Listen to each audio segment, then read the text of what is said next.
Wow, how many times has this happened? Two anglers tied for the lead as we head into Championship Day. Championship Tuesday here on the Bassmaster Elite Series. Two anglers with great stories, great fan bases, trying to win their first time on the Bassmaster Elite Series. That's just part of what's happening today. Live coverage of the Guaranteed Rate Elite at Pickwick Lake is sponsored by Rapala. What a tournament. Unforgettable for every obstacle that these anglers have had to deal with to get here, to be among the 10 fishing on this final day. What a great field. How many stories we have got working. And Mark Zona, all of our field separated by really not what would even qualify as a big bass of the day here. Pick your scenario and it might come true. Yeah, and things are already firing, Tommy. And as you noticed, everybody coming out of McFarland Park, except for that one boat right there, everybody hooked a right, headed down lake. And really, there's only two survivors of the smallmouth game here on Pickwick. That's Brock Mosley and Steve Kennedy. Everybody else pretty much just targeting largemouth throughout this event. We're going to get out to Brock Mosley just moments ago. It can happen. Hurry on it. Boy, that was fast. That was super fast for Brock Mosley. Been waiting for his fish to show up most of the days of this tournament. Boy, they have shown up early. At least one has already. Exactly. Followed it up with this right here, fishing in the horseshoe, somewhere we saw Steve Kennedy with a little bit of fireworks late yesterday.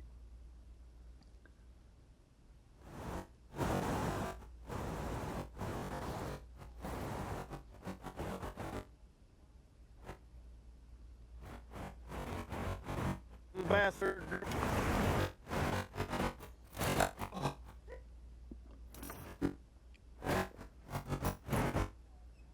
Well, Brock Mosley already off to a faster start today than any other day in this event with two big smallmouth in his live well. This tail race area turned out to be problematic yesterday after really playing for a couple of days. And what a quick start for Brock Mosley. Right to the top of the leaderboard, also in that area. Steve Kennedy moments ago. It's a good one.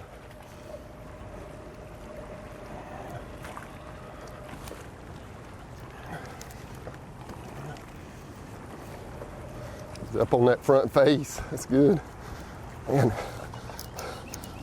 what have I got? Holy smokes.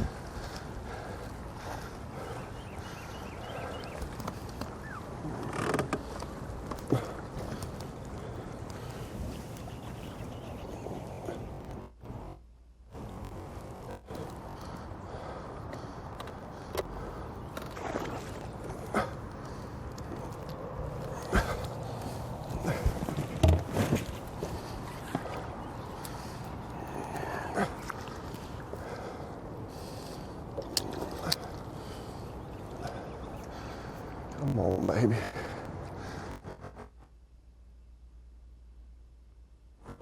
Bear in mind, these anglers just left the dock less than 20 minutes ago. This area, though, within a couple, 3 miles of our takeoff. Never mind. I'm not going to do it. I do it. When with all of that current, every fish catch has been an adventure within 3 miles of that Wilson Dam this week. Steve Kennedy's had a 20-plus day here. He's also an under 18. That was the case for him yesterday. Had to really fight it out yesterday. Well, it's pretty much been a largemouth beatdown every morning of this tournament, and smallies haven't really turned on till about 10 or 11 o'clock, and that is not the case this morning, Tommy Sanders. When we thought we had it figured out, well, we don't again. Taking a look at our Minn Kota, unlock the lake. That Wilson Dam, the only survivors in our Championship Tuesday. Brock Mosley, see Steve Kennedy there on the south side of the river. Guys like Chris Zaldain, Kobe Krieger, and really throw Scott Martin in there because Scott caught a lot of his fish right around McFarland Park. And that kind of tapered off on day 3 as we head down Pickwick right here, Coffee Slough. And really the beatdown has been the Coger Island area from, call it About 1.5 miles upstream from that big island right there, you see Cory Johnston, Brandon Pollinick, Bill Lowen, Chad Pipkins. All of those anglers have been in sight of each other. But I think the biggest surprise in this tournament is when you get past that Trace Bridge, when you get to the lower end of Pickwick, they have throttled them. Tyler Rivette, Buddy Gross, Hank Cherry, all with big stringers. And throughout today, not only are they catching big stringers, they are catching incredible numbers. Going to get on the water right now with Chad Pipkins, a huge day 3. The pants. We are here at the meat market. The water seems to be a little dirtier, which shouldn't be a huge deal. I mean, it's not too bad. But we just got to figure out where they're sitting. They should be sitting in the same clump, so the currents changed a little bit. You can see where those birds are sitting up ahead. That was underwater by a foot or two as of the first day, so the seams are changing a little bit. So I'm just trying to get in and kind of move around a little bit along this line and hopefully find a cast where we can pop a couple and get rolling. There definitely has been a little morning bite the last couple days, so I'd love to take advantage of it. But it should be one of those days where they should bite today, man, most of the day. I'm hoping. I mean, it only takes 5, so we're going to be patient and keep putting our bait in the right places and see if we can capture 5 of these big ones and bring home a trophy. Should be a fun day. It's going to be fun for somebody. Might as well be us. It's looking good down there. It's waiting for the first donk. Some footage on the left from Chad's day yesterday. They're Only thinking about it. 6 keepers brought in, but boy, they were good ones. And over his shoulder, Cory Johnston, who put on 25 pounds on the scale yesterday. 1/2 ounce and a 3/4 ounce bladed jig for Pipkins all week long. Crawling it. That's been the major key with Pipkins so far. Right there. Pretty sure that's them. Scattered around.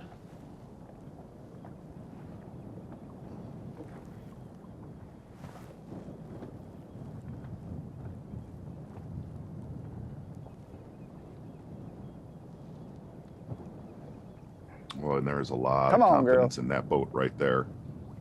Cory Johnston made the comment last night that no doubt in his mind he could win this tournament, what he's setting on. And he has a lot of other areas besides that one area by Chad Pipkins. Again, the big limit yesterday, 25 plus, one of only 2 25 plus bags in this tournament, Cory Johnston. Anchored by a 7-7 yesterday.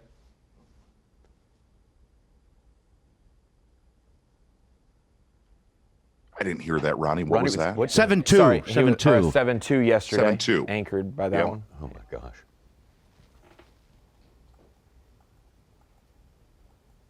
Just one of our scenarios we're talking about today. We had an international angler, in fact a Canadian, win our last stop at the other end of the Tennessee River. Now, Tommy, correct me if I'm wrong. We've never had back-to-back Canadians win Bassmaster. Pretty sure. I'll double check that for you, but pretty sure. All right. Well, that would be off the chain.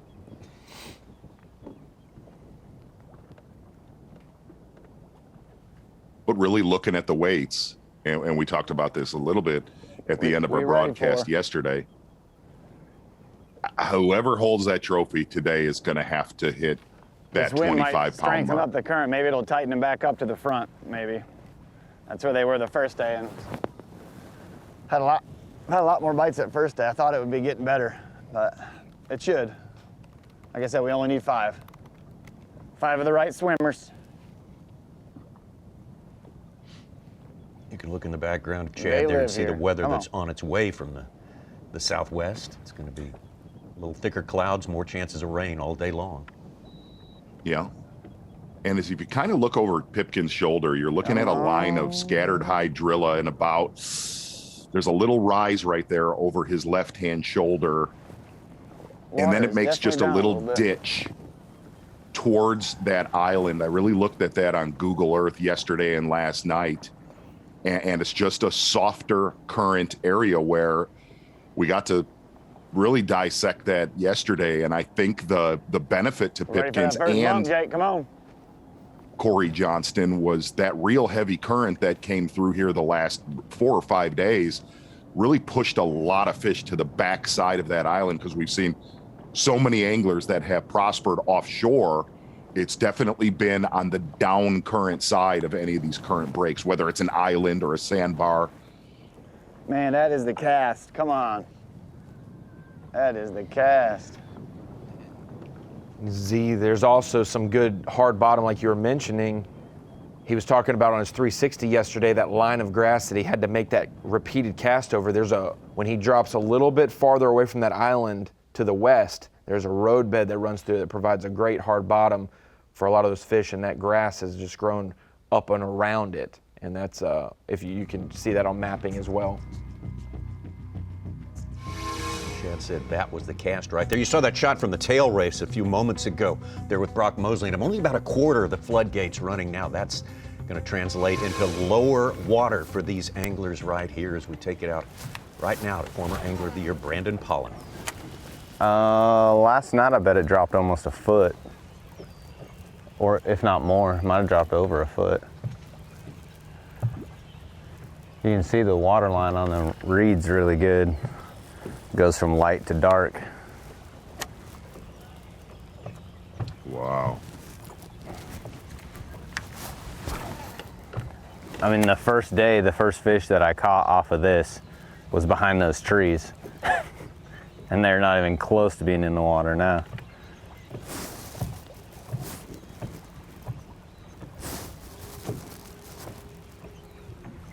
Pollinick fishing the face of Cougar Island, another angler that's on that island. Bill Lowen said the only thing that would hurt him is exactly what Pollinick just said, falling water. And it has fallen a lot since yesterday.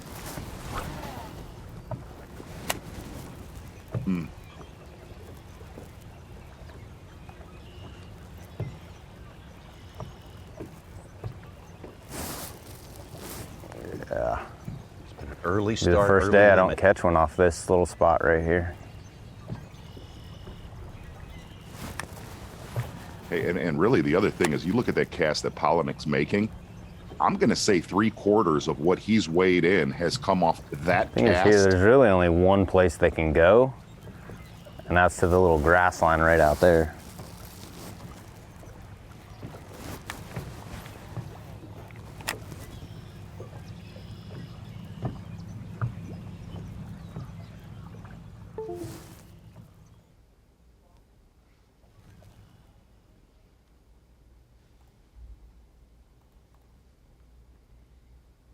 And the other thing, really Pollinick's work every day of this tournament has been the first 2 to 2.5 hours. Not many culls throughout the day. Although I say that, he caught a giant smallmouth. Well, yeah, the biggest one we saw all week. Yeah, Brandon get a look Pollinick at hasn't what had this to- area- Yeah, go ahead. Looked like there's how much water was here on day one, Tommy, and it has stayed consistently up with color days 1 through 3. But I can tell you right now, looking at Pollinick, and we haven't been with Bill Lowen yet, a couple of our guys in the top 10 are going to have to reboot and start over.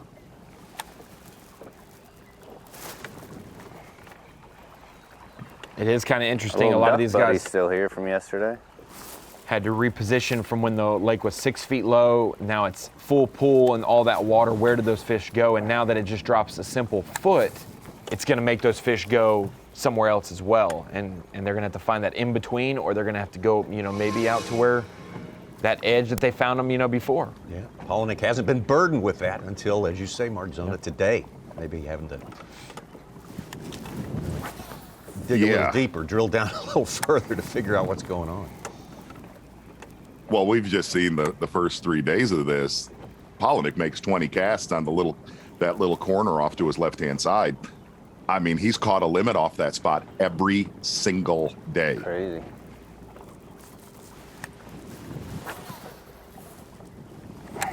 Small fish. If I get get one of them to eat it here.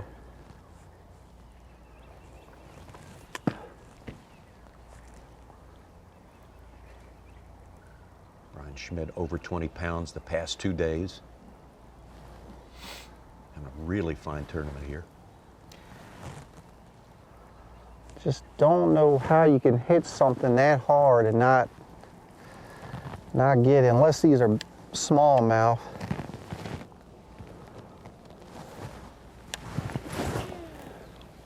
Brian Schmidt fishing around the Trace Bridge.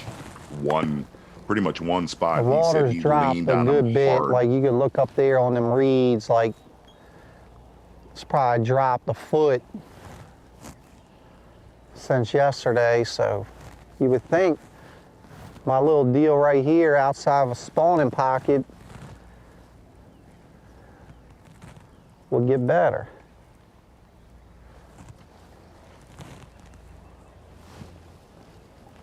Gosh, and he sent me a picture of what he's been catching him on. I sent it to Ronnie last night. It is ugly, Tommy Sanders. Half ounce jackhammer bladed jig, no skirt, with a Missile Baits crawfather.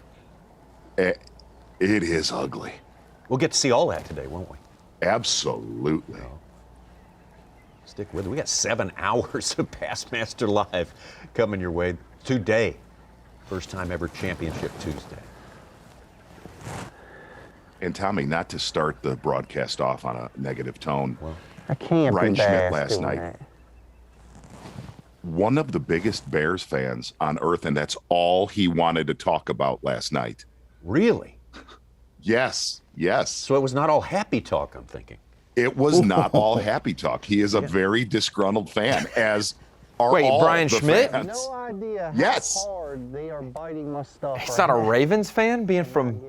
Not What? at all. That's weird. We're sitting there. Listen, we're talking about jackhammers and Missile Baits crawfather, and he transitions into the Bears moves they've made the last 7 days, and he was raging. Brandon Pollinick hooked up. Very big. He's tiny. He's not gonna keep. Oof. I don't know if that's We a have good sign or a bad sign. Not seen a bass sign, that guys. small off that spot all week long. That's Not very good. different. Very different, not good. Oh! All of our top 10 starting today within a fish that size. So that's what we have to look forward to today. Wide open. Any of our top 10 could step it up, have a career type day, and walk away with the trophy. But we have got a lot of figuring to do before we get to that point right there. Just getting started. Shortly after takeoff, already moves Brock Mosley after struggling in the mornings the past few days. Coming up big early on today, up at the tail race. Will the tail race be back in the mix again big time today? Man, we got a lot to chew on this morning. The Guaranteed Rate Elite at Pickwick Lake is sponsored by Humminbird, Mercury, and by Nitro Boats.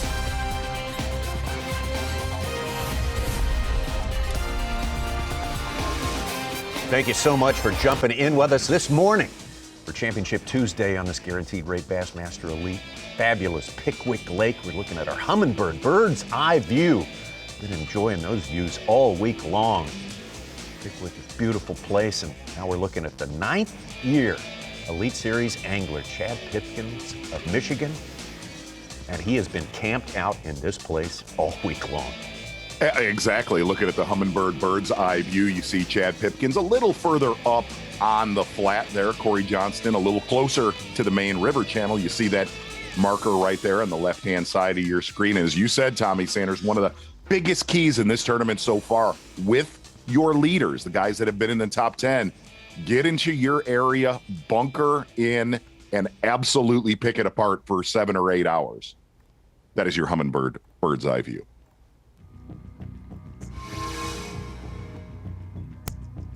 Let's get down the lake a little bit. Hank Cherry on day number 2. Giant fish, 7 pounds, 11 ounces to make him most definitely a player in this one. Overwhelmingly, the numbers have been Cherry and Rivette the last 2 days. Yes. And fishing within sight of each other most of the day, Ronnie. But on different stretches, correct? Correct. Yes. Yes. all mid-range crankbaits for Hank Cherry and Tyler Rivette, pretty much.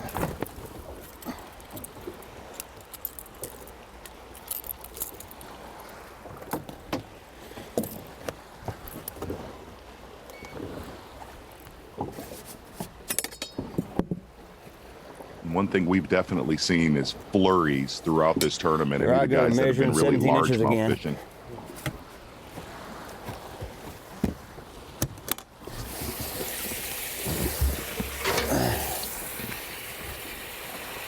Number one.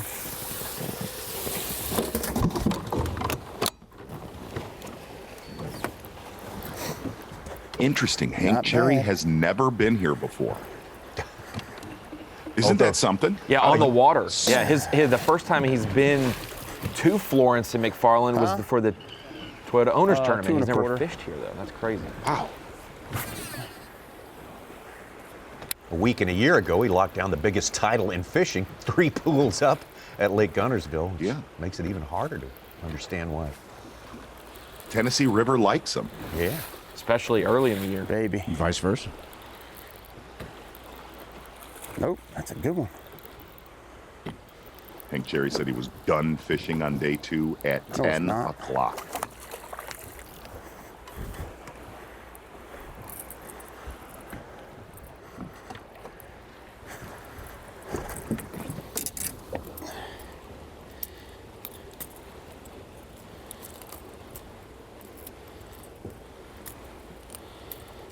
That fish right there for Hank Cherry, going to get back up to Brandon Pollinick on Coger Island. It's incredible, just like the Brandon Pollinick cast or just like the Bill Lowen flip on a tree. Hank Cherry's got the same thing. You catch one, you're going to catch another one right after Yes. Well, Z, you talk to all these guys, and you know the conditions, falling water, little rain. Again. Which ones have the greatest potential to Yeah. get that 25 pounds The today? big ones have moved. Boy, look, Such, you could see something is drastically different Oh, yeah. with Brandon Pollinick right here, just for the simple fact he would already have, 5 fish for 15 pounds by now with that fallen Big water. And we ones knew have moved. that fallen water was going to hurt some guys that were fishing dirt shallow, like Pollinick, like Lowen. Never mind. Stay on there. Stay on there. Stay on there. Gosh, he'll go. I don't even know if he'll keep. He'll be close. One hook. Not that big, but he'll at least get a shot at measuring and making it.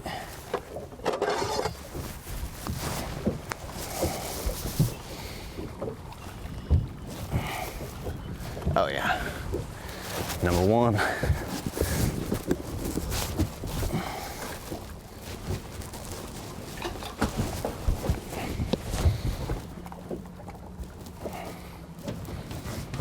We say a good bit behind schedule for Brandon Pollinick, but don't write him off yet. We've known him to do some improvising on final days, hitting key places at just the right time. So definitely, as we go back to Nothing Bill can Lowe. ever just stay the same, you know? Gosh, it looks different. Look at that. Okay. Sure. All right, we've got to what I considered my primary area. We had a lot of wind last night. It was kind of worrying me, and it's been lapping against this red clay mud you can see here on the bank. As you can see, it has really turned the water really, really dirty, but the biggest problem I'm having right now is if you turn around and look at this tree behind us. You can see under that big laydown. Yesterday, the water was all the way up to the bottom of that laydown, and you could not see behind it, and I was actually flipping behind the root wad of that, which is now dry ground. So the water has dropped at least a foot, and my water's got really muddy. So as of right now, I'm just gonna hustle up through here and hit what I consider the high percentage spots. And if it doesn't work out, we're just gonna scrap this and we're gonna go fishing. You know what, sometimes them are the best days you have, and I'm not gonna let it bother me. We're top 10, the worst we can do is 10th, but we're just gonna put our head down and we're gonna go fishing. So stay with us, don't leave us. Yep. He is starting over today. Bill Lowen, tons of fans following the story of Bill Lowen today. His 16th year. All the years of the Bassmaster Elite Series come so close so many times. Native of Indiana, Ohio River guy, river fishing master. Look at how different that water looks from yesterday to today. Just wait till he gets up to that log that sticks out as far as it does. We'll see how much of that log we can see. Be incredible. Yeah, and hey, and Ronnie, these are like that laydown that he just showed his cameraman that was out of the water. These are laydowns that he's been catching, not one bass. He's been catching limits off of those laydowns. Yeah. Which, hey, Zia, might have been the best decision that he didn't even know he was making, not fishing some docks yesterday. Maybe some of those docks still have water on them and he can go, that could be his backup, that he knows now, maybe with more confidence, that he didn't pressure yesterday if he has to make that adjustment. And I heard you make the comment that those docks over his left-hand shoulder along that northern bank, those are going to have, those will still have water on them.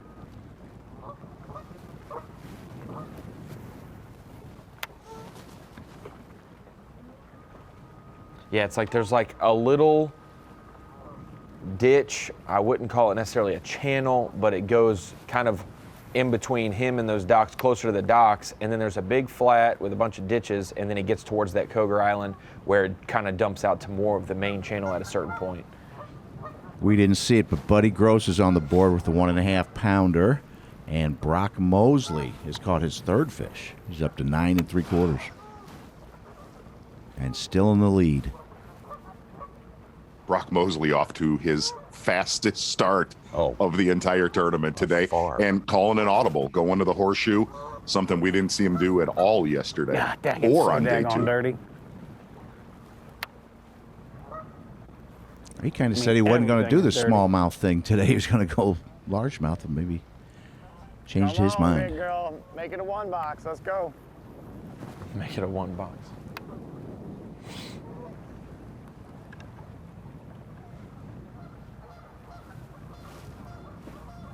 Salmon-colored victory pants.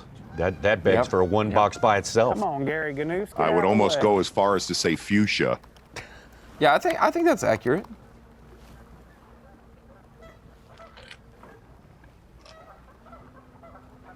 If you can't look sharp on championship day, when can you look sharp? Oh, that is full-blown Ian Poulter, Tommy. You nailed it. You nailed it, really. That's him. You see, everybody's got something a little different. Some guys keep it the same every day, but Pipkins breaks those out for championship day. Hank Cherry has his cherry red. He makes every time he makes a check, so he uses it on day 3 and 4. And then Brock Mosley has unveiled his powder blues. His Ole Miss gear. Yeah.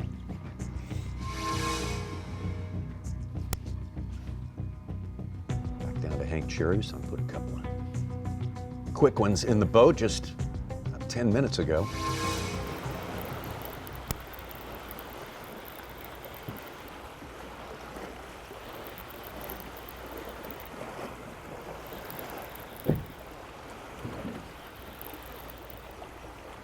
He has been mixing in a smallmouth or 2 every day. All right, let's go. But not. Oh, God, never mind. Oh, God.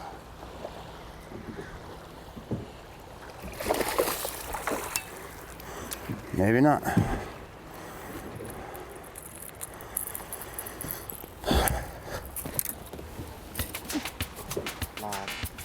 Huh? Different lake today, Tommy. Oh, man. Places are looking more like they did in practice before everything got inundated here on Pickwick Lake. So Hank Cherry, big day 2, kind of validated it on day 3. We'll keep our eye on him. Live coverage of the Guaranteed Rate Elite at Pickwick Lake is sponsored by Rapala. Championship Tuesday, 10 anglers left in this field here, Florence, Alabama, our fantastic host city. An incredible Pickwick Lake here. Hey, let's take a look at our Skeeter Boats Angler of the Year watch. Always very important, the moves made during the course of the week. And Patrick Walters now sitting atop that leaderboard. Got a good lead over Seth Fighter. Not an overwhelming lead, but a good lead over Seth Fighter. And there you see former Bassmaster Angler of the Year Brandon Pollinick out there fishing today in third place. Greg Hackney came in with the lead, dropped down to fourth place. 2017 was the big year for Brandon Pollinick. One of his 5 Bassmaster wins came at Rayburn, which helped lock down that title. Really what we got to learn with Brandon Pollinick is, boy, when he makes it to a championship, whether it's a championship Sunday, Monday, or Tuesday, he is a force to be reckoned with. And really fair to say, Ronnie, in this tournament, we got to talk to him right before day one. Pollinick has just done a lot with a little bit in this tournament. Making the most of that really one spot. The only time we've really seen him spend half a day doing something else was when he went to the woodlands and caught that one fish that bit his lure like a topwater bite and flipped a little bit. But other than that, it's been do or die here.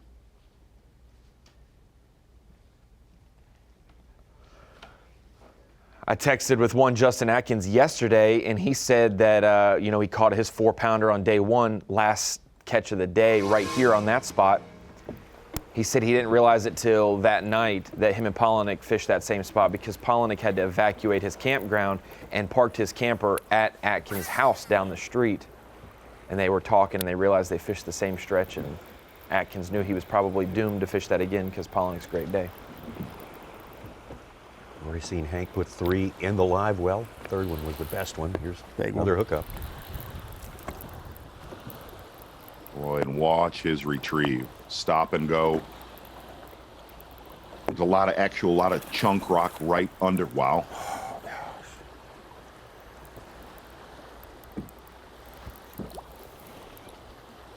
That's the one thing we've seen is little subtle points funneling into these little spawning pockets on the bottom end of Pickwick. Well, that's a chunk. Get her done.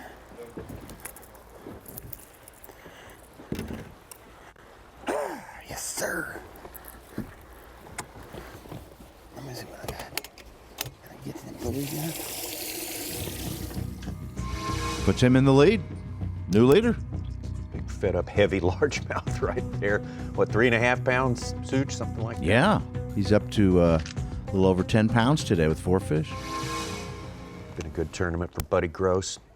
He, another one of these guys who's been pretty well tethered to one general place. Yes, yes. Just a little high spot, and that's exactly what Cherry, Tyler Rivette concentrating on. This little subtle point that Gross is on comes up to about 4 feet of water, a little bit of shell mix. Hardly any grass on that lower end that these guys are concentrating on. 1 ounce lipless crankbait, 3/4 ounce nickel spinner bait. Primary weapons for Gross so far this week.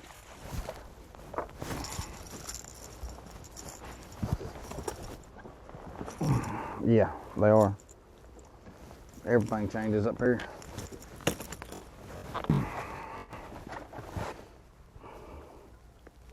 Quit. Close your mouth.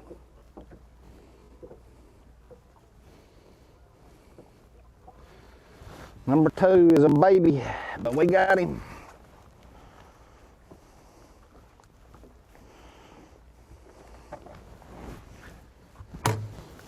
Put him on the little side for a little while. But he ran into some giants on day number 1 up in this area. Could certainly use that sort of an outcome today. As we get back up the river to Cory Johnston, Chad Pipkins. These two have been very close for the last 3 days. And there's our Humminbird bird's eye view, shows you exactly how close they are on this final day. And again, Cory fishing a lot closer to that main river channel.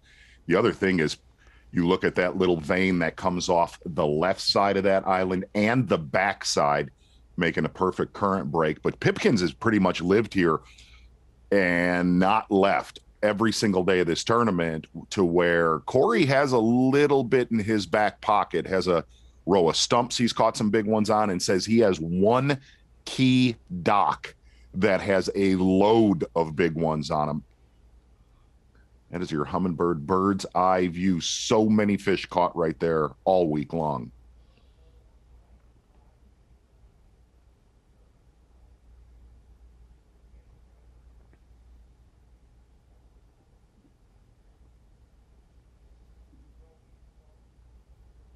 Oh, there's another angler. Oh, yeah. in the mix. You'll notice a grebe. That'll be an osprey, I think, rather than a grebe. But that is a grebe. Pretty close to a grebe. Well, it just gave away the channel marker. I think that area probably will get a lot of attention here in the next few days. And here's the thing: that is, for any of the locals that are watching, that is a very, very, very popular area right there. From there to where Bill Lowen and Brandon Pollinick are, about, call it a mile and a half down lake. Cory Johnston still looking for his first fish of the day. He had, of course, the big day yesterday, 25 pounds plus.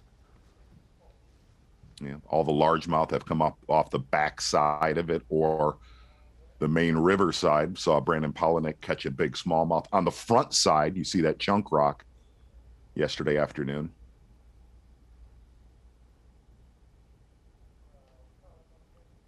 But you could tell something has also drastically changed here, like Pollinick and Lowen's area.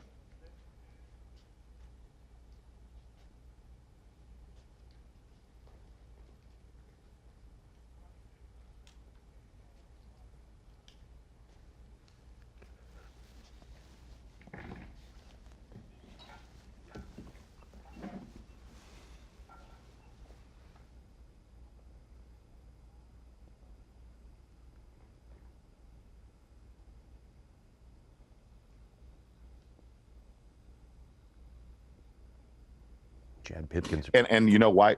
As long as this tournament has gone on, Tommy, it feels like this tournament has gone on for 30 days. Why would we not have a monkey wrench of the bottom dropping out? Sure. On the same way they usually run. We get some pretty good pressure right away.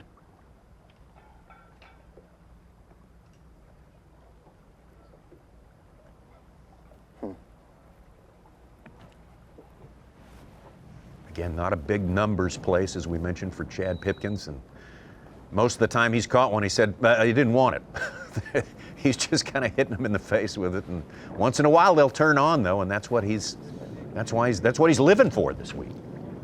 Absolutely, and a little number one trailer hook has been huge for Pipkins throughout this tournament. I'll give you guys a little Tacticam footage.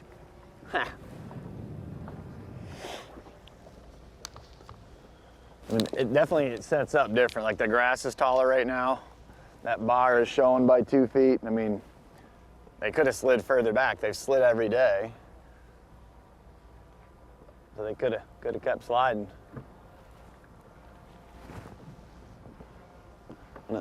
Cheek down with them. Well, Mark Zona, everyone's known from all the changes you talked about from the very start of this tournament, this month and a half we've been working on this tournament here. Everyone knows what's coming. I mean, everyone has known, and these are the 10 who've been able to cope with it the best. So we expect each one of them, don't we, to make some sort of move today that's going to change their fate one way or another.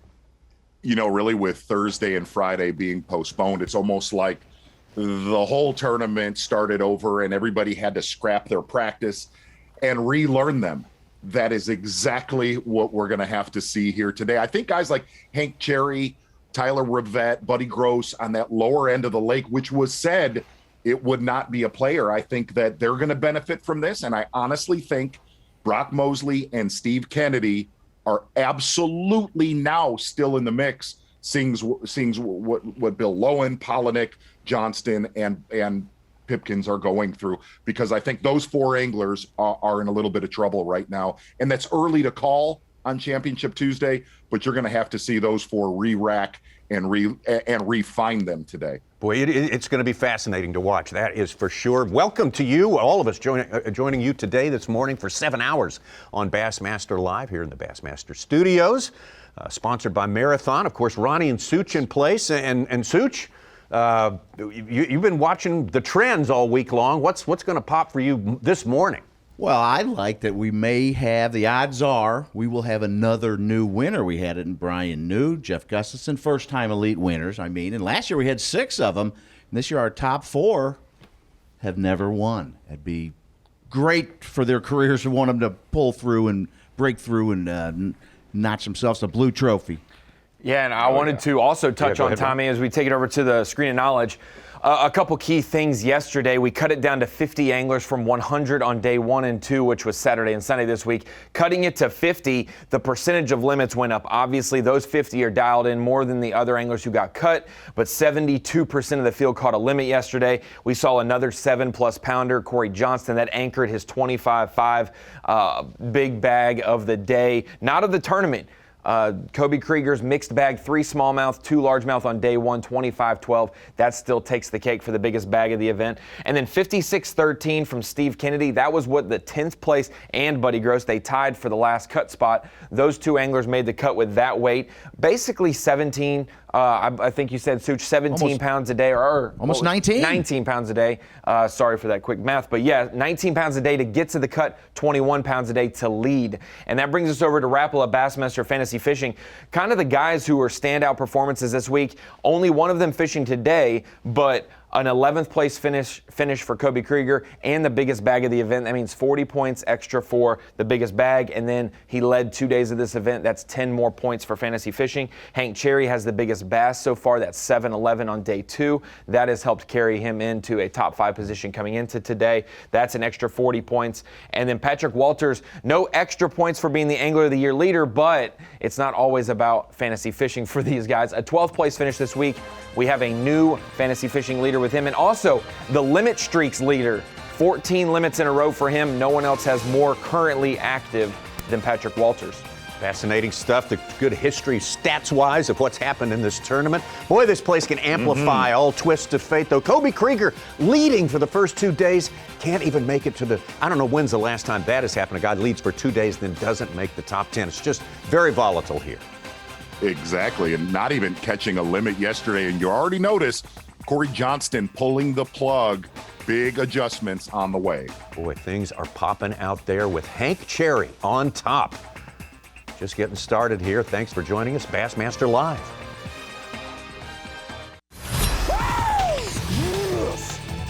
Live coverage of the Guaranteed Rate Elite at Pickwick Lake is sponsored by Rapala.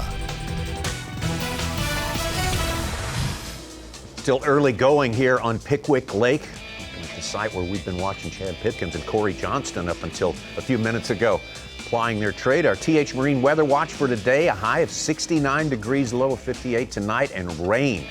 That's the operative bit of info in our weather report for today, and rain. Mark Zona, what does that mean for this field? I honestly think there is a line of storms coming about, I'll call it about 90 minutes out. And these guys are absolutely going to get cracked with a wall of water coming. I think a guy like Lowen can only hope, boy, I hope that water comes up really fast. As far as overall lake level, it may not be coming up fast enough to affect things today, but boy, it can make a little creek get up real quickly and pour in here and change the look of some places. Get back over to Brian Schmidt, our only angler from the eastern seaboard, the Maryland angler. Great tournament here in Alabama this week. See, I looked at the future cast and it kind of breaks up before it hits our region. It'll rain in some spots, but it's not as hard as that line that's in Mississippi. That storm moved pretty quick last night. Not a lot of experience here on Pickwick for Brian Schmidt.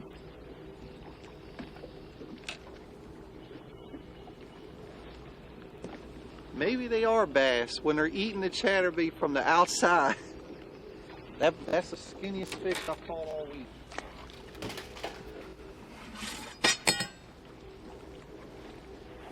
Ugh.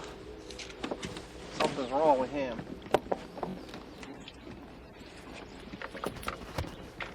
I mean, he's hungry.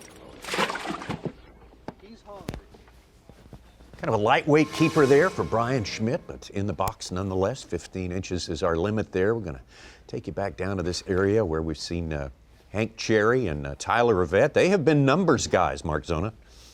Exactly, Tommy. And watch this for every viewer on Bassmaster Live. You see that icon right there? Now hold on, wait for it. Boom! No, that's right.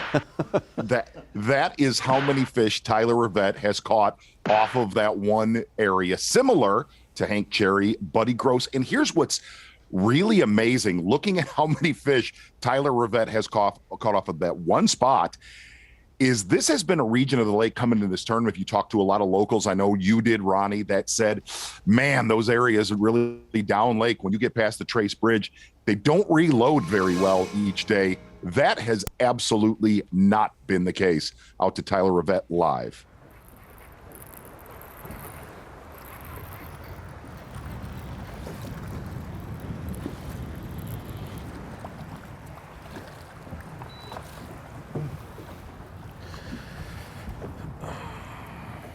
Craig Lamb went out with a guide who said down lake, the pea gravel points could be in play this week. And you get a Kentucky Lake vibe from that, just with, pea gravel isn't really something talked about on Pickwick, but it's a big thing in the early pre-spawn in the winter at Kentucky Lake, just through the dam west of where they are.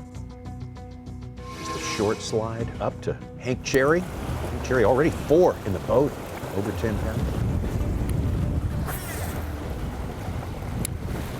Hank Cherry and Tyler Rivette said there has been hardly any other company on this lower end all week long. Guaranteed. Nope, largemouth.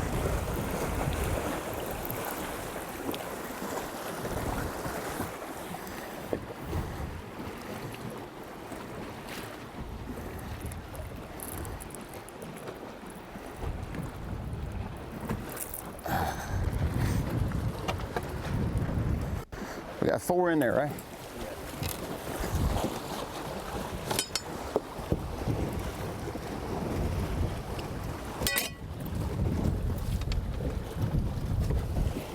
Now we got 5. That ain't stupid already. 1, 2, 3, 4. It's got to go.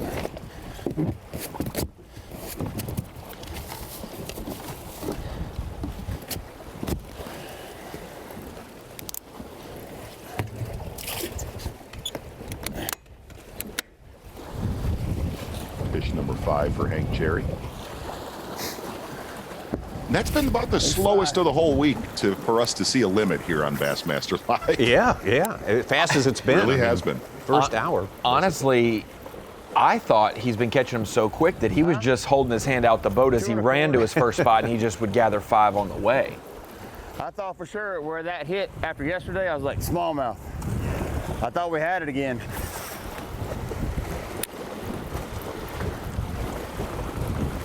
Heard him on stage talk about his magical rock. We caught a lot of them.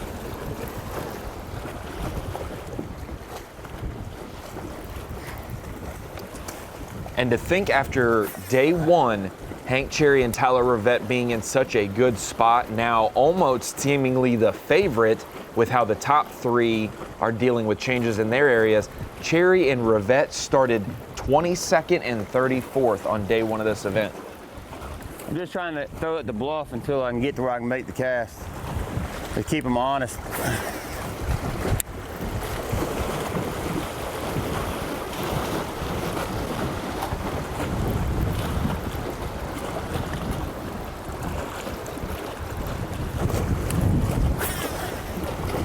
Cherry and Rivette, like Pipkins on the left. Again, those anglers who are getting to their area and just not going far afield once they bunker in. That's a pretty good operating plan for a lot of our anglers.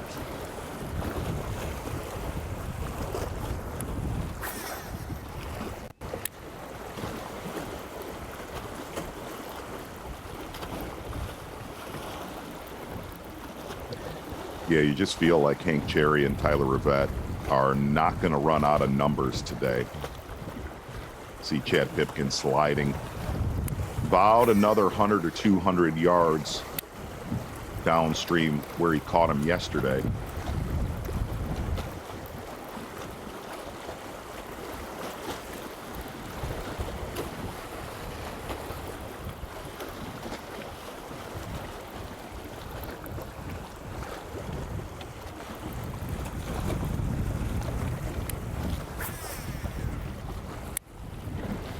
Z, we had another 9 20-pound bags yesterday, bringing the total to 27 this week, eclipsing the St. John's 4-day total of 20 bags. And wow, Cherry hooked him.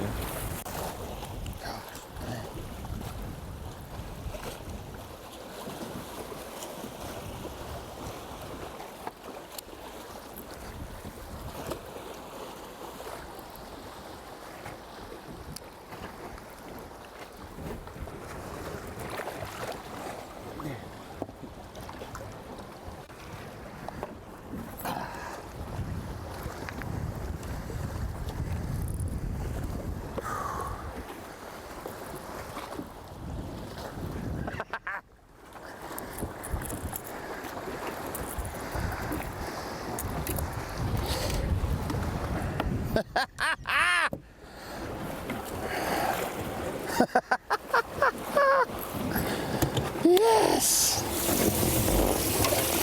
Boy, you are Twins! seeing other anglers in the need top that. 10 struggle big time.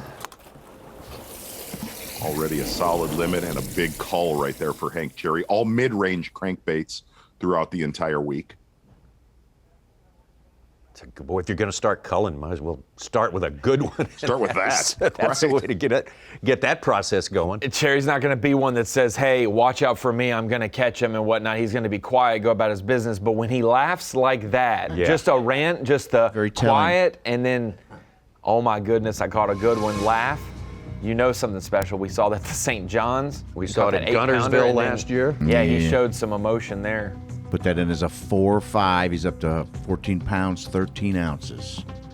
Right, and he'll always give you the feeling that he's never on them until the actual tournament starts. Yeah, exactly. Is what I, right? Got to see a fish catch here yesterday from Kobe Krieger.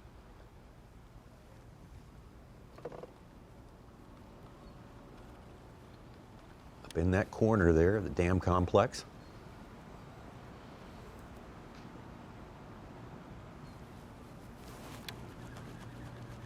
Boy, Kennedy's caught a lot of fish just pitching a swim bait this week, and it is a rodeo when he hooks one.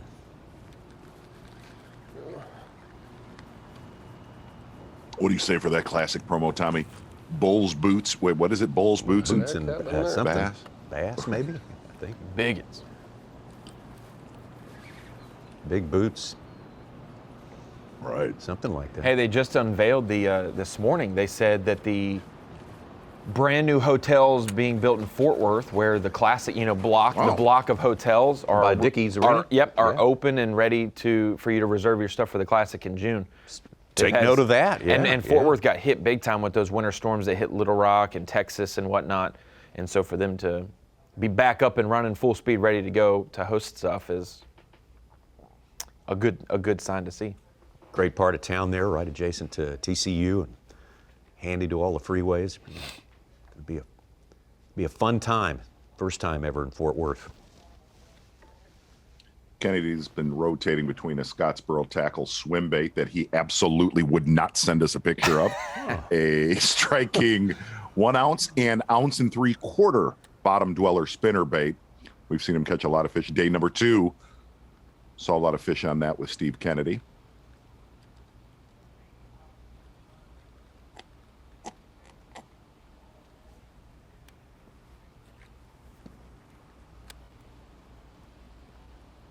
Well, the last time the Elites were here was back in 2011. And of course, the man who won that one, our colleague, our man, Davey Hyde. Davey, we see you there. A little bit of a resurgence, maybe today for the big shoal there, for the horseshoe. Yes, Tommy. The water level, I've heard you guys talking about it, but man, it is incredible how much things have changed in the last 24 hours. The water has fallen quite a bit. Looking at the generation forecast, it's supposed to continue to fall throughout the day. The rock that Krieger was fishing, there was like 2 to 3 feet of water coming over. It almost looked like a waterfall. Now that rock is like, that boulder, I should say, I guess, is like 18 inches out of the water.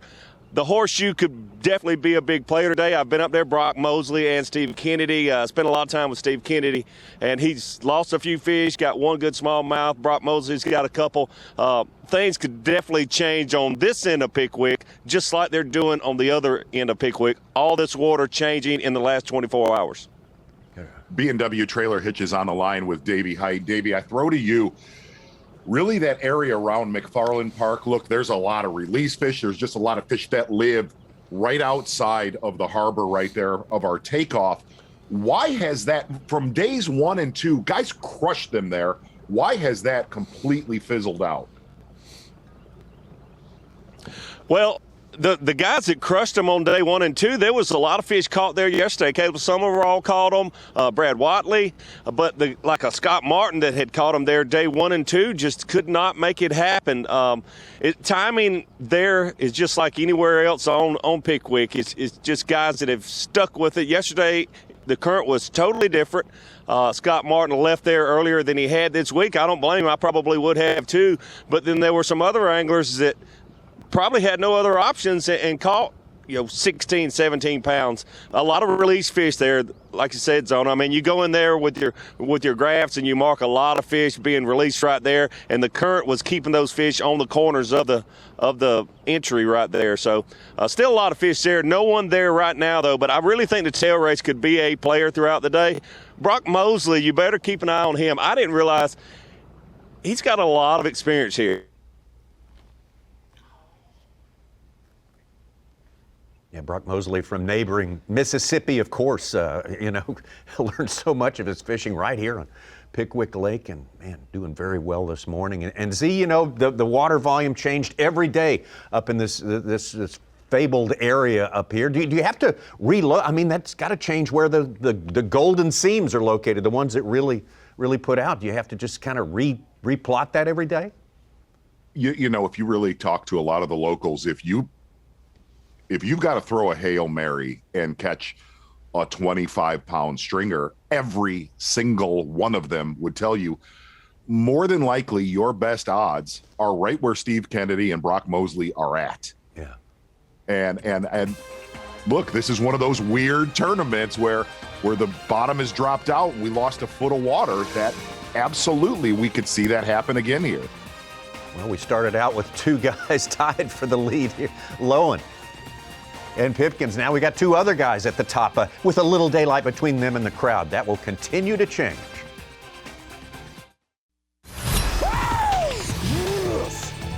Live coverage of the Guaranteed Rate Elite at Pickwick Lake is sponsored by Rapala. Great to have you with us, Bassmaster Live on Championship Tuesday. Just saw some highlights of the still young season. The last event, of course, was at the other end of the Tennessee River.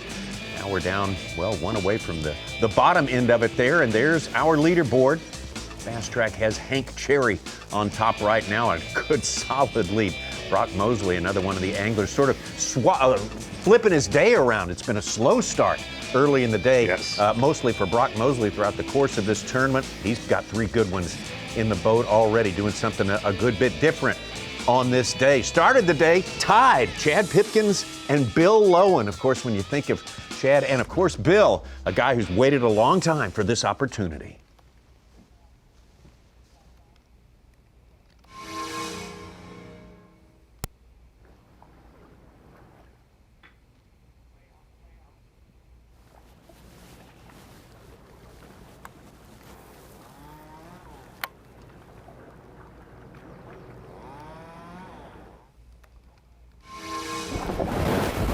Yeah, that's the way to start the morning.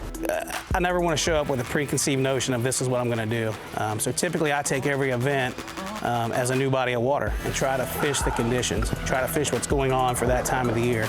Because 99% of the time when we show up on a body of water that we've been to before, that we're very familiar with, that situation or that pattern is not working again. So I don't want to go there with a game plan that this is what I'm going to do. I want to go to each body of water and treat it like a new event.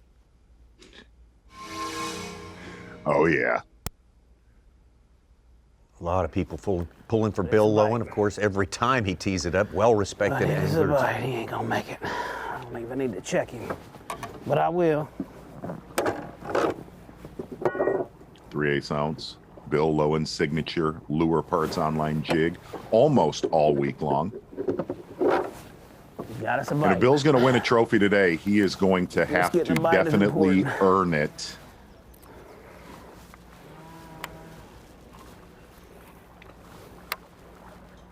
Bill Lowen's primary area is pretty much high and dry now out at Coger Island. Those docks actually on, are Big just Mama, where you at? inside of the island.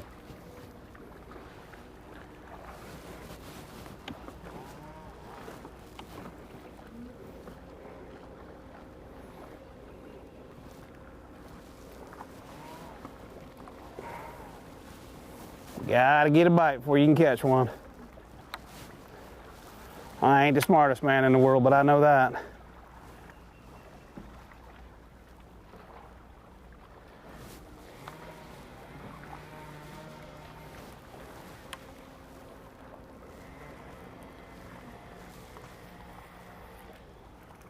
Bill Lowen with almost 24 pounds on day number 2. Put himself. And some of those fish actually, right? Some of those fish actually came on this stretch later in the day. Mm-hmm.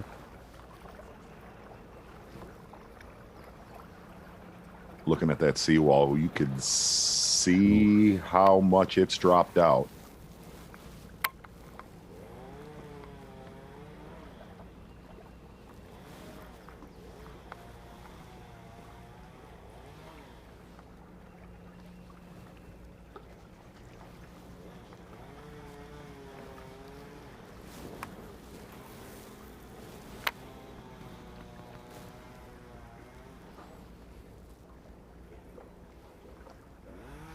You want to know who's having a time this morning, though, Tommy Sanders? I got a couple of guys in mind. Who are you talking about specifically?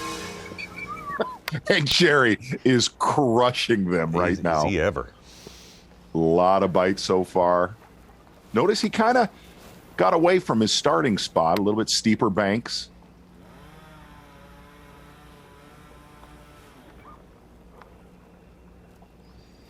Boy, he's just been quiet and steady all week long.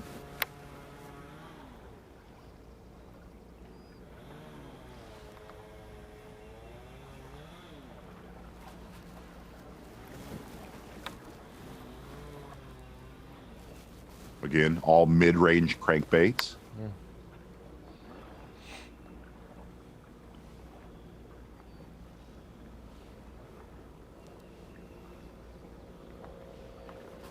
Had his limit for about 30 minutes now.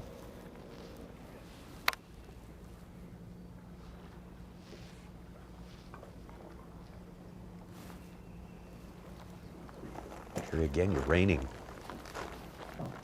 Academy Sports and Outdoors Bassmaster Classic champion from a little over a year ago. Like that for now.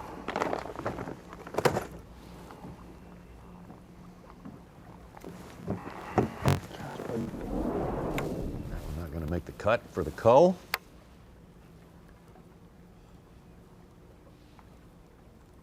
Ronnie, you were saying the break, you like the way his water looks today. Yeah, I think that for a lot of those guys, where maybe that wind direction that Lowen was talking about might hit some shoreline, the dirt and the clay, and muddy it up, or comes from a bad direction. But where he's sitting, wind blowing in on that point, and it's rock, it's not going to get much dirtier right there just from the wind. But it'll help his bite probably. Area of the lake, actually, on day one that we did see Justin Atkins throughout this region a lot.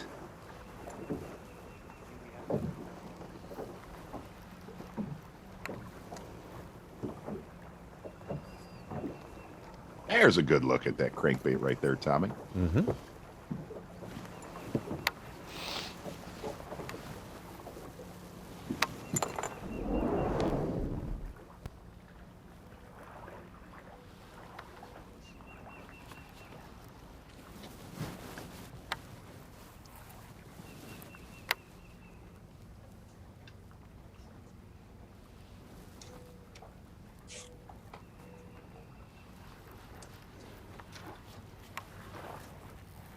Cherry's won at every level, won an Open to make the Classic his first time, almost won that Classic. He's won the All-Star event, the Rookie of the Year, then he won the Bassmaster Classic in 2020, but he's never won a full field Elite Series event.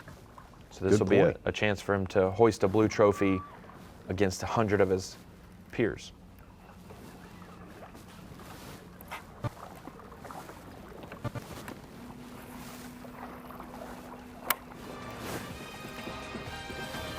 Cherry just getting to be a fish catching machine here into our second hour of fishing here on Pickwick Lake. Championship Tuesday with Cherry on top. Live coverage of the Guaranteed Rate Elite at Pickwick Lake is sponsored by Rapala. Oh, it's been a decade since we have been here at this very, very special place for bass fishing, Pickwick Lake, near the bottom of the Tennessee River, the famous Tennessee River. And Hank Cherry, pretty well stepping off the first obstacle or objective for today in quick fashion, but the next mile can be tough too as well. So we're going to keep an eye on all 10 today. They all started with a chance today. And we mentioned it, Hank Cherry's won a couple times on the Bassmaster tournament trails. 3 of his wins, the All-Star event was up in Michigan, obviously, to end the season. His other 3 wins have came through the state of Alabama, Gunnersville and Smith Lake. And wow. If he won today, it would be Pickwick.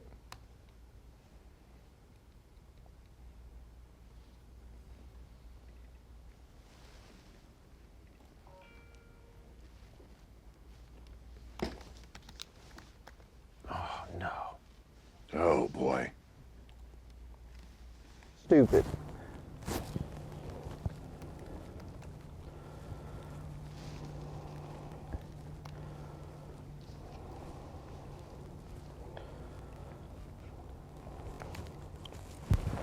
Well, we have seen a lot of that this week. For anybody watching, sometimes even with heavy line and heavy hooks, you don't try and boat flip 6-pounders.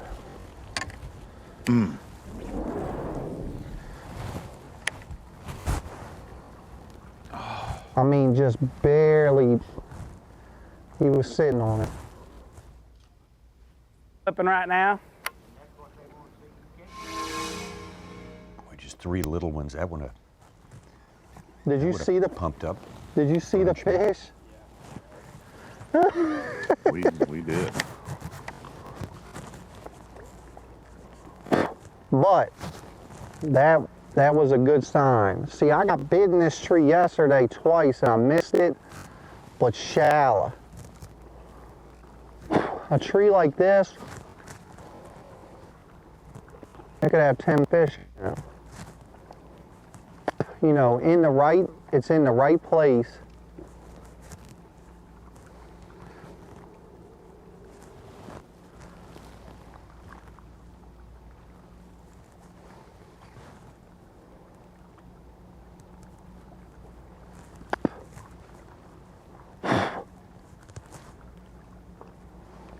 You know, and seeing as slow as it is for Pollinick, Lowen, Johnston, and Pipkins, if there was ever a situation for a Kennedy or a Mosley to get back in this up near the tail race, they needed that to happen. They tend to fall off right at the boat, but it's a very good sign.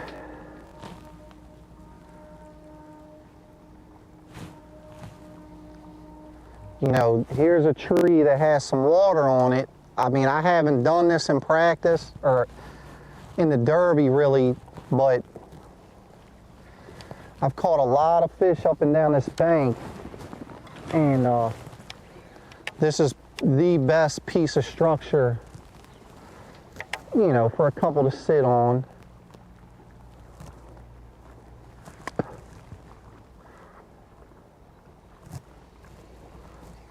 That fish, like, didn't even know he was there. He held it, just sat on it. Pretty sure I had another bite in the same exact spot after I missed him.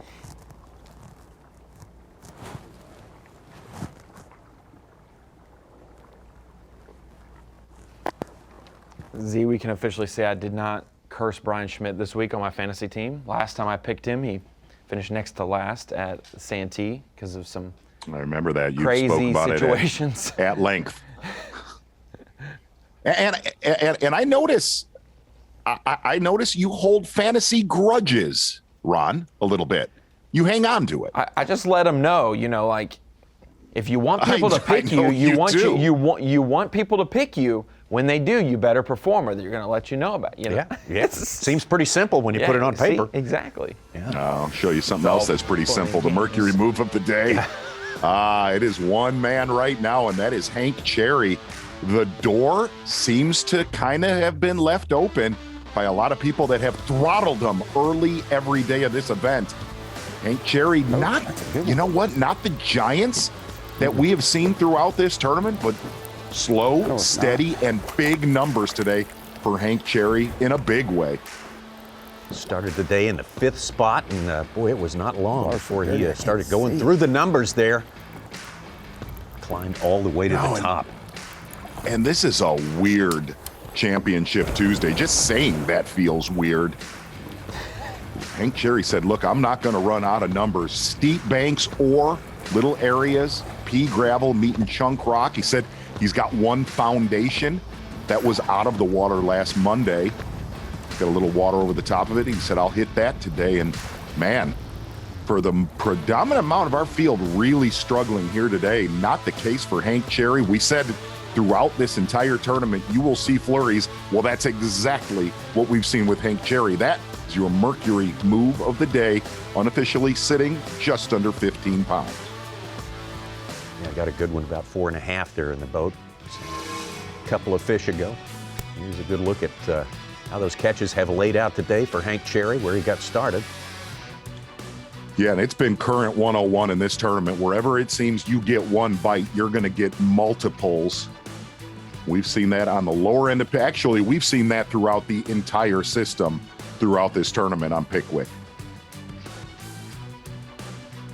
Hank Cherry, you are the Mercury move of the day thus far. He is your reigning world champion. And completely bringing it here on this final day. Oh, he is.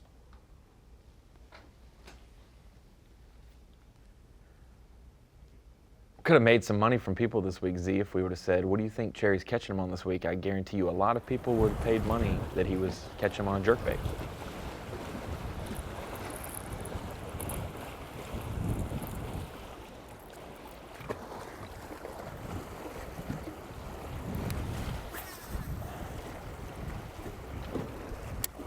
The same vicinity, Tyler Rivette is up to 4 fish.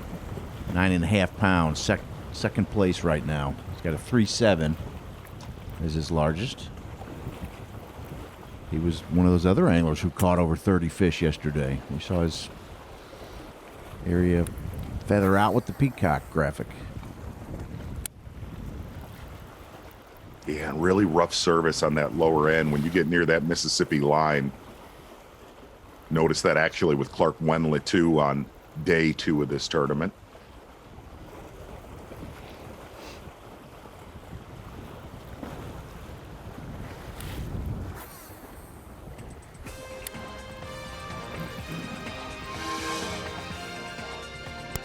There we go, relocated Cory Johnston. First fish.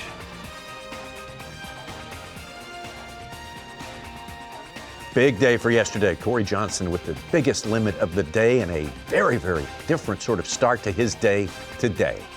We'll be right back. The Guaranteed Rate Elite at Pickwick Lake is sponsored by Minn Kota, Power Pole, and by Skeeter Boats.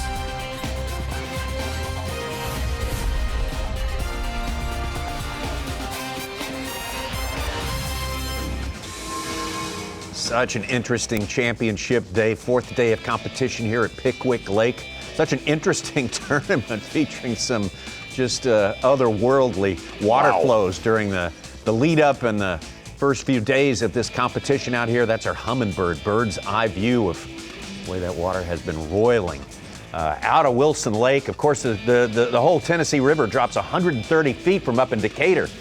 One more lake up there in Wheeler, and it's always been a place to find a juiced up current whenever there's pretty good flow in the mighty Tennessee. Absolutely love juiced up current. That was your Humminbird bird's eye view. Going to get out to Brandon Pollinick with an unusually slow morning here on Championship Tuesday, fishing right around Cory Johnston, Chad Pipkins. Pretty much slow for all three of those anglers, where a lot of their damage, grebe, has been done by this time. That is a pelican. I don't know. Fly. I don't know if I've ever seen a grebe with as much. I wouldn't know one if I ran into one because of. You've seen them. You've seen them plenty of times. You've seen them, and they've seen you. Yeah. Oh. Choked it. That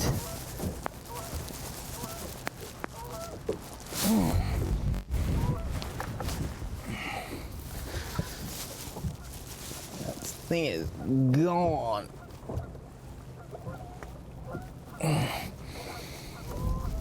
About time we got the old chatterwagon to play.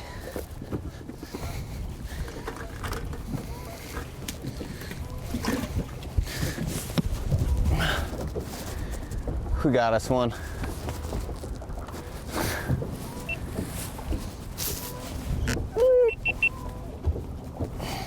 That is the first fish we've seen caught off that island this morning, where the first 3 days of this, if you were not watching Bassmaster Live, almost everybody was culling by now. Yeah.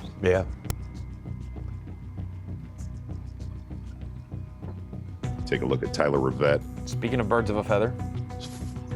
Exactly. Taking a look at fishing just around the corner from Hank Cherry. And I'm not going to divulge one of our sources, but said Tyler Rivette actually fishing outside of an area where there are a lot of retreads. Look at that right there.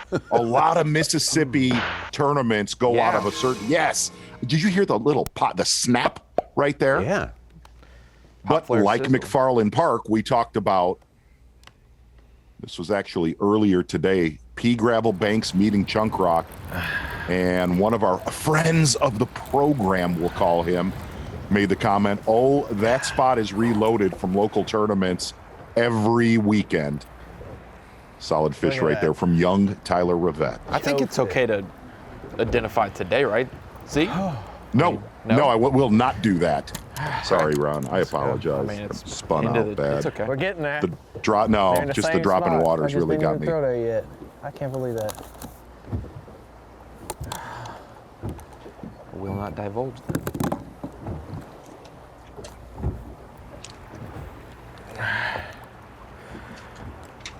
I'm gonna put a call clip on her because we're gonna call her. Oh yeah. 3-7. Yep, we're gonna call her later. That was a little earlier today, back live. Wendy.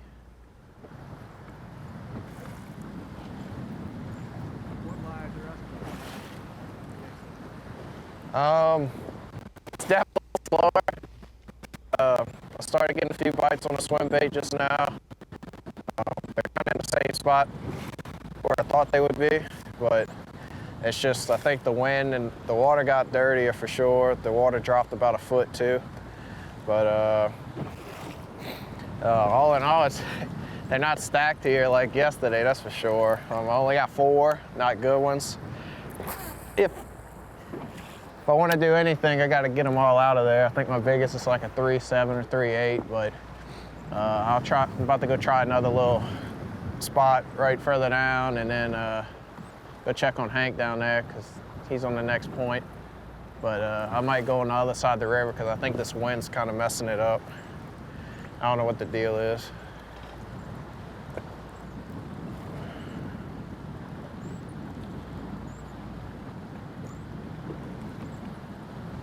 One of the things Rivette said yesterday, he thinks he fished a little too shallow early in the day.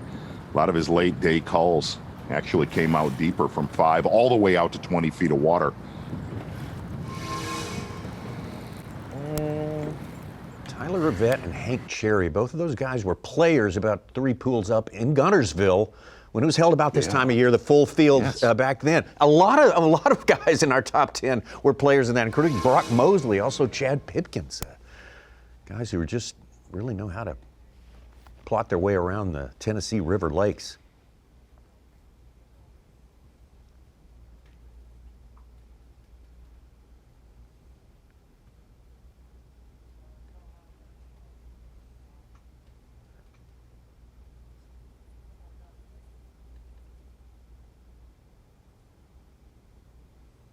Steep banks. Really steep banks. Looks a lot different from what Tyler Rivette's doing this morning.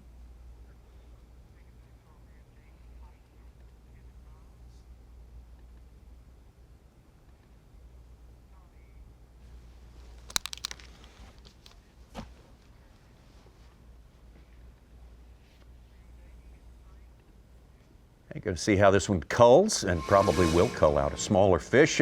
Back to our B&W trailer hitch is on the line with Davey Hyde. And Davey, we find you sort of up at the top of the lake, still at this point right now. What's kind of catching your attention so far? What are the changes that seem to be really meaningful so far?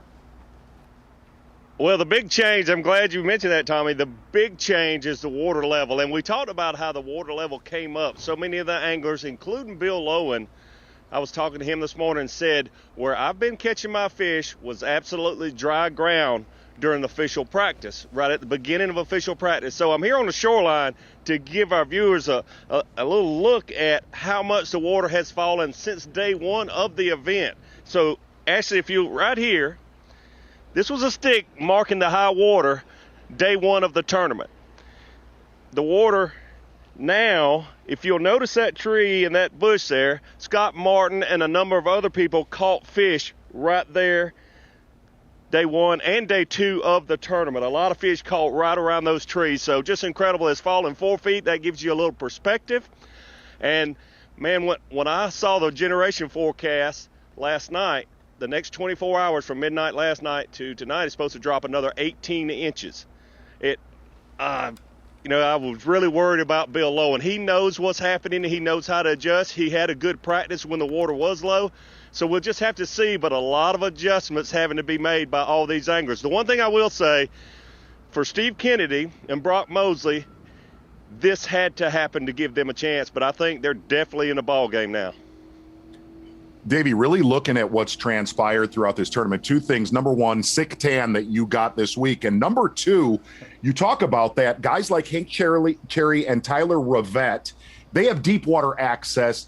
Even with the water dropping, fish are going to come to them. Where really what is hurting Pollinick and Johnston and Bill Lowen and Pipkins, it's a lot flatter. Those fish have a lot of room to move. Do you see that all 4 of those anglers are going to have to bail on exactly how they caught them throughout this tournament? It might happen. So back to Bill Lowen again, talking to him this morning, he said it really amazed me, and he's a river fisherman, but he said it really amazed me. Some of the fish that I've been catching, they were 300 yards from water a couple days ago. They moved that far in, so obviously they will move that far out, and these fish just have to, they're conditioned to it here on Pickwick. A lot of water level changes, but you have to think about it takes them a little while to make that journey and set back up and be ready and be in position to feed. But here's the thing that Hank Cherry, when I talked to him on day 1, and he told me the fish he's catching have been there all throughout this. When the water was low, he found them. He was catching them on a jerkbait. When the water came up, they stayed right there. He had to transition to a crankbait. But those fish have stayed right there, and I think there's a number of fish that did that those anglers didn't use different baits or couldn't get those fish to bite. Very interesting. Chad Pipkins fishing that vibrating jig extremely slow. A lot of guys probably said, hey, I'm going to go check where I caught this fish in practice. The water came up. They probably moved to the bank, maybe gave it an hour, went to the bank, and Bill Owen's really the only one that made all that work. But Hank Cherry's fish have been there the entire time.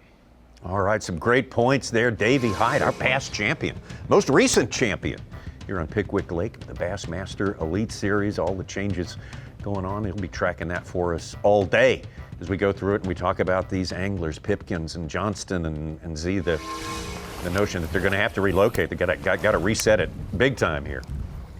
Exactly right. Cory Johnston set a boat docks just up lake from Bill Owen, and really looking at that map, all of these anglers have been pretty close together days 1 through 3, and you're starting to see them spread out and try to retrack where these fish have gone.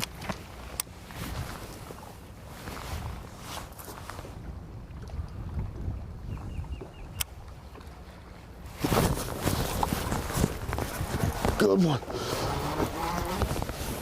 Big one.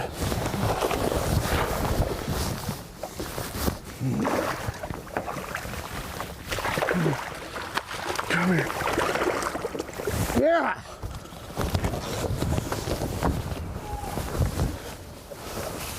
Woo! That's a big one.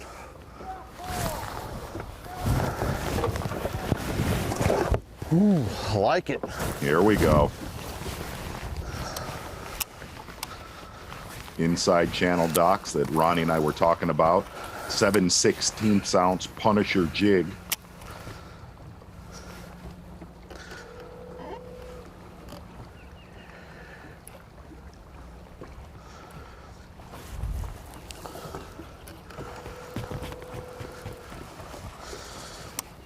Got a picture of that jig we'll show a little later, Tom. Good. Yes.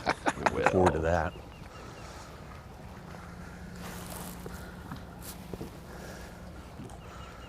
I'll get you fired up on Championship Tuesday.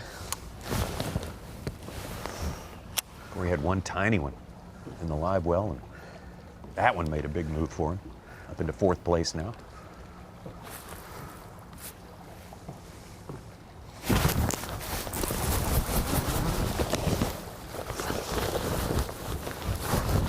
Oh boy.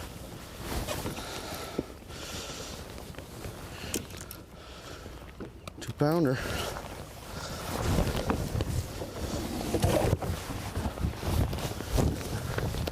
If you look at that dock right there, there's an inside channel, runs for about 2 or 3 miles, actually gets down to, call it 10 to 15 feet of water.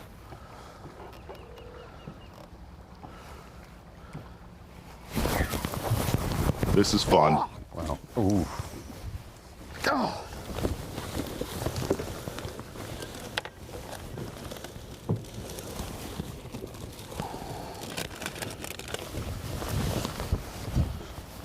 It's a good one too. Oh, I'd like to replay that.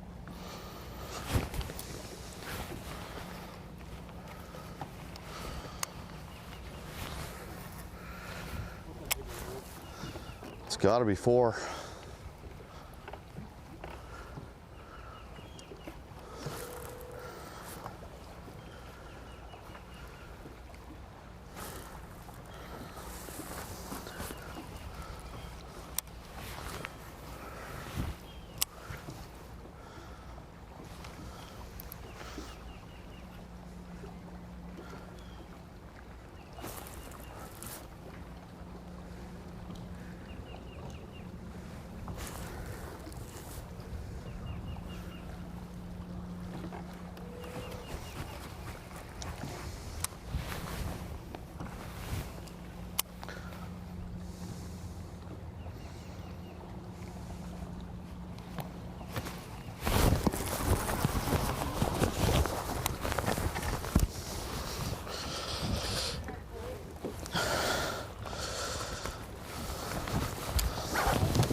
keeper.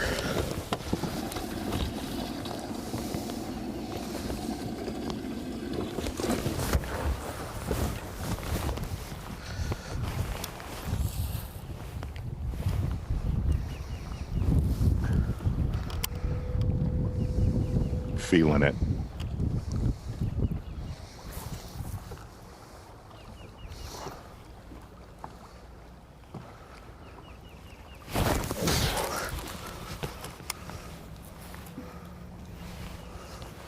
Frickin' loaded. Oh, he said he had a special dock. I believe that is the one that he's on right here. There's a candidate. If it's not, But then watch it is out when now. he gets to the special one. Yeah. Hashtag safety off, Cory Johnston. Was going nowhere 40 minutes ago. Then one little one in the box, and then loads the boat. Cory Johnston. Some magic here at the boat top. Let's watch. Cory Johnston actually said he lost a giant on this yesterday. Another 2-pounder.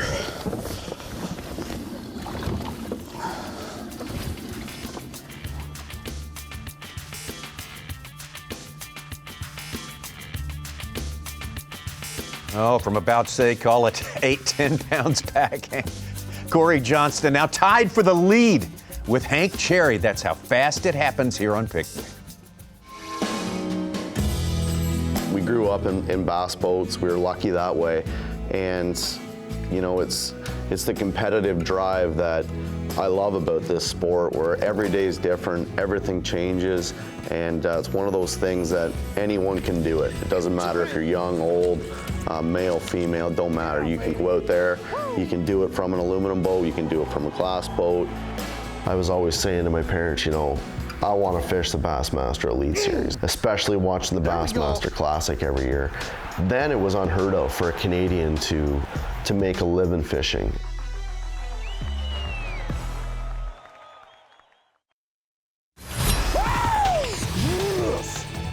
Live coverage of the Guaranteed Rate Elite at Pickwick Lake is sponsored by Rapala.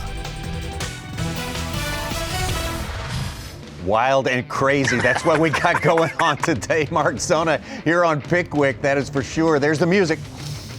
Yeah, exactly, Tommy Sanders. And we were going to give it to Hank Cherry, hands down. But really, in the last 20 minutes, the self-proclaimed best Canadian angler in the field, Cory Johnston, with a very special boat dock, starting out on the main river, not happening catching that deadgum Alabama stud. And he went on a flurry and right back in the mix. That's a big one. 7/16 ounce Punisher jig. Cory Johnston just swatting safety off. And absolutely right back in this tournament. Gosh, I like the aggression right there. And I mean hitting them with everything he's got. Cory Johnston, you are the powerful replay of the morning. Man, how quickly the tide turns on this lake. Yeah, I mean, hey, by the way, big fish alert, Tommy. Big fish alert. What? Bad service, taking a look right there with Cory Johnston's fish catches, but Brock Mosley has just caught a really big one. Bad sketch cell service. Oh, boy. But I'm going to tell you something, my friend. This tournament is now wide open. Back out to Cory Johnston live. You are the Power Pole replay of the day. Hey, Such, I'm going to start taking those BFAs from here on out if you want to grab those Power Pole replay of the day. I'll pull double duty here on Championship Tuesday. You're pumped up, apparently. I am. Yeah, Johnston had that flurry. First fish went in at 8:46, the last one at 8:49, about a 3 or 4 minute. Is this a pre-front? Oh, no. He's had a couple of those mixed in. Man, he is just furious, though. Just not eating it real good. He's got a bona fide Tennessee River school underneath that dock. Yeah, there is. My goodness. Yeah, what do you say we take and head downstream and not very far, Tommy Sanders. Gonna get out with Bill Lowen, Bassmaster. Live. Yeah. all cylinders.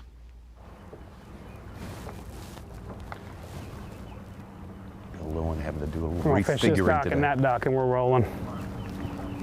Okay. And I want you to look at the bank. Those docks are a lot shallower downriver, about, call it 1.5 miles from Cory Johnston. Maybe not even, but a lot shallower where Lowen's at. More water on the dock that Johnston's fishing. There'll be a bass. Oh.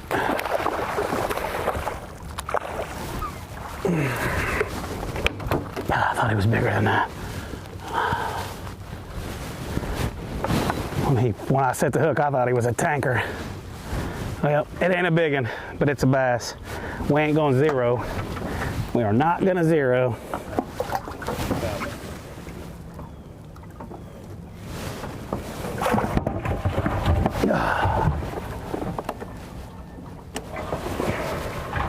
The low and tide for the lead Solid. to start this day, having to sort of get it all figured out again. But as he says, not going to zero today.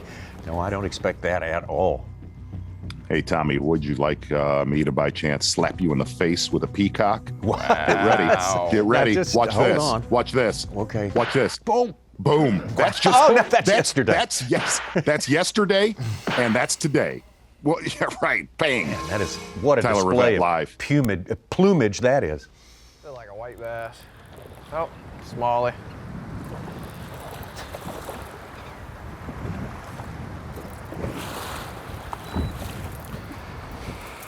Oh, don't think you'll be 15. Nah.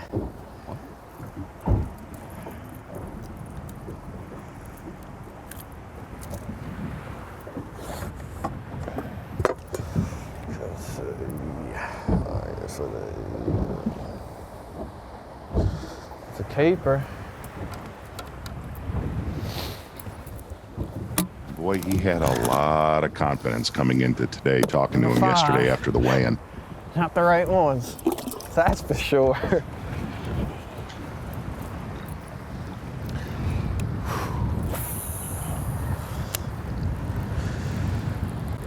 Z, we haven't been able to see Tyler Rivette on Bass Live a bunch. This is his first championship day for the Elite Series, but this dude coming out of college, well, he went to Nicholls State right there in his hometown. Soaked up again. Uh-huh.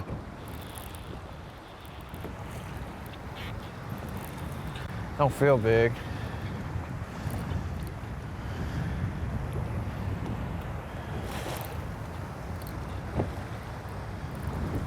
Bigger.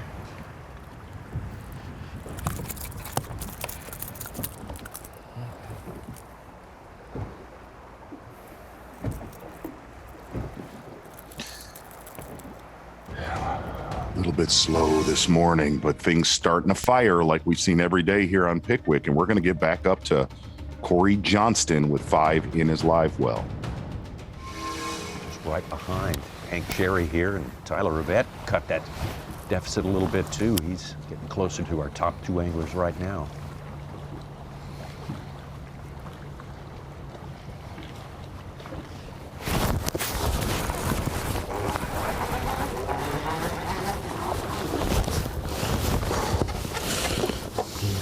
Better one.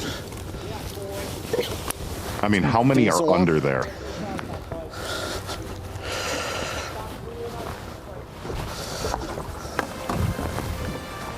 I asked Cory last night, Tommy, I said, how much better at fishing are you than your brother Chris? He said, without question, 3 to 4 times better than Chris Johnston. That's exactly what he said. I love it.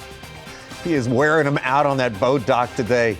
Wow. Canada's Cory Johnston making a big stand. Could we have 2 international winners in a row? We got so many possibilities coming down today on Championship Tuesday. Pickwick Lake here. Bassmaster Live, and we will be right back.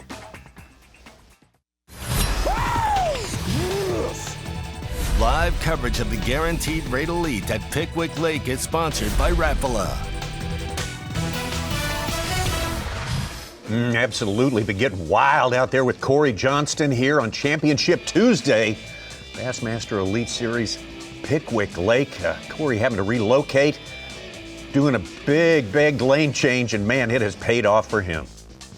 Yeah, exactly right. Cory Johnston's been fishing out at that main river bar just outside of Chad Pipkins and said last night, "Bud, I got a dock. I got a dock that is absolutely loaded if I need it." Well, it has reloaded in a big way for Cory Johnston. 7/16 ounce Punisher jig, plastic chunk, and he literally has caught almost a dozen bass here in the last 40 minutes, missing a lot of fish.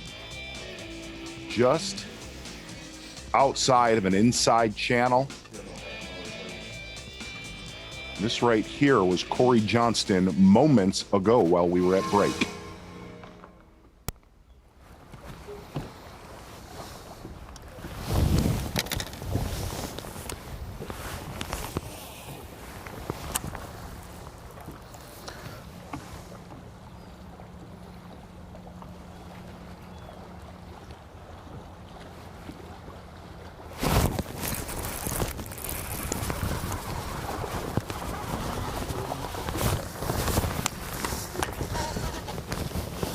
Fat sucker.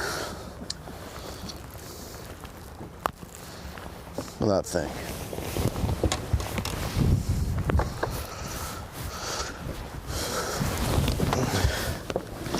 I don't think that one's going to help, Tommy. From next to nothing to a virtual tie with the leader, Hank Jerry. That is Cory Johnston. Now, Brock Mosley in the lead. We'll follow up on that story. But right now, let's get back to the other man tied at the top there, Hank Cherry, and just around the corner. Wait, who's out there? Yeah, we're gonna go. B&W Trailer Hitch is on the line with one of the favorites coming in here, and why not? Nobody's debuted on the Elite Series with a better resume than Justin Atkins. And Justin, man, I guess we want to ask you kind of what your experience was like out there and what you take from it, and also what you're observing today here on Championship Tuesday. Yeah, 100%. So, truthfully, my experience out here this week was I got caught up knowing a little too much, and that's going to sound funny to some people, but what's really going on this week was the water was really low. We didn't have any current running, and those fish were in those drains that still had grass in them. They were on some of these gravel bars out on the end of them. They were really biting up at the tail race. And so we get a lot of rain, and it causes the water to jump up. We have a lot of water on it. So there's a phenomenon that will happen once you get above 80,000 CFS of current running, and it puts all those fish in really tight spots. And we've had 180,000, which is really, that's a lot of current. So it's really tightened these fish up on a lot of places this week. And so we're on Revenge and Cherry this morning, and they're down here in a part of the lake that I spent a lot of my tournament trying to make it happen. And what happens is you have these gravel washes or you have these bluff points that make current breaks for these bass. And every one of these spots I have history with. Where I failed at was I would pull up and make 10 casts, not get a bite, and go the next one, go the next one, go the next one. The lesson I have learned this morning watching these two guys fish is Hank's been set up right here for 15 minutes now making the same cast, and he'll throw 25 times and then he'll catch one, and then he'll throw 50 times and then he catches one. So those fish are there, but for some reason this week they're in a weird funk where you're having to make that same cast, and it's causing them, finally to get a reaction bite, or this is just a great setup point, and those guys they're fishing, and fish are slowly coming to them all day when they get set up. So, the lessons learned there for me, not to fish too fast, to settle in and try to, just pick good areas and fish. That's what these guys are doing. They're also coming above it. I was super impressed with what you're doing this morning. You just can't run the same cast. You have a lot of faith in that's why even if those fish are getting and he was slow like the same thing. Justin, real quick, the water dropping out today, Coger Island losing about a foot of water, almost to 18 inches. So many big stringers that have been caught there out of guys in our top 10. Do any of those guys have a prayer out there, or are they going to have to completely scrap it? So, like with Pollinick spot, that is a very current-driven place. It's caused those fish to get there, but as that water drops and falls off those rocks, it's going to completely change the current break as far as like Lowen, and he's, fishing on the bank. I haven't checked this morning to see if he's caught anything or not, but as that water they cut that current back, it's going to cause that water to fall. It's going to fall off of those targets those guys have been fishing. Where I think a guy could win today up there is to fall back to where we were fishing at during practice, like fishing things that were good when there was 60 and 80,000 CFS running. Because if I'm not mistaken, I haven't looked this morning, but just by prediction, the water was supposed to be between 100 and 120 today. Those guys may find those bass back out closer to the places they were when we were in practice. If a guy can adjust and get back out there, he can have an awesome day today. Well, Justin, as we've said, guys started this tournament having to clear the slate and fish places that were dry land when they practiced now. Was that pretty much the case for you? All the spots you were hitting were, completely transformed. And a guy like you has got so many places to hit. It is hard to stop and fish a place thoroughly, isn't it? Yeah, for sure, 100%. So, guys, like you said, they started this tournament having to fish places that they were literally looking at with their eyes during practice because they were just dry ground. And so I've been here a few times during March fishing, BFLs and weekend tournaments and buddy tournaments and stuff where these conditions have happened. And I had different relationships with every one of these spots. At one time, they were on this one, and another time, they were on another. And so I had a lot of places I caught myself wanting to try to rotate through where these guys settled in without any history, looked for something that looked right and fished it hard and got a few bites and made a relationship with that hole. They figured out what cast was good, what it seemed like fish-wise were holding on it. And it's been super impressive to me to just watch these guys just really pick these places apart because it's amazing how many bass are on them and how many casts it's taken to get them to bite. Justin, before this lake swelled and we got postponed on Thursday and Friday, you made the comment Pickwick was lower than you had ever seen it in your entire life. With that being said, how was your practice before the lake really rose? So it was really good, actually, and it was. I'm not sure. The last 2 years we've had really massive floods. Like McFarland Park is flooded. The highway out in front of McFarland's had water running over it. And I feel like TVA saw this big storm coming, and they sucked this thing lower than I've ever seen it. I was telling a friend of mine, there's a sunken boat that we fish up above the Krieger Island area, and I have never actually seen it with my eyes. And the first day of practice, I run by it, and it was legitimately sticking, 2 foot out of water. So right then told me, like, we were fishing different conditions than I had ever seen personally. But what it did to those fish was it put them all in those drains and ditches. It just really congregated them. They didn't have anything else to be on. There was a little bit of current running, so they were going to be around something. And it made it lights out. I mean, practice was really good. You could blast them in the grass. If you found a piece of wood, on the bank, it was going to have a bite on it. And then the tail race was playing awesome, because they were still running some water. There's a little bit of water running through the horseshoe. The other side had perfect seams on it. You were able to drift and not drift too fast. You could just fish your bait. It was setting up to be a super slugfest, and it still has been, and I knew it would be. This lake has too many fish in it for guys not to catch them. But it was really setting up where guys were going to blast them at the tail race, and guys were going to blast them around that Krieger Island area. And when the lake swelled like it did, I really didn't know if they were going to catch them in the tail race. Guys still made it work. Your leader was fishing up there from McFarland up for the first couple days.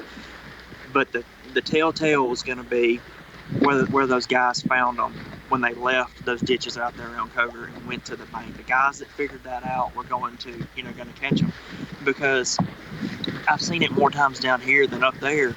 Those fish don't just instantly run to the bank. They'll sit out there and buck that current for a little while, and you have little groups of fish that'll pull up. And that's why, like a Lowen is going back to them same areas, flipping the same trees day after day after day, and it's just reloading because those fish are slowly getting washed to those places. Pollinick spot's a perfect example of that. It is the first good current break out on the end of a huge flat across the head of that island. So those bass are just getting slowly washed to him, and they're tucking in that spot. And every morning he has a fresh load of fish to fish for. And once he catches them, throughout the day, 1 or 2 random more fish will get there, and other guys were fishing there and picking them off. But it was just really impressive to see the guys that settled into areas that were close to where they caught them in practice and figured out where those fish were slowly sliding to and showing up, and they were making the best of it and had a really good tournament.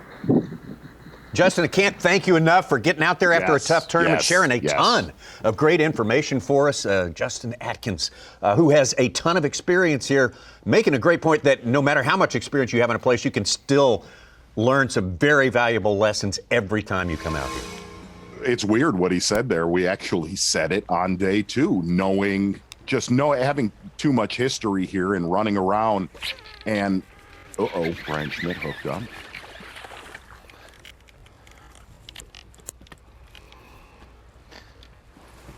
But Atkins also, we've been texting back and forth, and obviously we talked to him a lot before this tournament started. Gosh, it's just hard to see that because he was by far and away the favorite to win this tournament or be here today. Mm-hmm. And he said, dude, it was the most brutal week of my entire fishing career. Go low and hooked up. Guy's making adjustments. All right. Couple of keepers now for Bill Lowen. Hey, you can have a slow start here and bring it on in the last half of the day or the last 3/4 of the day. And we are far from done with this one right now. So many moves up and down that leaderboard. So many surprises. After 3 days of fishing on Pickwick, Championship Tuesday is offering us a lot.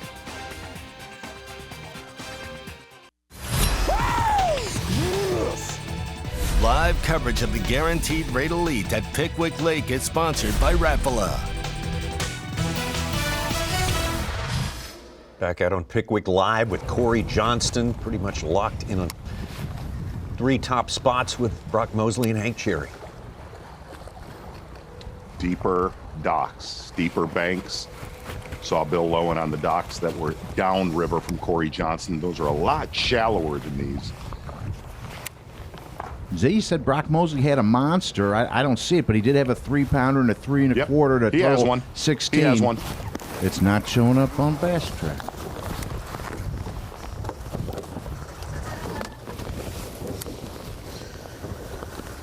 I think that'll help. Not sure.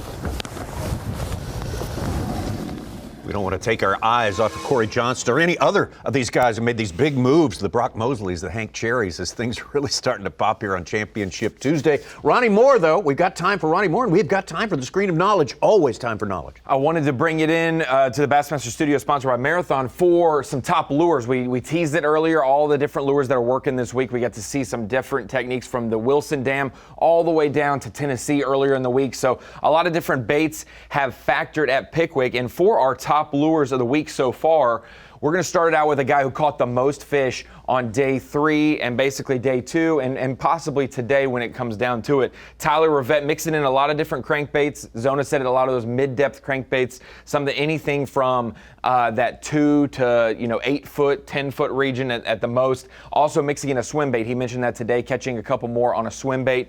Brian Schmidt, this was the chatterbait that Zona referenced that wasn't as pretty as other chatterbaits, but it is a black and blue chatterbait. No skirt, which is unique with a black and blue Missile Baits Crawfather on the back as the trailer. We'll get into exactly why he chose that instead of a skirt and a normal one. And then we take it back a couple decades probably to an OG swim bait, the internally weighted, I don't know exactly the brand that Brock's using, but a lot of people used these long time ago before the hollow bodies and whatnot to fish current, to fish these bluff walls, and to fish by the dam. Brock Mosley's putting in a couple different colors there. And then Chad Pipkins been using a white chatterbait all week, but 2 different sizes and 2 different types, using a 3/4 ounce chatterbait with a trailer hook, and then a different style of a chatterbait, different head design with a different size version, a little smaller.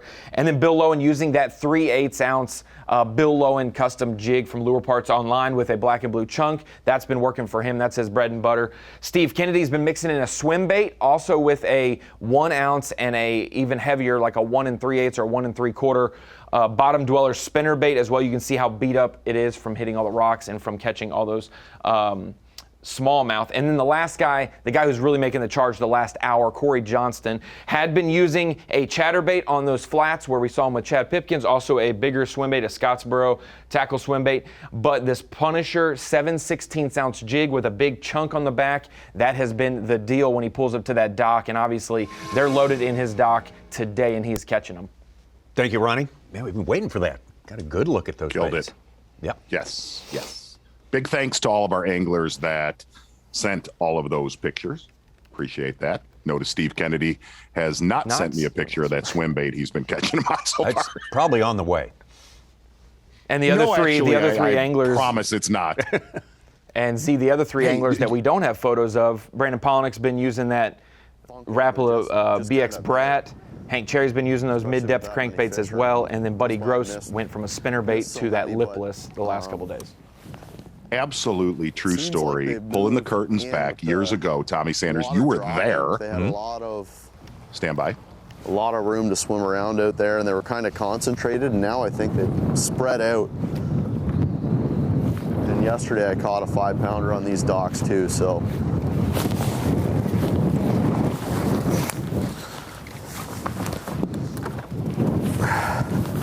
There's fish around. I don't know if he'll help or not.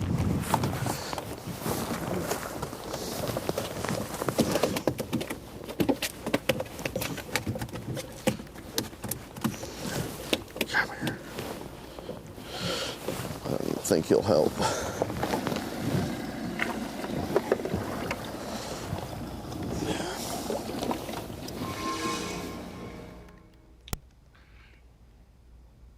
If that last fish that he held up was his cull, I got him at a little bit more than we have him right now. All right, so pulling the curtain back. Okay. Stand by. Stand by. Stand by. Stay on there.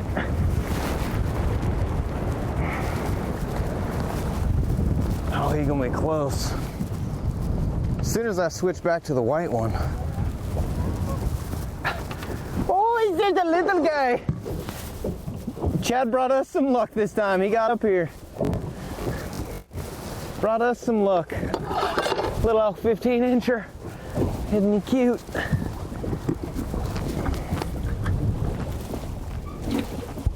Cute little guy.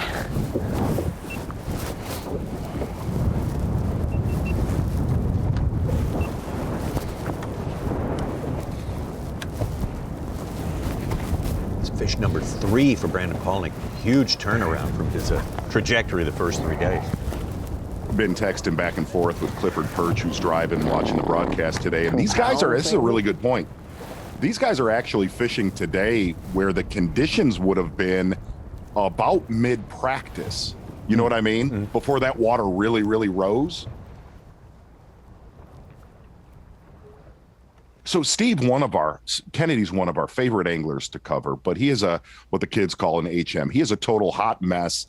There is nobody on earth that you can look at when he catches a bass and he sproings. I mean, every single function. Yeah, absolutely. He is a disaster. The dude just loves to catch bass. I remember this at West Point. Steve does not like to show us. I'm going to take a look at our TH Marine weather report right here. Storms are coming, Tommy Sanders. Yeah, obviously a big line, a very compacted line of storms. Could move through pretty quickly. Actually, it did made its way from Arkansas, where we are, 6 hours ago. It was about 11:30 last night when it really started hitting, and it was gone by 5 in the morning when we woke up to come in a studio. Quick storm. Yeah, quick storm. Quick storm. So at West Point, Steve does not like to show us his lures at all. Right. It doesn't matter if it's a Senko or a swim bait. He does not like to show his lures. This is a true story. We were doing a hit after the weigh-in on the final day. And I said, Steve, can I see that swim bait that's on your rod? Tommy, for everybody watching on Bassmaster Live, did he not run full sprint across the parking lot to get to his vehicle and leave? It was like, what happened here? Did you pursue him? Oftentimes when he does catch a fish, you said sproing, I always equate it to allergic to himself. Like he's trying to get away from himself, but he's in himself.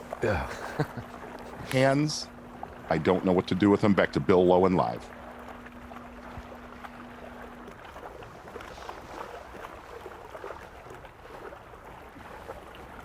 Boy, and he has made a big adjustment and move from where we've seen him the last 3 days.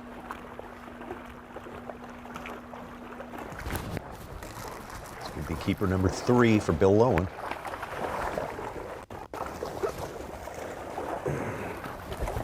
It will be.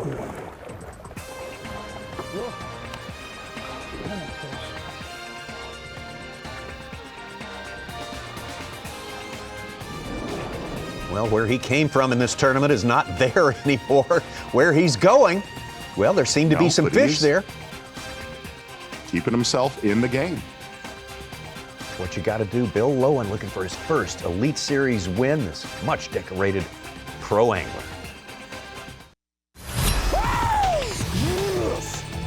Live coverage of the Guaranteed Rate Elite at Pickwick Lake is sponsored by Rapala. 10 anglers on this final day, rocking and rolling with the changes through 6 days. They have been locked and loaded, ready to go. We've been able to fish 3 and some change today. We are on Championship Tuesday. But right now, let's take a look at our Seagar Bassmaster Rookie Watch. And of course, the angler, the very flashy rookie who won his first outing with the Bassmaster Elite Series, Brian New. Not surprised to find him, Mark Zona, on top of our Seagar Bassmaster Rookie Watch board. Tommy, looking at Brian New, Justin Hamner, and Joshua Strassner, Ron Moore's guy. It's kind of a top-heavy beatdown this year, at least so far. And Brian New actually in the top 5 of our Angler of the Year standings. Going to get back down lake right now. Chad Pipkins, Bassmaster Live. It's a rare top 10 anymore that we don't have a rookie in it. This is kind of unusual. Such are the quality of the rookies we have now in the Bassmaster Elite Series. Well, there's a lot more wind on that spot. At least the wind is coming with the current. Come on.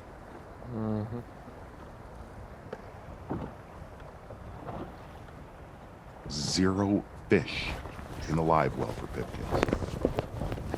I can't catch him. Just a little. That's why I couldn't catch him. He's so little. I was hoping he was big. I thought it was a giant one running at me, but nope. I thought I couldn't catch up to him. I did. It was his whole body weight. Right species anyway. Yeah, right one. He ate it. Friggin' choked that thing? Yeah, he did indeed. Man.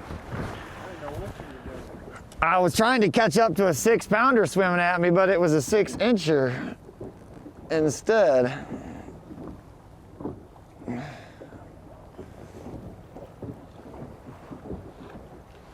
Whoop. Cory Johnston started just not too far from Chad Pipkins right there, but he made a move, went to this boat dock, and basically lowered the water level under it. He drug so many bass out of there. Yeah, and really we talked about guys that were going to make adjustments, who had something in their back pocket. From that Koger Island area, Lowen, Pollinick, Pipkins, and Cory Johnston. Well, obviously, Cory definitely saved a little bit of something. Said he had a magic boat dock, and that is where he's got everything in his live well has come off of that one dock.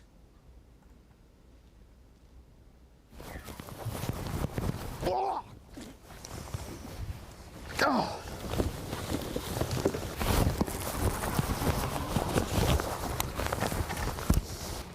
7/16 Punisher jig. A lot of other work Cory's done this week with a 1/2 ounce and a 3/4 ounce bladed jig.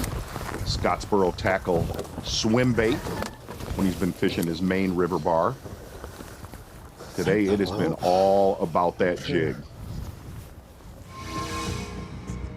0 to 14 pounds plus. I'm gonna spot the size of a small pickup truck under that. Back out to Brandon Pollinick. I mean, that spot We've got us a whopping 3 bass for about 6.5 pounds, maybe. It's definitely way slower, but I think it's slower for a lot of the guys that are fishing down around this area. Maybe all of us. I feel like today the upper end is probably going to play a little bit more. It probably just sets up a little better for it. So I'm just gonna kind of keep working my way up there. I just don't want to I don't want to go into straight scramble mode yet. I know that there's fish right here and there's good ones, so I'm trying to be smart about it. Stay on this outside, but the bites have been few and far between for sure. And we've got rain coming. Luckily the wind's blowing this way, because back there you can see how dark, like it's literally raining right below the trace right now. It's just dark and nasty, but hopefully the wind will keep it pushed back that way. Ladies and gentlemen, your wind forecast for today, a little bit breezy out of the south-southeast. It's gonna keep the rain at bay and keep it a little bit further west from the buoys on the water. It's really gonna change up them current seams and they're gonna have to adjust. Should I just get it one? She just changed it. See how quickly I just changed from weatherman, anchorman to, must have been a drum or a catfish or something. And here we go. How about a BFA? We've got a new leader, Brock Mosley, rough service up at the tail race. Unofficially with 16 pounds, Tommy. Yep. Very far ahead of what he has done all 3 days of this tournament. And if he could kind of add on that late day bluff swim bait bite, Brock Mosley absolutely in the driver's seat.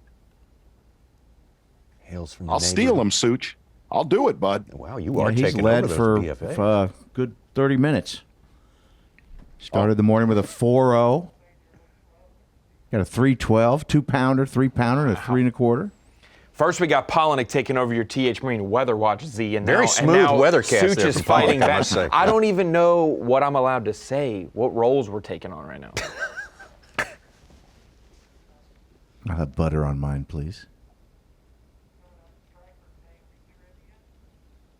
Oh.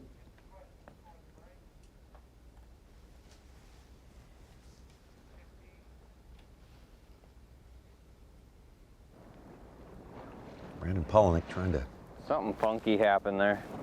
get some size going, get some numbers going. He needs some of each to get back in the lead, back in the hunt.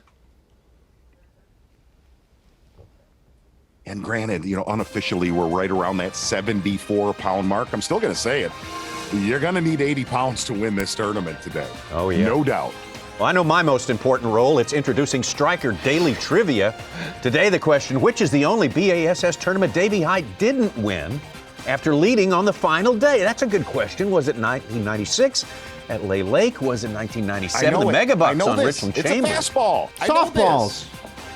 2010 Elite on Guntersville, or was it the 2011 Elite on Murray, Davey's home state of South Carolina? Davey Hyde themed trivia. Answer when we come back. The Guaranteed Rate Elite at Pickwick Lake is sponsored by Ranger Boats, Yamaha, Toyota, and by Berkeley.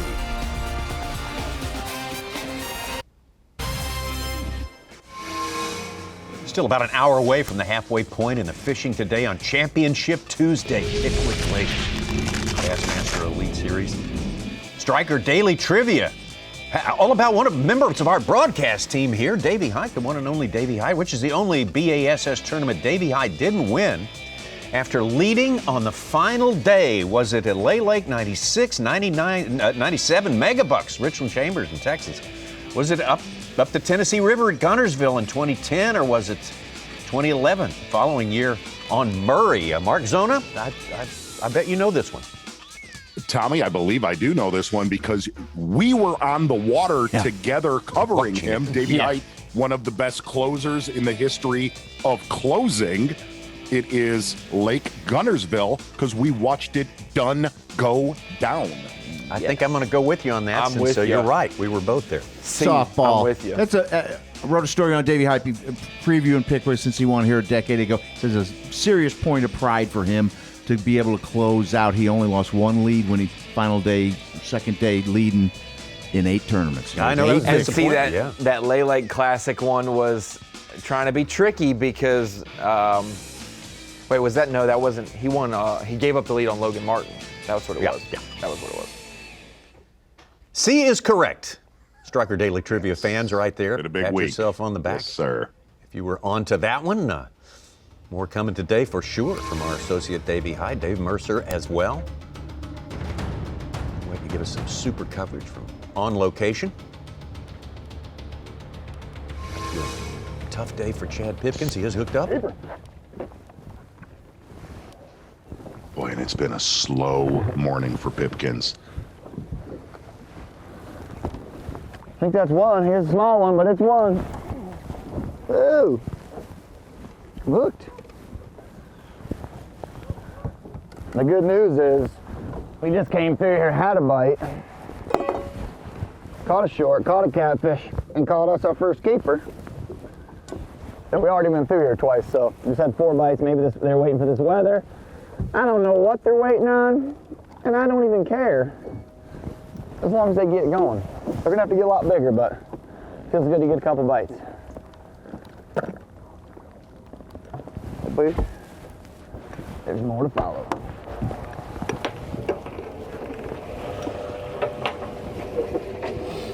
Well, we got one. Now let's get some big girls. Even with Mosley's 16-pound bag, Lowen and Pipkins only need 11 1/4 to top it. They started that far behind or ahead of them. Speaking of Lowen, we're on Bill now live. Across the river. Key. Go ahead, Z.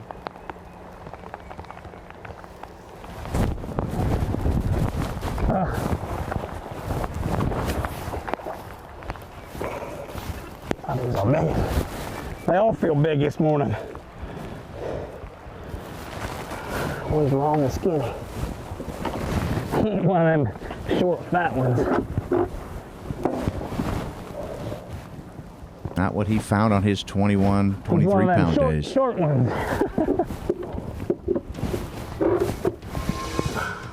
Lowen and Pipkins starting the day with the lead, now having to play catch-up right now. The guy everyone's trying to catch at the moment. We're going to him as we head toward the Wilson Dam. That's where we're going to pick up Brock Mosley.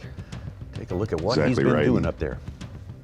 Fishing up in the Horseshoe, Tommy, an area that we have not seen him on the first 3 days of this tournament, but we've seen a lot of other anglers, especially anglers that were, leading this tournament after days 1 and 2.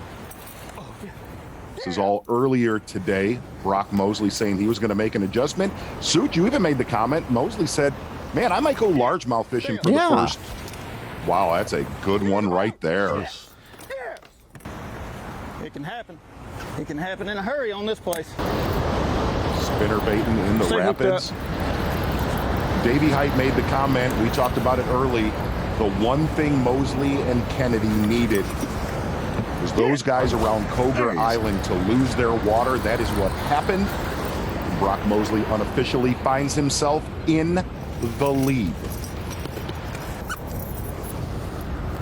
That's 5 anyway. And the interesting thing for Mosley and Kennedy, they were 6th and 10th, and normally it's a pretty wide margin as you start to go down. They were only separated by 1 pound, so they can have very similar days, and they'll still be tight together too.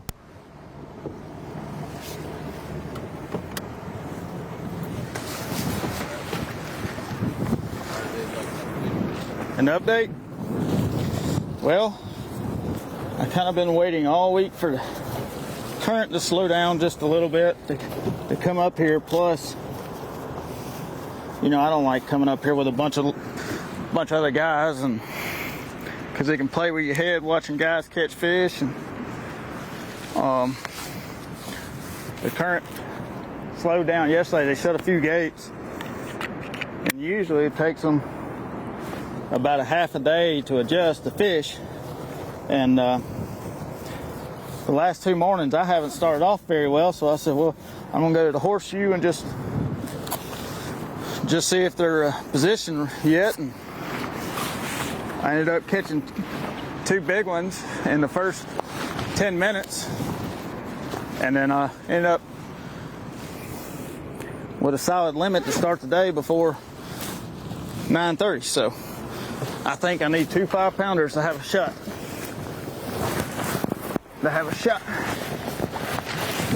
So it's been better for me later in the day.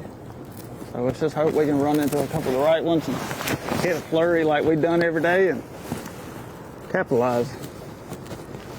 Like I said, I think I need 2 big ones to have a shot. So 2 more big ones.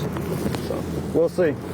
Rain's coming, and I know these Tennessee River fish bite best when the weather's nasty. So we're gonna try. Brock Mosley absolutely putting himself in position to win this tournament. 2 of our top 3 making big adjustments on this day. He was definitely one to watch when we started this week, right, Z? Talk about guys like Bill Lowen, exactly right, Ronnie, and Chad Pipkins looking for their first win. A lot of fans. I'm going to tell you, Brock Mosley also one of the best we cover. Somebody, Tommy, we covered when he was in college. Sure did. Oh, remember it quite well. About 6-7 years ago, Brock Mosley from University of Mississippi, Ole Miss. Mosley, Johnston, Cherry kind of locked into a virtual tie there at the top. Those are all Bass Track numbers right there.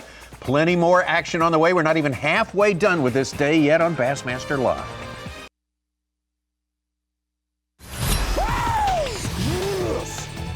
Live coverage of the Guaranteed Rate Elite at Pickwick Lake is sponsored by Rapala. A very, very rare Championship Tuesday, and welcome back to our on-location coverage here in beautiful Alabama, at the top half of the state, on beautiful Pickwick Lake, an historic area here in Florence, Alabama. And man, lots of changes here this week, and the changes continue as the weather starts to move into this area. And let's look at our Toyota midday report. At the start of the day today, Chad Pipkins was our co-leader as he searches down his first Elite Series win and seemed pretty calm and ready to do battle at the dock this morning, Davey. He really did, was ready to go and have a chance to win his first Bassmaster Elite Series tournament. Tied for the lead, and he's been fishing one location all week, but today things are very different. Well, Chad Pipkins did a penguin walk on the dock, but let's look at the turtle, Bill Lowen. He has led this, but man, his bite, and he's talked about it, is kind of moving away from him, not just the bite, but literally the water that the fish lived in. Yeah, absolutely. The water has fallen a lot for Bill Lowen. I looked at the generation forecast last night, and I thought, ooh, that's not good for Bill. The one thing he mentioned this morning is, I hope the water doesn't fall. That's one thing could hurt me. And I didn't say, have you seen the generation schedule? Because it's certainly supposed to. I didn't want to be negative, but that is not what Bill Lowen needed. Making his very first top 10 here on the Bassmaster Elite Series, and an incredibly consistent young pro. Tyler Rivette, happy to have him here. Yeah, he's won the numbers game. Between him and Hank Cherry, they have caught a lot of fish. Maybe Tyler's caught more, 20, 30 bass a day all week long.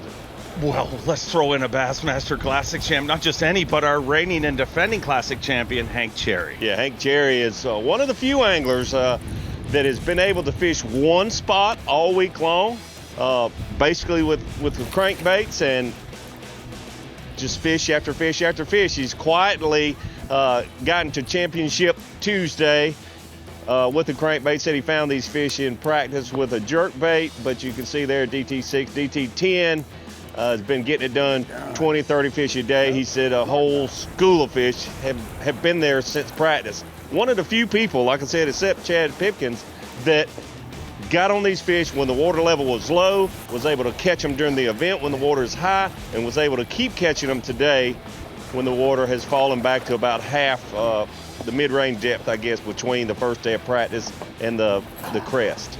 And just like Tyler Rivette, I mean, if this was a numbers game, I mean, they'd be walking away with it. But it's not a numbers game. It's all about the 5 biggest fish, 20 biggest fish over 4 days, and a guy that's trying to become the 2nd Canadian in a row to win an Elite Series title and shade that one title that he wants. I mean, he doesn't want to be the only Canadian not to win an Elite Series title. Well, I'm sure he's thinking about that today, and it certainly has a great chance today. Boy, this dock has saved him. Offshore where he caught a lot of that 25 pounds yesterday, and he caught him in a hurry. A lot of us expected for that to happen again today. It did not, but thankfully for Cory, he had this dock to go back to, fishing a jig under his dock, and just a whole school of bass under one dock has been a savior for Cory Johnston. He's certainly got a chance to win his first event today. Said he had a very, very special dock, and you know, anglers say those things to you, and you kind of underestimate it. But watching this footage, I was like, yeah, that's a little more than special right there. Yeah, that's certainly a special dock. And to be able to, I'm assuming that he saved it in case the wheels came off on the final day, and that has happened. And it could prove to be victory for Cory Johnston. The weights up top are so close, it's too hard to estimate. They're so close. Cory Johnston is doing a great job. He's been quiet all week, but big moves for Brock Mosley here on Championship Tuesday. So I was able to talk to Brock this morning quite a bit, and he said, hey, I'm going to go start up on the horseshoe this morning. I was like, wow, I haven't seen you there. He said, no, I haven't been there. I didn't like the crowds. I fished there. I know where those fish get. I'm going to go give it a shot because I've had a slow start every morning, but he's been able to catch good limits of smallmouth up in the day. So Brock Mosley with a beautiful fish there, a big one right out of the gate this morning. You can see the sun was just coming up. Brock Mosley way ahead of where he has been, and he's been able to catch 4.5 pound smallmouth in the afternoon all week. I expect to see some more of that today, so look out for Brock Mosley. A big Championship Tuesday for Brock Mosley. And as I said, quiet all weekend. And what I mean is he's just kind of laid in the weeds. You know, he's been in contention since day number 1, but he hasn't been one of those guys that has stood out and everybody has pointed at, is it Brock Mosley's time? But if you look at our leaderboard when they left the dock this morning, man, a lot of guys searching down that first title. And Brock Mosley, Cory Johnston in that group. Hank Cherry not searching his first title. His first Elite, though. Tyler Rivette, Bill Lowen, Brian Schmidt, and Brandon Pollinick in 7th place. I mean, he's obviously not searching his first title, but you look at all those first-time guys, Chad Pipkins. I mean, it's amazing. You look at this top 10. It really is, and this tournament is far from over. We saw yesterday, well, we've seen every day, the afternoon, a lot of changes in the standings, and I think we'll see some more of that this afternoon. You see every angler still technically in contention. Even Chad Pipkins, that has fallen from co-leader to 8th place. He's got a lot of room to grow. Let's go live and join Cory Johnston.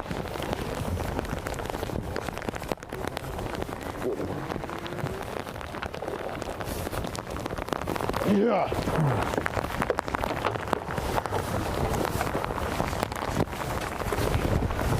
There we go. 3 and changer.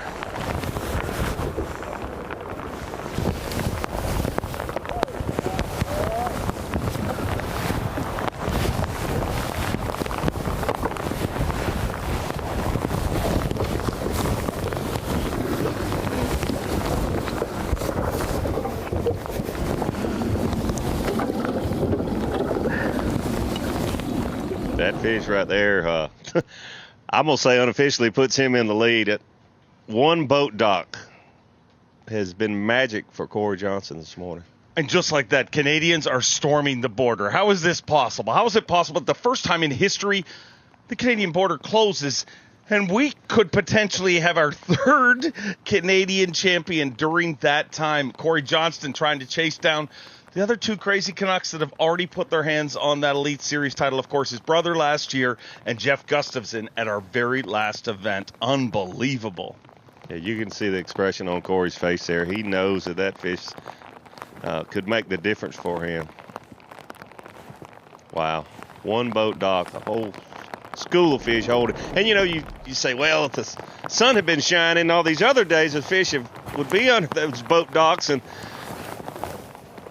now cloudy and rainy, and he's catching them really, really well. Those fish are just living there. They're using it as a staging area to move, once that water warms up, to move in and spawn. One of the things that Brock Mosley said is when the weather gets worse here, they bite better, he believes. Why is that? Oh, I think, we got a south wind today, basically all day. Last night, the temperatures didn't get low. It's warmer, and then this front coming in, a low pressure, it's just a perfect recipe for fish to bite better in most places. The big changer is when we're up north, those bluebird skies, those smallmouth love to feed on those days, but largemouth and even the smallmouth down here feed really well when we have these conditions. Looking at Bill Lowen and Cory Johnston right now, and to the naked eye, we're saying, well, Bill Lowen's bite might be getting away from him, but to the naked eye, I'm looking at this and I'm saying, look, what is the difference? Why are these anglers having two totally different results today? Well, obviously Cory's got a magic dock, but by magic, it's just a dock that is not necessarily. A lot of times these fish that like Bill Lowen has been catching around these boat docks, those fish are moving up there to spawn around those dock pilings. This group of fish here, it's a total different scenario. That's a group of fish that are actually pre-spawn fish staging to move somewhere else and spawn.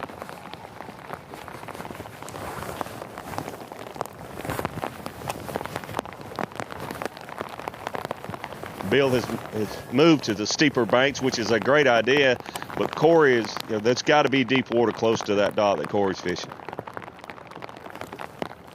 Is it all just the water drop, or is it also maybe the water clearing a little bit? A lot of times that dirty water will push those fish tighter. It's both. It's both. You're right. Bill Lowen was saying that his area had dirtied up because of the wind direction had made the shoreline dirty. Let's head out off the bank and join Brandon Pollinick live. We got the weather change we were talking about. I think the rain is here to stay for a while. I'm just gonna buzz down here and holler at Chad real quick, and then I think we're gonna roll. I just want to let him know I caught a couple on this outside in case he needs it. But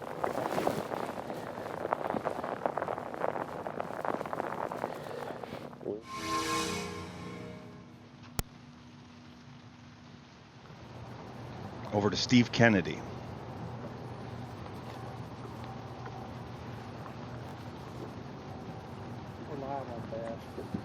Hello.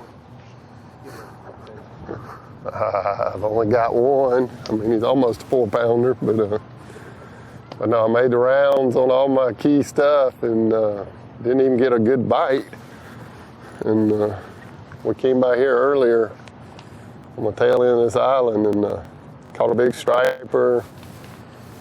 Had a couple of bites on a big swim bait, so we came running back up here to see if we could figure out how to.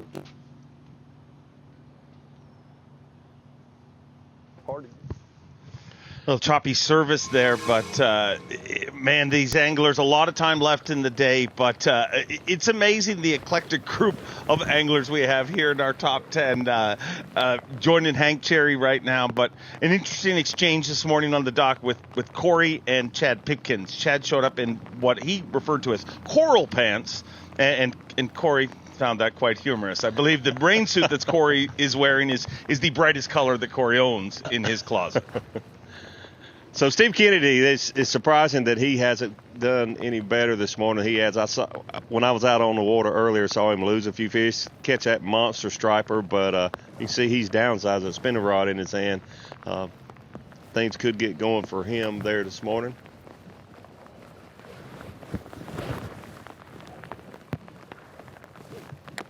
Hank Cherry throwing a swim bait here.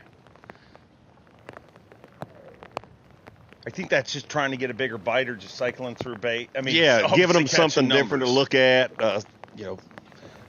It's really incredible the way he and Chad Pipkins, although things aren't going well so far for Chad on that one location, but Hank Cherry and Tyler Rivette also, they have caught probably between 75 and 100 bass off one location. Basically, Hank Cherry said his, it's about a 5-foot area where he has caught so many of these fish making the same cast.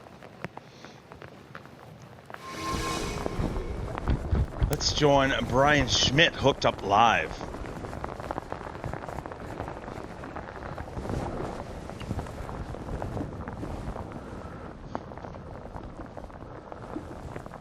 That'll be his limit. He's got 4 in the live well right now. And I'm going to tell you, do not judge this guy's career on last year in the Elite Series. He said, man, it was just a nightmare. Started early and continued the whole season long. But if you look at his track record, an incredible tournament record.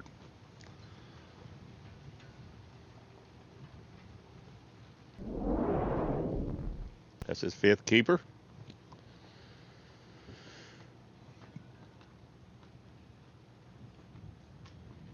And he was a guy that a lot of people talked about, you know, coming into this event, fantasy fishing wise, but they thought it is a much different event, you know, him punching grass and that sort of thing. Fishing very different than he may have expected, but definitely a great performance for Brian Schmidt.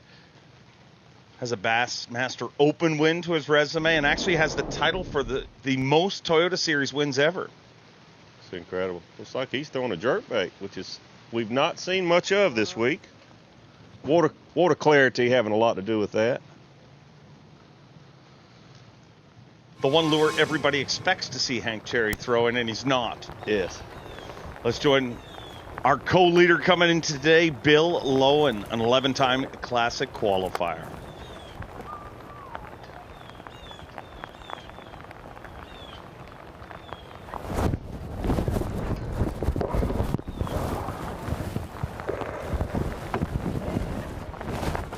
Wow. Just hasn't had those big bites yet today. That'll help, though. Another keeper for him.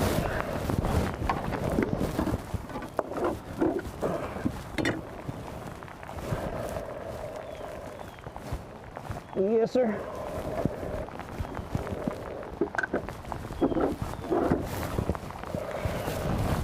Bag of peanuts. Working on a bag of peanuts.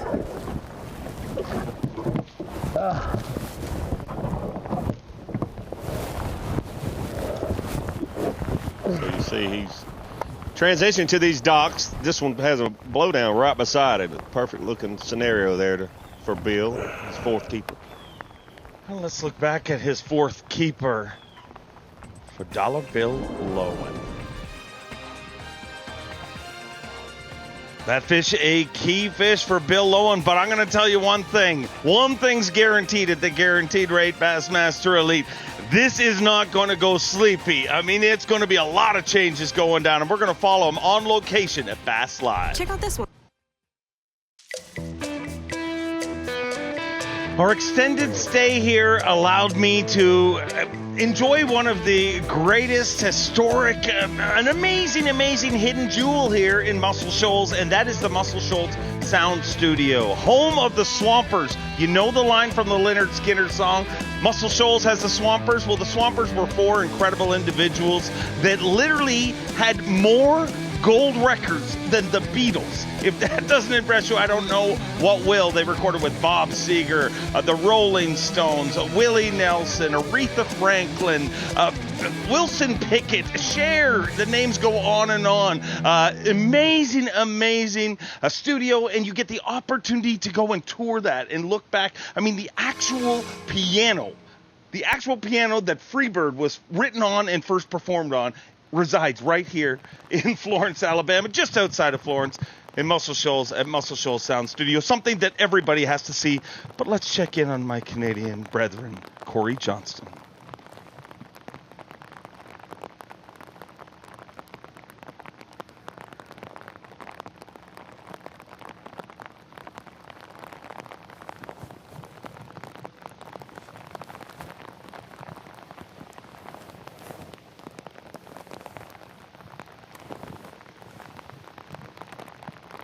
Cory currently in the lead unofficially with that last good fish under this same dock. Made about 15, I think, that he's caught from this one boat dock.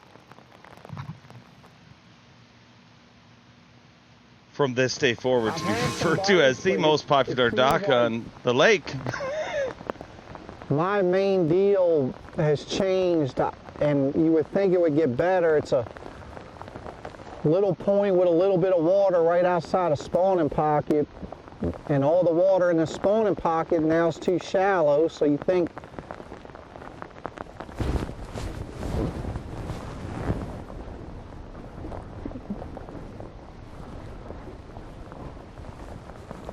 I don't even think that's a fish.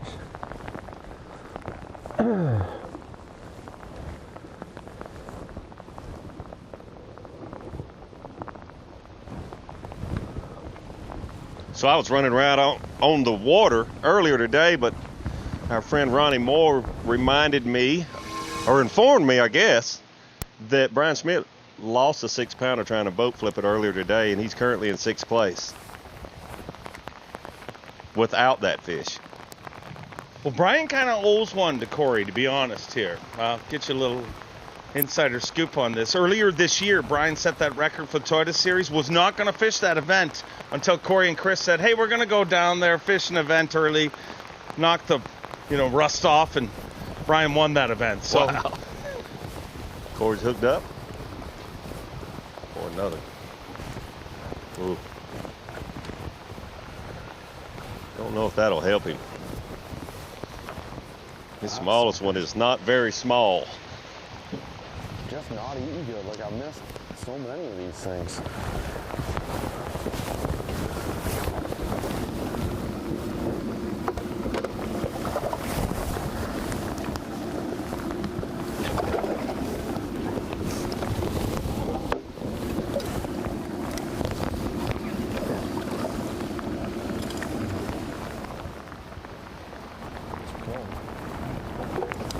Yes, it does help. Padding that lead a little more.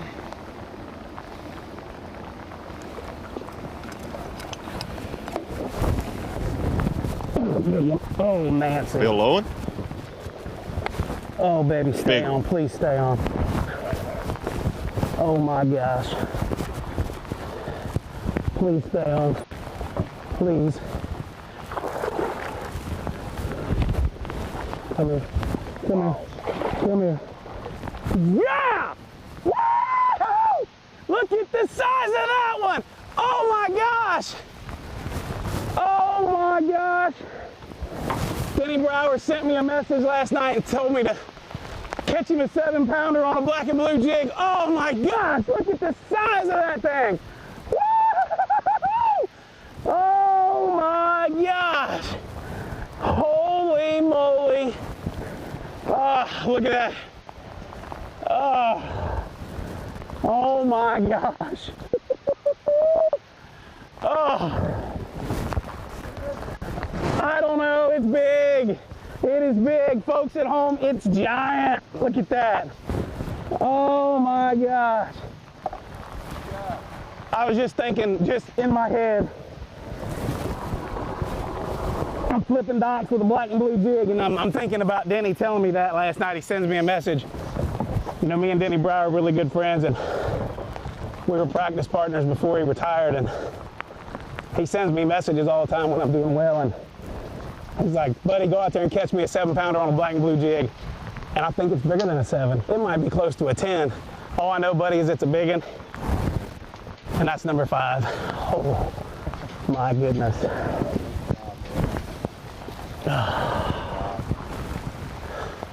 I don't know how big it is. We're gonna have to weigh it, find out. Oh my goodness. Thank you, buddy. Oh, look at this. I left that out. Guess we ain't gonna be putting that back on, are we? You know what? It don't matter how big it is. Let's just keep fishing. Let's just keep fishing. So I got 1, 2, 1, 2, 3.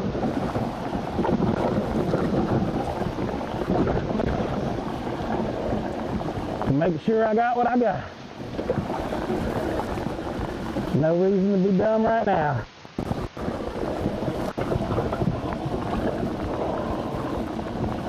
Three, 4, 5. Oh my goodness, right now. I seen her come up and I was like, oh my Lord. She's freaking giant. Please stay on. Woo! Thank God for 20-pound B.A.S.S. Woo-hoo-hoo!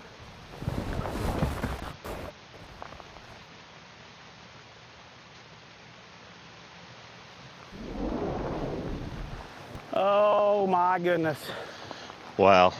That's a game changer there, and he knows it. He knows it. Just because, you know?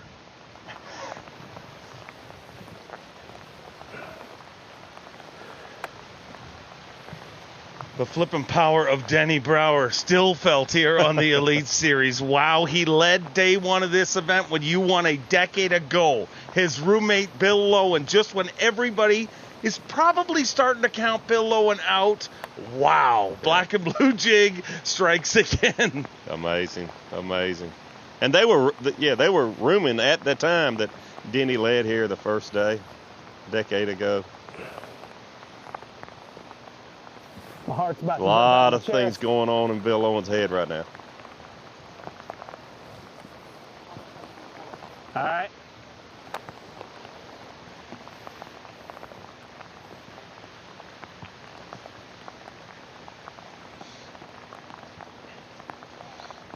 Do what? You think his wife just screamed? I saw that? I was just about to...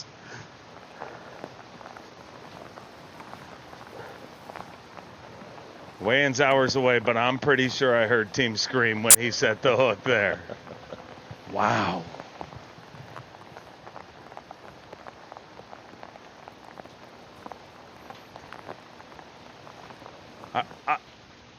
We got to look at that one more time, Davey. Unbelievable. Big bass, big stage, big dreams, and big fish is what it's all about for Dollar Bill on Championship Tuesday. Can it finally be his time? An 11-time Bassmaster Classic qualifier, a perennial door knocker. And man, he just kicked the door open with potentially the biggest bass of the tournament here on Championship Tuesday at the Guaranteed Rate Bassmaster Elite, Pickwick Lake.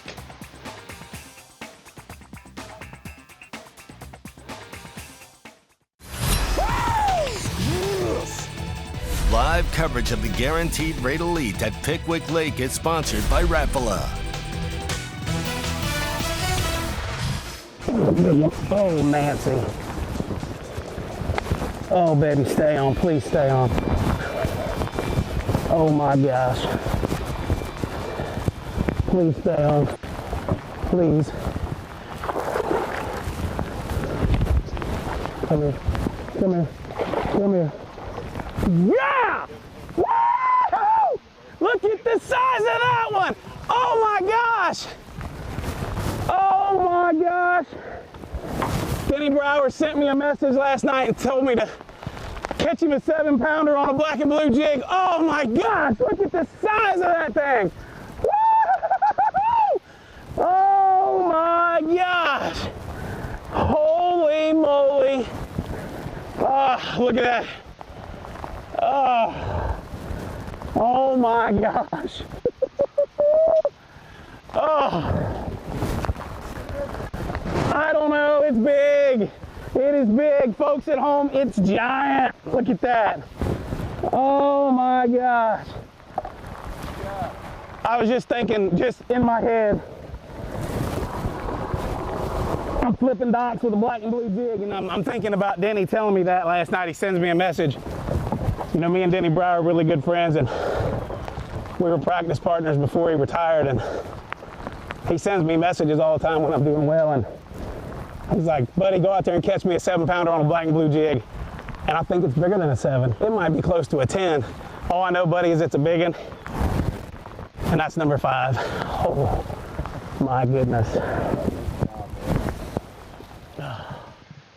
Biggest fish of the day, potentially the biggest fish of the tournament, and maybe the biggest fish of Bill Lowen's life. Yeah, it certainly may be. And I hate to say this, but honestly, I was just thinking he's going to have to catch one real big one, because he's been catching those 4s and 5s, and then yesterday had good solid fish, but he has not had that big bite. But boy, when he needed it most, he got it. And look at what it did to our leaderboard. unbelievable 78 pounds, 8 ounces, and a brand new leader, the same leader that left the dock in first spot this morning, $1 Bill Lowen.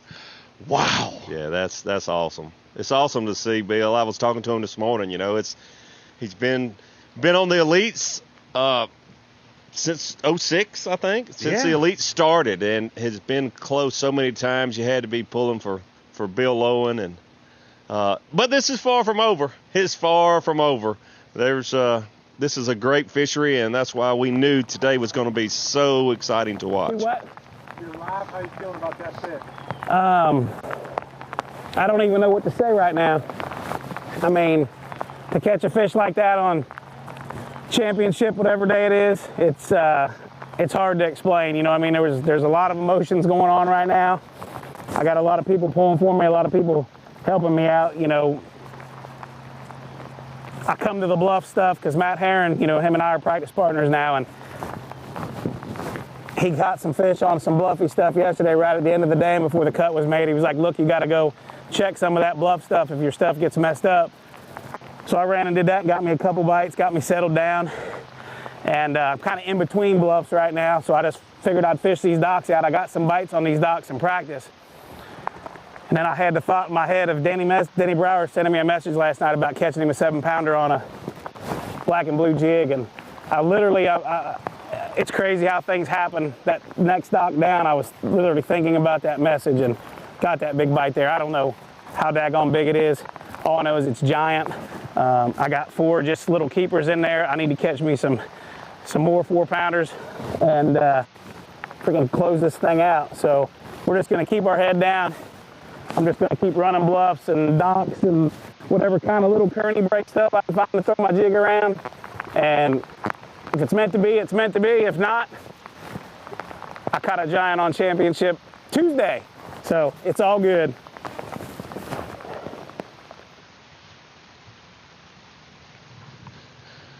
Wow, unbelievable. I mean, that fish just changed the entire complexity of this tournament, but that's how quick it can happen. And we were both saying, you know, on location, you can feel the changes here in the air, and you know that this tournament is not done changing. I mean, we're going to see other big swings here this afternoon. Oh, absolutely. But Bill Lowen's been fishing the Elites long enough to know he needed that fish. Now he's definitely got a chance.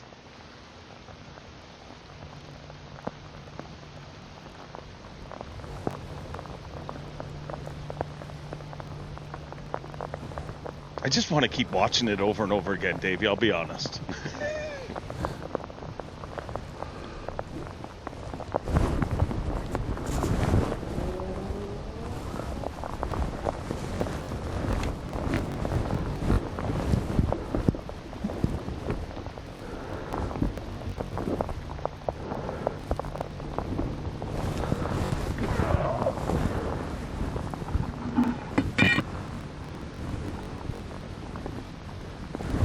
Now get rid of that skinny, nasty one.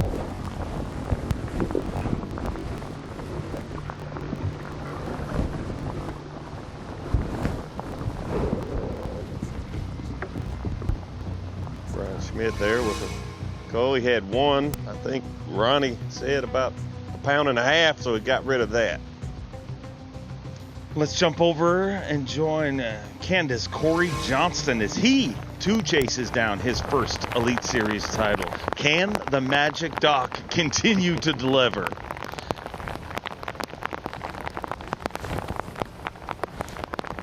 It's really incredible what he's been able to do here. Wow.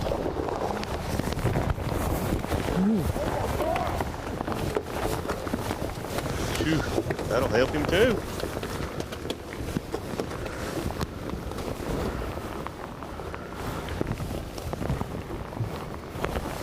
Good one.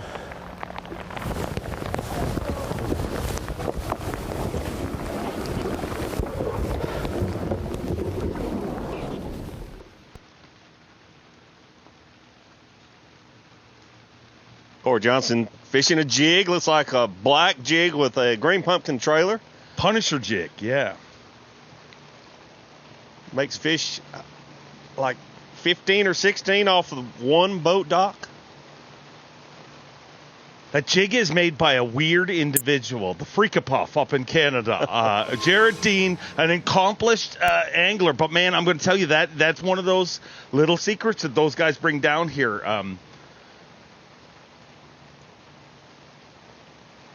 Makes them all custom for them. And, I mean, a good portion of the elites are using them now.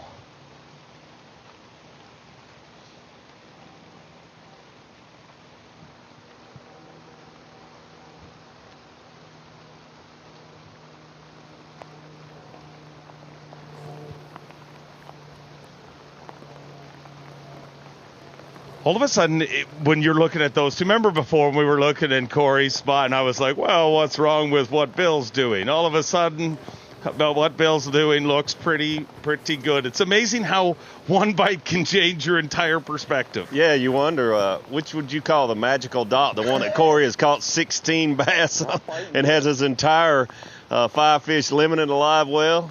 Or the one that Bill Owen had one bite off of, but it looked to be, he said, over 7 pounds, maybe 10, somewhere in between. Cory keeps saying they're not biting good. Could that have anything to do with the fact that he's caught 38 of them from under there?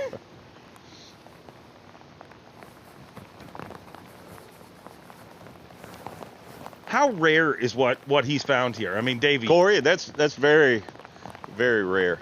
I will say this, the only times I've ever seen this, and only a few times, but catching all those nice fish in a pre-spawn situation on one, there's always a great big one there with them.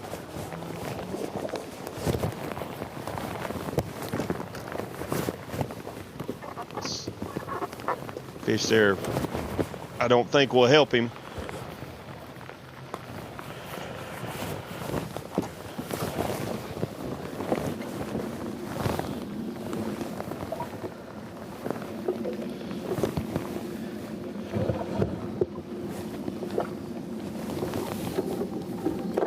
Check them.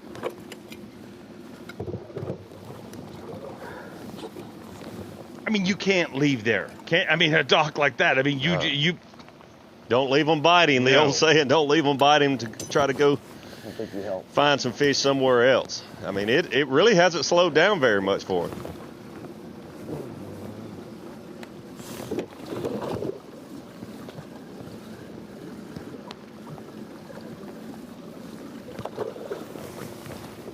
I mean, it's like watching a title fight, and you got one guy who's just rapid punching you repeatedly, and then you got the big haymaker. Yeah, that was a big haymaker for Bill Owen.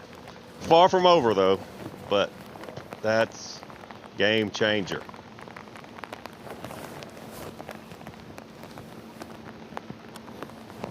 Pretty amazing story Bill told about his relationship with Denny Brower, and that's one of the coolest things about this sport.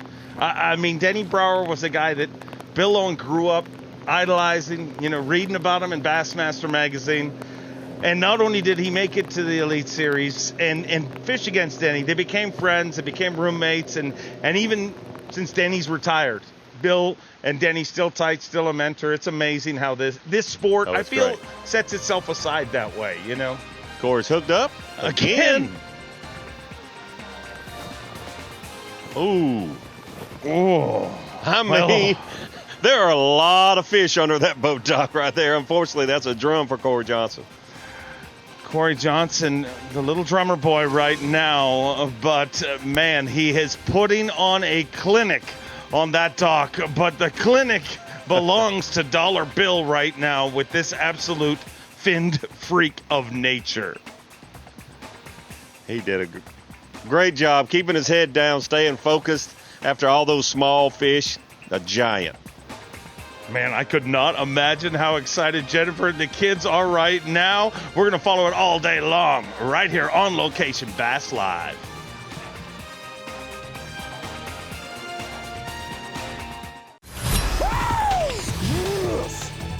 Live coverage of the Guaranteed Rate Elite at Pickwick Lake is sponsored by Rapala.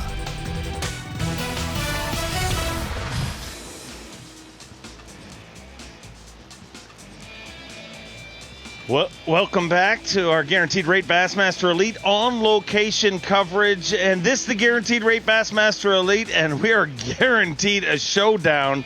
Just when you thought Canada was going to get its second Elite Series title in a row, along comes Bill Lowen. And, Davey, the only thing guaranteed is this battle is not done. Oh, it's not done. There's a lot, I won't say a lot of fish that size here at Pickwick, but there are more fish that size.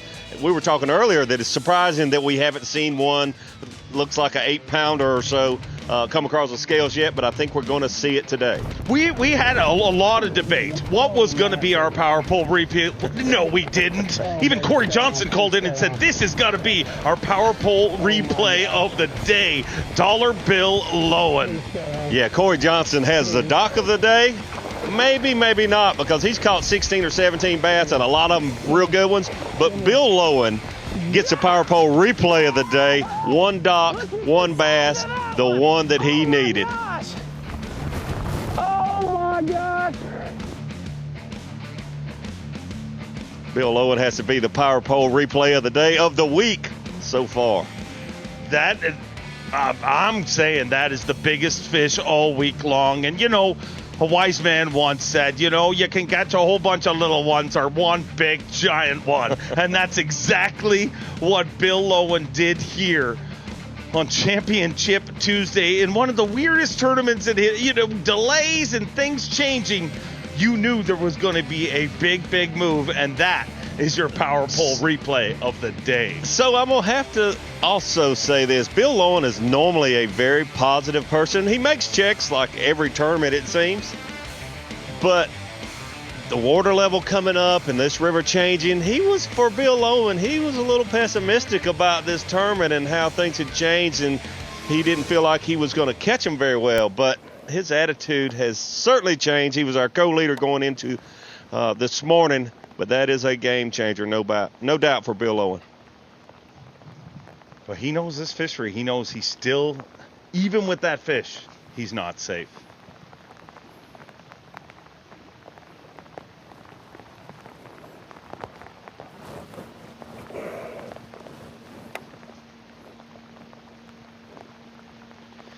Guy trying to chase him down, and Bill definitely chased Cory down. Cory Johnston still trying to chase.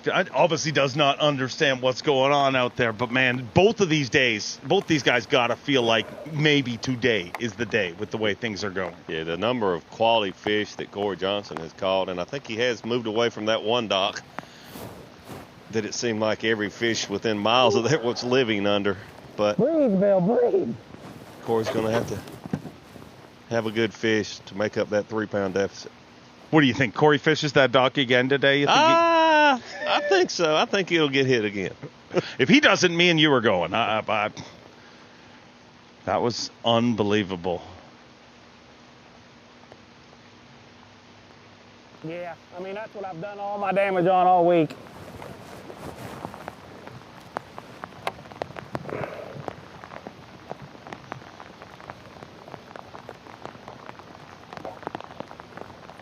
No, what was really hard to do was leave that island.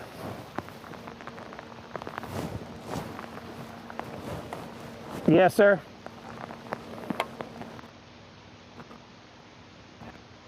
I'm switching back and forth between a 3/8 and a half. I'm throwing a half on this deeper stuff, and I'm around the docks in the wood, I'm throwing a 3/8.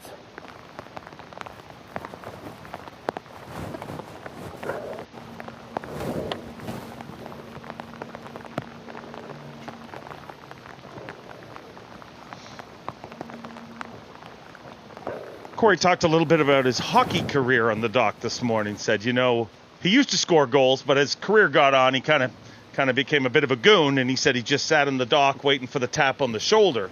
And he's kind of in that same position at this point in the tournament, waiting for that big moment. But hours ahead of us, Davey, and look what's happened literally just in the last hour. You know, 2 different amazing surges at this lead, and this weather continues to change, and you can just see how different it is with those 2 shots. These fish are going to continue to change. Well, we've seen it every day. Brock Mosley was our leader just an hour ago before Cory made his run, and then obviously Bill Lowen catching that giant bass. But we saw Brock Mosley yesterday afternoon. He only had 2 fish in live well, and in about 30 minutes, everything changed for him, and it was later than this. So still a lot of time for things to happen.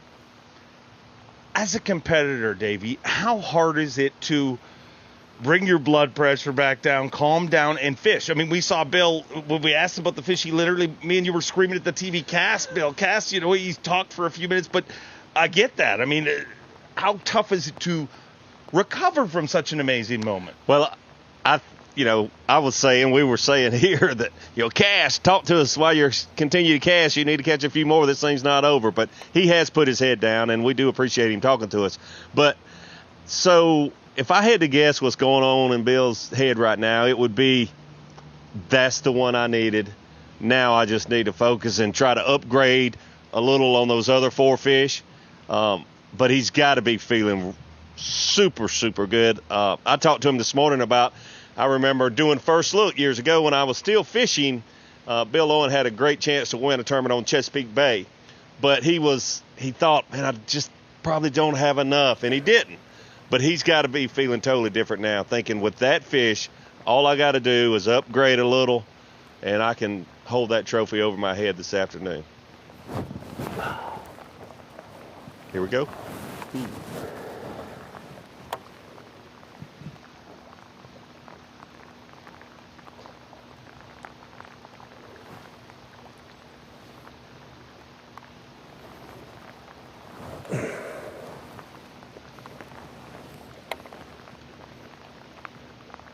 And I got to believe perfect timing too, Davey. I mean, just when those demons start to creep into your head that, it's moving away from me. Everything, watching from the outside, everything looked like it was moving away from Bill.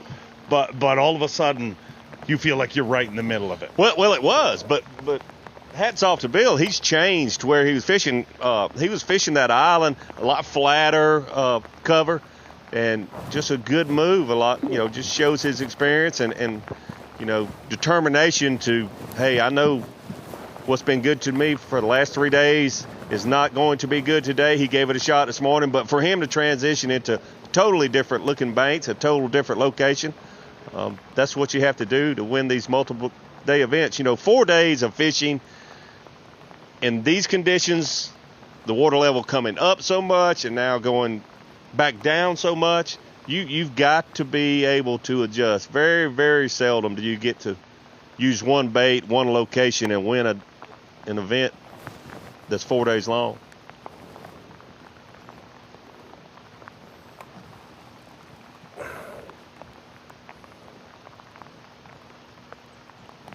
Spending a little time with his family this morning too. You could really, they've been here before. You know what I mean? It felt very much like a calm almost, like where we're cool. We know I mean, his kids are always jacked up. I love that about them. His daughter Navina was like, oh, he's got to, and Jennifer turned to her and said, it'll end the way it's meant to end today. And I think when you've been around the tour as long as you have, you can't force it to happen. But I mean, if there's any way to force it, they may have just done it moments ago. So I agree with you. I hadn't really thought about that, but to be leading going into the final day, they were like, yeah, we've been here, done that, but it's almost like it's our turn now, and we're going to be calm this morning. Celebrate this afternoon. Well, lots of fishing left to happen, but the big question is, can Dollar Bill finally get it done? Is it his time? Big bass, a big stage, big dreams, and maybe the biggest fish of Bill Owen's life.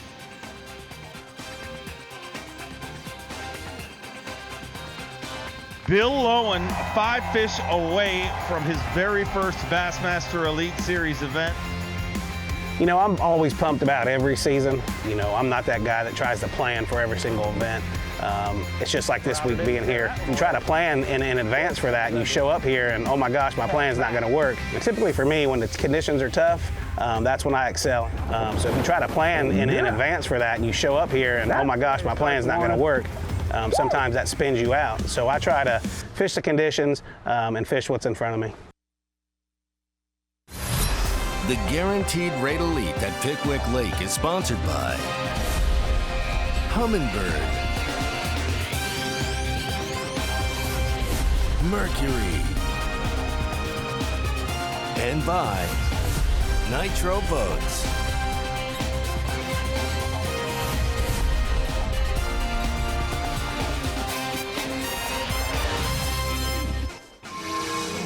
Great to have you with us today on Bassmaster Live. And we will say this, if you like things orderly, predictable, if you know if everything's trackable, bass fishing may not be the sport for you. This tournament right here at Pickwick Lake has been anything but those things right there. Take a look at our leaderboard right now. Hey, nothing's changed since we started. Bill Lowen still has the lead. Well, actually, a few things have changed along the way during the first half of this day of fishing. Tommy Sanders here with Mark Zona as we go through our Yamaha midday report. And really, let's start to break down, if you're just tuning in to Bassmaster Live, it is a much different river than it's been the first 3 days of this tournament. Chad Pipkins only with one in his live well. And we made the comment leading coming into this tournament, Bill Lowen, into this Championship Tuesday, Bill Lowen showing up to his primary stretch on Cougar Island, and the water got sucked out of there. And we made the comment, Tommy, that this river has changed not every hour the last week. It's changed every minute, and whoever made the adjustments more than likely was going to walk away with this tournament.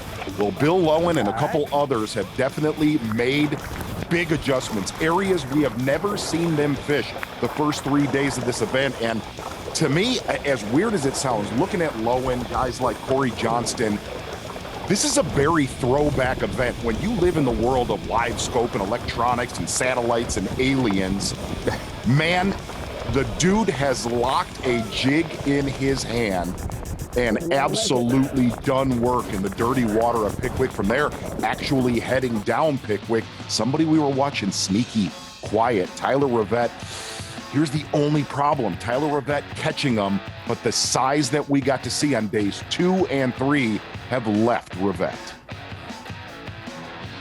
Tyler Rivette even still having maybe his best tournament ever with the Bassmaster Elite Series, tends to do very well on the Tennessee River here. And the numbers game's still on for Tyler, as you mentioned, Mark Zona. Yeah, the numbers game still on, big time.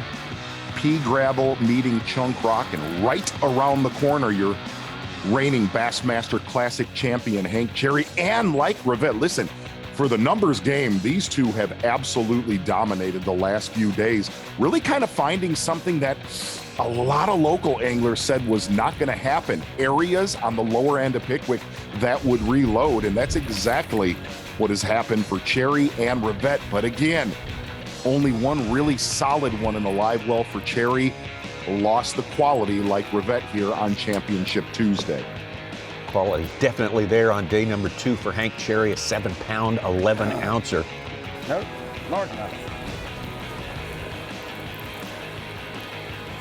That size, as you say, has not shown up today for Hank.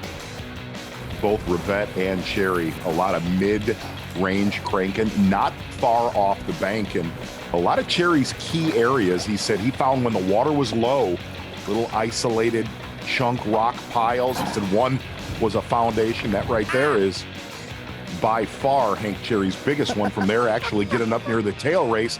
Again, all of our anglers that at least have solid stringers in the live well making adjustments today and kind of just bypassing what they've done the first 3 days. Brock Mosley doing something completely different than his previous 3 days, right out of the box. This was first thing this morning. Exactly, somewhere where we saw Chris Zaldane, Kobe Krieger, saw Steve Kennedy in that horseshoe area on day number 3. And really, from what we've seen in this tournament so far, number one, a lot of your locals will tell you if you're looking for a 25-pound sack, it can come right there. I don't think he has 25 pounds, but a good stringer in the live well for Brock Mosley, and really caught more this morning than we've seen anybody else do in that horseshoe throughout this tournament. Brock Mosley, something different and something that proved to be very, very good. And on to Cory Johnston first thing this morning. Nothing doing for him, and he makes a move. And it was really cool listening to Davey Hyde and Mercer talk about that this is a heavyweight fight now. Cory Johnston trying to be the second Canadian this season to win a Bassmaster Elite Series tournament. And really all of his damage have come off one key dock, that dock right there. But what's been really cool is he's getting bit on multiple docks. He said he's got one magic dock. That one right there, Chris Johnston was texting during our midday break, 7 to 10 feet of water off the end of it. And one of the keys to that dock, there's a lot of scattered hydrilla around it and a little bit underneath. But I think it's been really cool to see.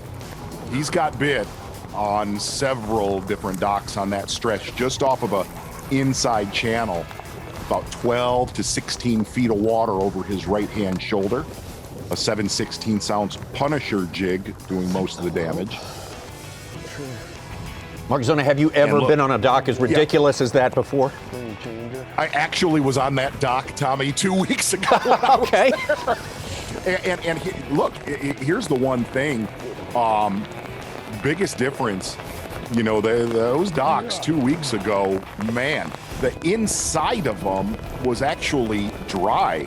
There was only like 3 to 5 feet of water under those, but the rise in the water had put pods. But at 10:30, this was the biggest shot of the event for Bill Lowen. Oh, baby, stay on. Please stay on. Oh, my gosh. Please stay on. Please. Come here. Come here. Come here. Yeah! Woo! Look at the size of that one! Oh my gosh! Oh my gosh! Denny Brower sent me a message last night and told me to catch him a 7-pounder on a black and blue jig. Oh my gosh! Look at the size of that thing! Woo! Oh my gosh! Holy moly! Oh, look at that! Oh my gosh! Oh, I don't know, it's big. It is big. Folks at home, it's giant. Look at that. Oh my gosh. I was just thinking, just in my head,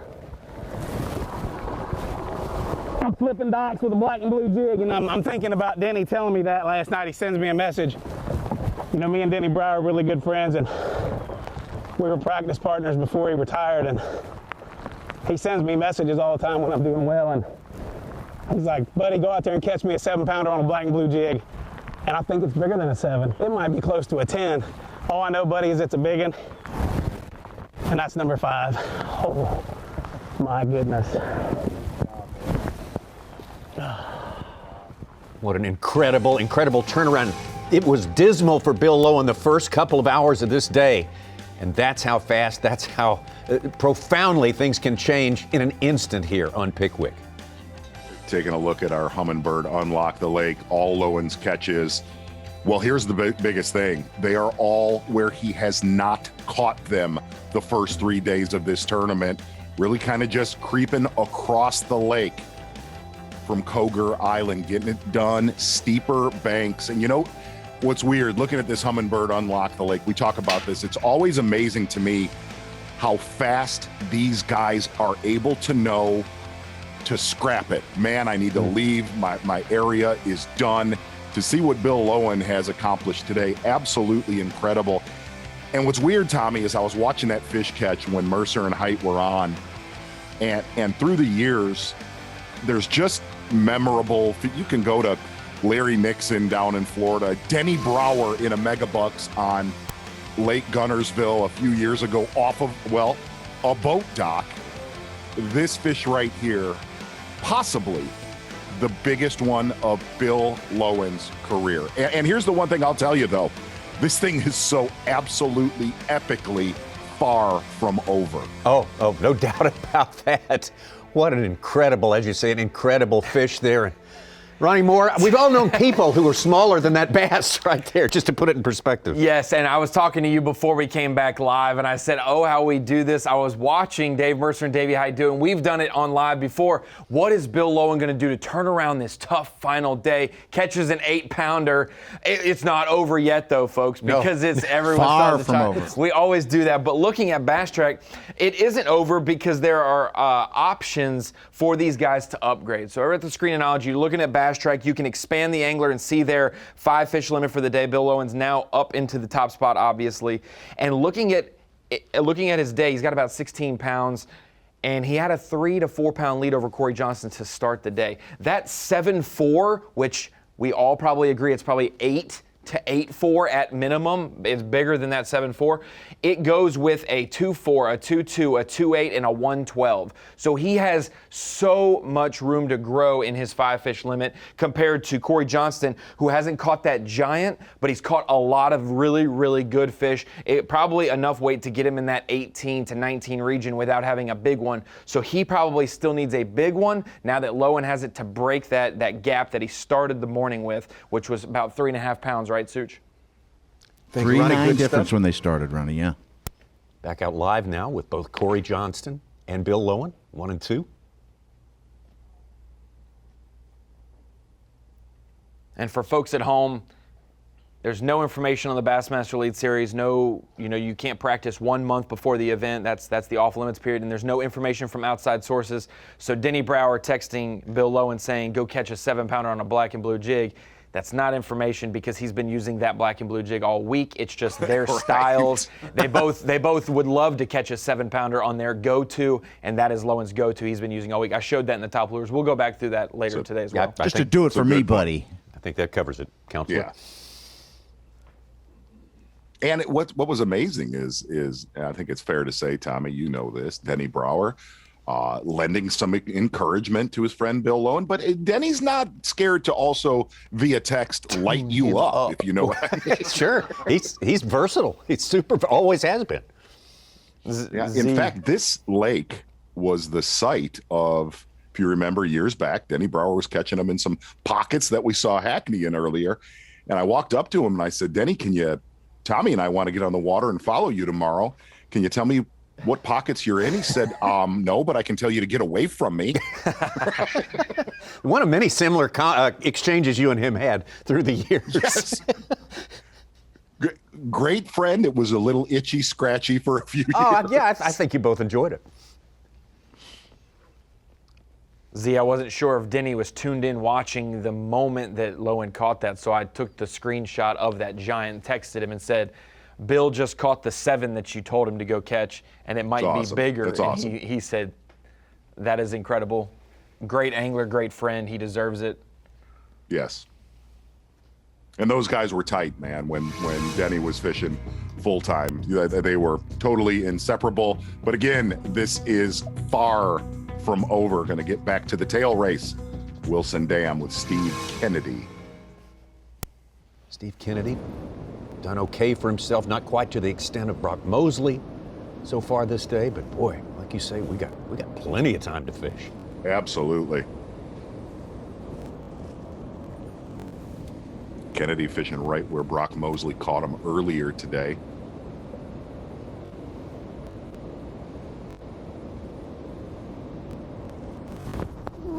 That's a big in here.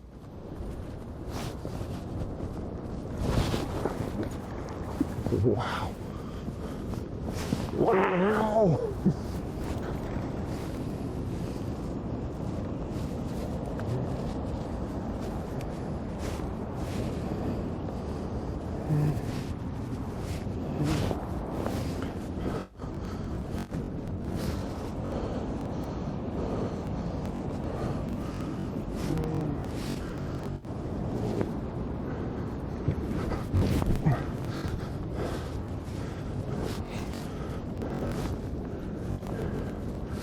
I'll be lucky to land this thing.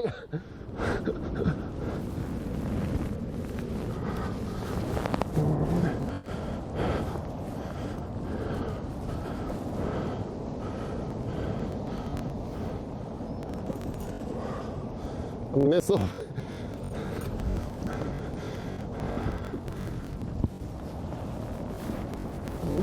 got it too close. Too close.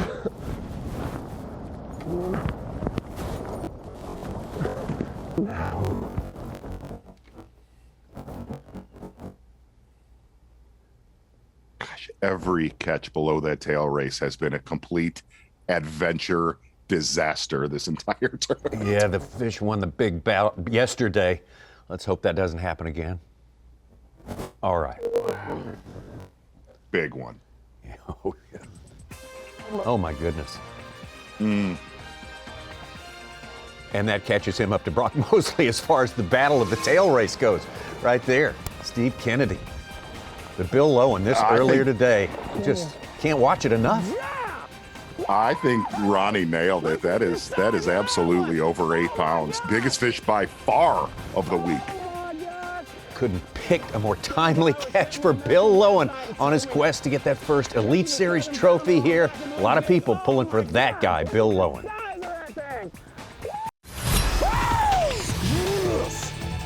Live coverage of the Guaranteed Rate Elite at Pickwick Lake is sponsored by Rapala. Absolutely out of control day here on Pickwick Lake, just the way we like it. Championship Tuesday for the first time ever for us here on Bassmaster Live. Down to 10 anglers on this day, 10 pretty salty anglers who've done their best to rock and roll, as they say in Muscle Shoals, with the changes and somehow get it done. Get to this day and give himself a chance. And boy, the number one example of a guy moving with the changes and making it happen, that man right there, Bill Lowen. Bill Lowen, Cory Johnston, slugging it out. But I'm going to say it again. There's some others that you have got to keep your eyes on. This is so rare to be the last 3 to 3.5 hours of a tournament and say almost everybody in the top 10 still has a shot.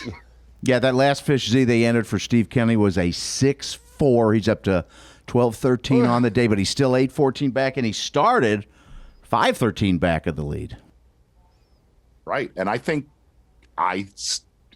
obviously you look at Lowen and Johnston right here. I think Brock Mosley and Kennedy still going to have something to say before the end of the day. Brock Mosley, of course, his best smallmouth time has been the last half of the day. Sometimes the very last hour of the day. So, boy, long way to go till it's weigh-in time. We've seen more of those large smallmouth from up there, too. Brandon Carr had that monster 6'5" yesterday, just built like a linebacker, all the way thick. I can't see nothing. It was something. I got a text from Kennedy last night after the weigh-in, and he said, hey, man, I know the potential of where I'm at, and I am absolutely not out of this thing yet. Did he attach like a photo of shrimp to it or what he was eating? Because I know you guys shared. He did not last night. We stayed out of the culinary. I will say this, of the top 10 anglers, everyone is deserving to win. Yeah. But what we witnessed with that 8+ pounder from Bill Lowen set the tone for this. If he was to win, how many people in the fishing industry with, endearment towards him would make posts that we've seen only with, the cluns and the momentous moments that you don't see often. I've caught too many fish off of them this week. Spot on what you just said right there, Ronnie. I actually thought of that. My phone blew up with a bunch of texts when Lowen caught that bass, and when you get that many texts, how many people are pulling for Bill Lowen to raise that trophy today. And look, here's the other side of it. If Cory Johnston is going to... Oh, my goodness. Cory Johnston is going to win a Bassmaster Elite Series tournament, if not this season. But, man, you pull for Bill Lowen. He's just one of the best guys on and off the water. Yeah, humans. Here all wet. Yes. Back down.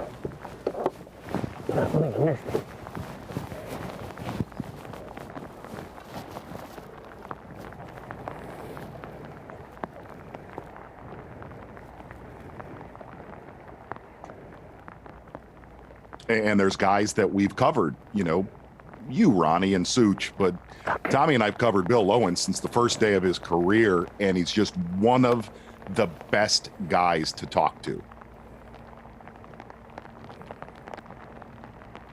Yeah, always humble. Some guys, always humble. Some guys weren't. Some guys weren't. What? Easy. Oh yeah, that's right.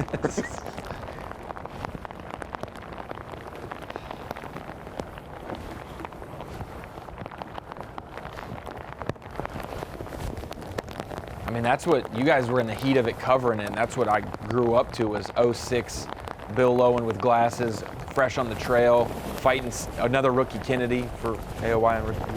Cory Johnston hooked up. Look at it coming down out there.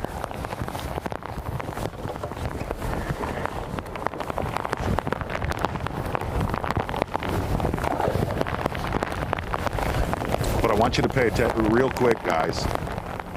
Cory's getting bit, not just on that one dock. He's getting bit on multiple different areas in about a 1.5 mile stretch.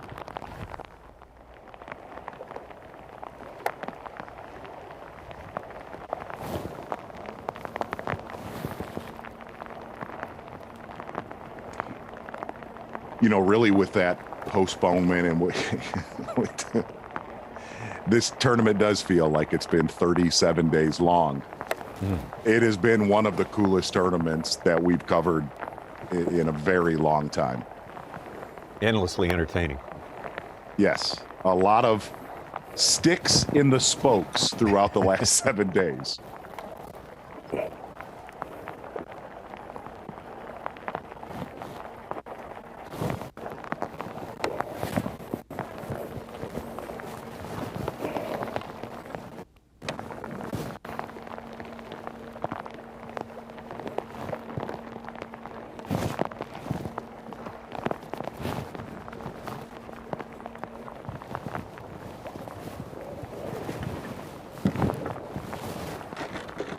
Man, that deal out there over Cory Johnston's right-hand shoulder, that main river spot, shallow area where Pipkins is at,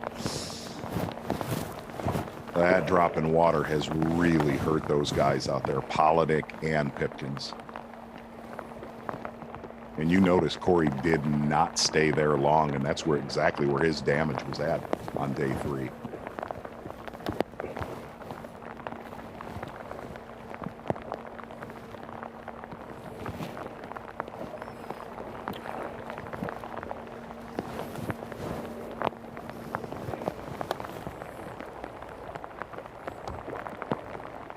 Chad still with the single fish, 2-pounder.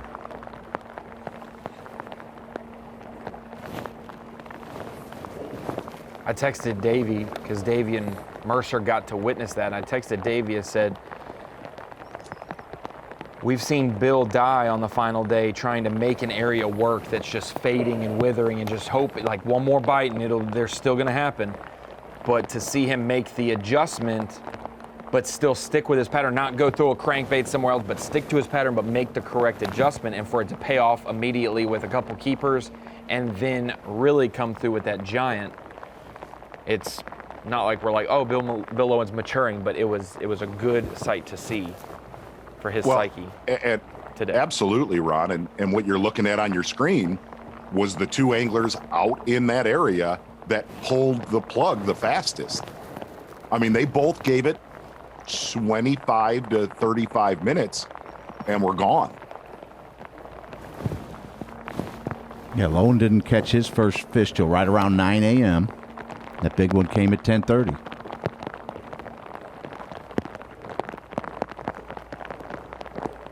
And you know, that is in bass fishing, man, that is so hard to do. I mean, you've caught basically over 20 pounds every day of the tournament. You say to yourself, heck, if the laydowns don't have water on it, don't worry, I'm gonna figure it out. You know, still on that island, and man, to just pull the ripcord and bail, that's so hard to do. Especially after catching, like Johnston, 25.5 yesterday at a 7.2. His biggest fish today is not as big as his second largest fish yesterday. Just so improbable, the timing of what is, I think, going to absolutely be the at least up to this point, the biggest fish of the tournament. To happen to the guy who needed it the most just at the moment when he had to have it is just, it's remarkable. Yes. Small says a 112. Yeah. A little tub. Woo. Might be a second or third biggest of the day. That's how much room he has to grow. How fat they are. Short and fat.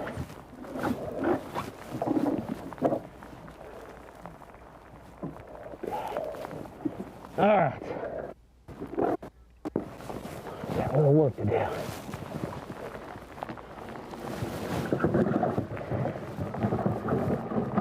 All right, the big ones count huge. Every little upgrade counts a lot too. We're trying to have the biggest 4-day limit at the end of it all. But Bill Lowen, just a big figure in the sport of fishing, great guy as well. Sometimes things just aren't as they seem.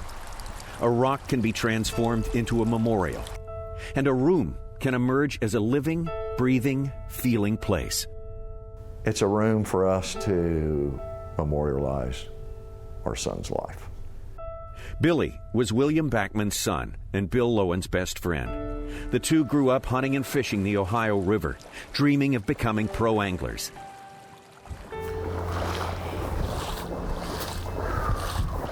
But beginning in 2003, Lowen began hunting alone when Billy started hanging with the wrong crowd. It went from fishing and hunting every day to, I don't want to go. I can remember, it's like it was yesterday, calling him, asking him to go on a duck hunting trip to Lake Erie, and he didn't want to go.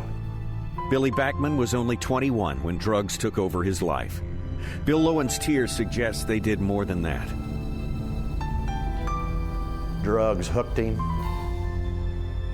and they killed him in a very, very short period of time.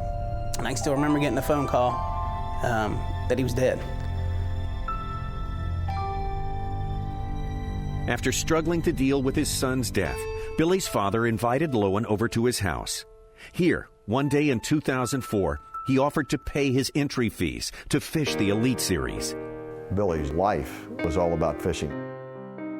That was both of their dreams.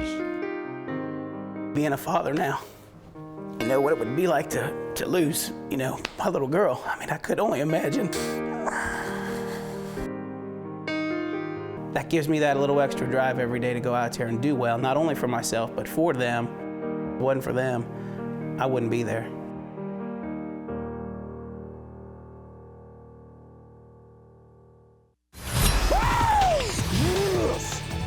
Live coverage of the Guaranteed Rate Elite at Pickwick Lake is sponsored by Rapala. What do you want to see in the final round? You want to see a punch fest.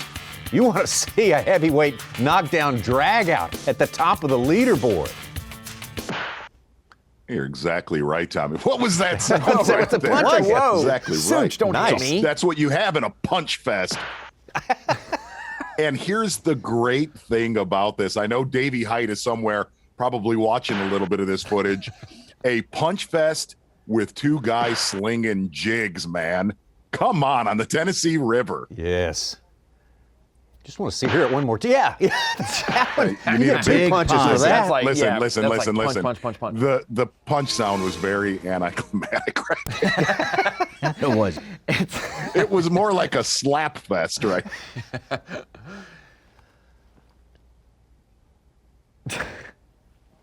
Cory Johnston, man, fishing through this pretty good downpour for quite a while there on him. It's going to last a little bit longer. We got a big old fast-moving front that's not moving fast enough. Why don't we take and slide right across the river right now with Bill Lowen live. Punch fest.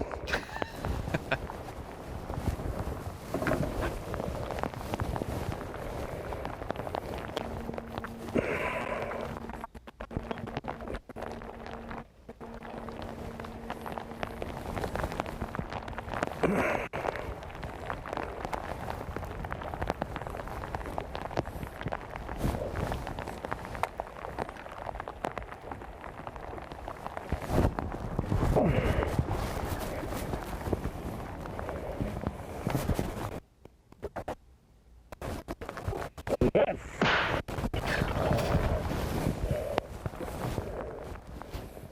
Little tub. Woo.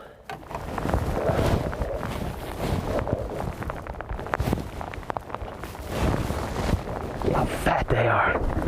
Short Man, and after a day 3 weigh-in where we had a tie at the top of the leaderboard, every ounce in this is going to count. All right. 2 more ties among the top 10. Last fish got him about a quarter pound. Like a tickle fast. What now? Wait a minute.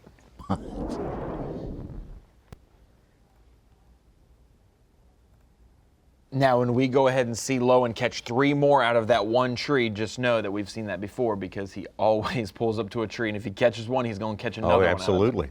That's a great point. My camera boat driver from the Grand Lake Classic in 2016, Matt Norris, texted me and said, that looks very familiar because we got to watch him flip a jig on that final day when he went out third. Back in that steep bank little cut there, yeah. Oh, yeah, with the boat docks, absolutely. Very similar situation.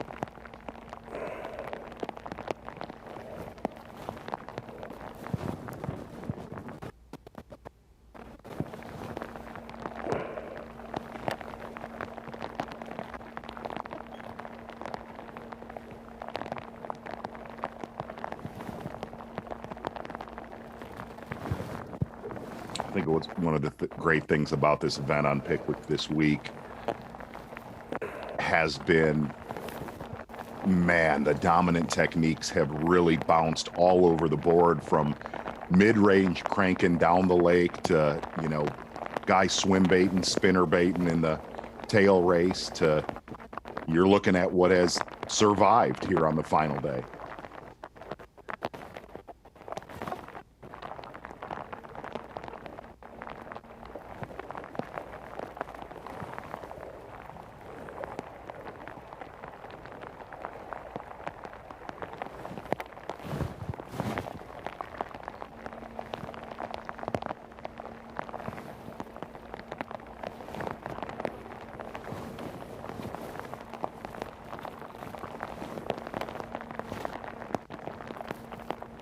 Johnson, and I should make it. Yeah, go ahead, Tommy. I should make it known. I wasn't banging on technology and forward-facing sonars and satellites and aliens. How people catch them now, it just gets a little monotonous. We needed one of these throwback events. Yeah, something to cleanse the palate, as they say. Exactly. Break it up a little bit. And somebody asked that question on day 2 or 3. I didn't say it out loud on Bass Live, but they said, why are we not seeing more people maybe using forward-facing sonar up by the dam, looking at boulders, whatever? And it's because of how turbulent the water was, leaves, water, you know, just sloshing around, and other debris. It's much harder on that to do forward-facing in current. And so it's been very difficult for a lot of those people. All the turbidity is coming right at you. Yes, yeah. The sediment in the water just from the sudden rise, you know, all those flats that were dirt and exposed now being covered.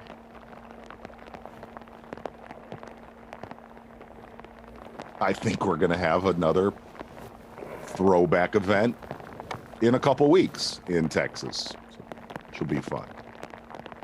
Sabine River, that's right. Week after next, that's coming right up here. Very, very different scene than what we've been watching for, I don't know how many weeks now here on the Tennessee River.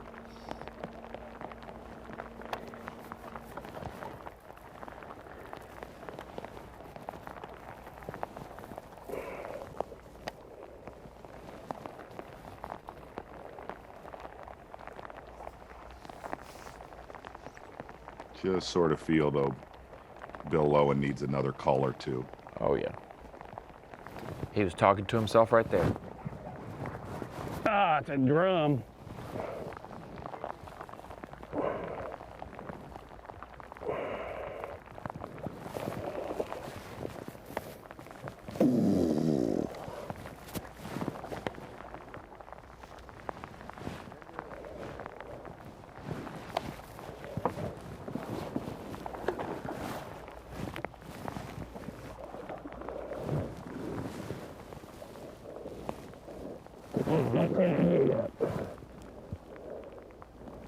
A big old pre-spawn drum.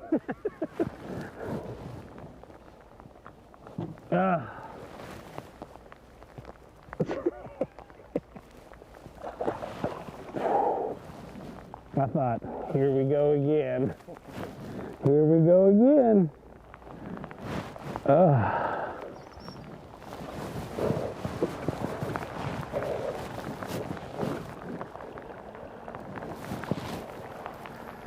Right where she's supposed to be.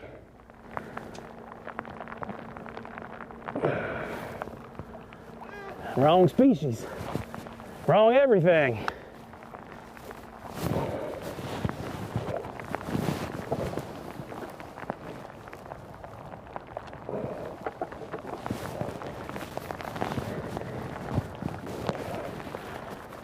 Really, if you've looked at a lot of the recent regional tournaments that have gone on, I think that the one thing that surprised me is that we didn't see an 8-pounder the first 3 days of this tournament, because there have been a lot of 8 to 9 pound bass caught on this lake the last 60 days.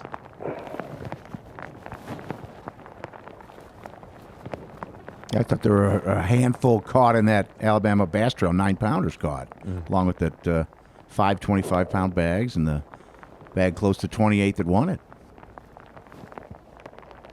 Well, and then you hear Keith Combs saying he had a 32-pound bag in practice. Right. The 10-pounder and a 7.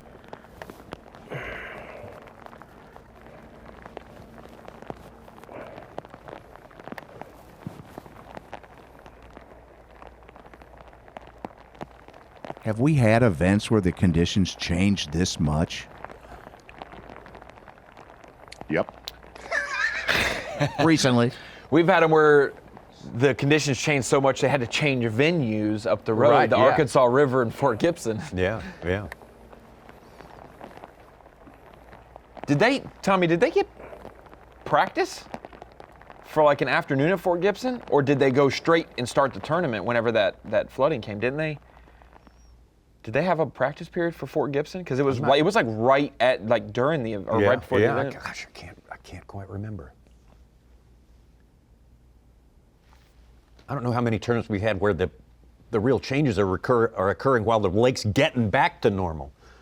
Usually it's when the weather is sort of getting started, upsetting a waterway and turning things around. But boy, it makes for a lot of fun stuff, that's for sure. We have had maximum fun. All week long, our Skeeter Boats Angler of the Year watch.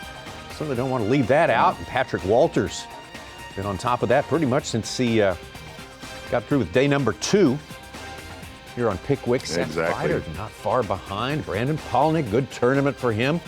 That puts the former AOY right up there, and Greg Hackney started here, and he's headed to a place where he could very well take it back again. Right, big comfort level for Hackney going to the Sabine River, but really big names in our Angler of the Year watch from Skeeter Boats, and some of the biggest names on the Bassmaster Elite Series. No doubt about that. We're going to track that one. It's still early in the season. We'll be a third of the way done when we finish, but that doesn't happen till the wait. Live coverage of the Guaranteed Rate Elite at Pickwick Lake is sponsored by Rapala. Figuring out some of the reasons why they have 4-day tournaments on the Bassmaster Elite Series. If they're like this one, this Bassmaster Elite at Pickwick Lake, the guaranteed rate one I'm talking about here, you get 4 very different days of fishing. It's not like 4 days of the same thing replayed again and again. I mean, it's a different challenge, different big-time players each and every day. This one has been a joy to follow. And Bill Lowen, who started the day with the lead, you might say things, well, haven't changed since he took off from the dock this morning, but man, they have changed big time. Some big turning points, some game changers to be sure. No doubt about it. Tommy Sanders going to get back up to the tail race with Steve Kennedy live.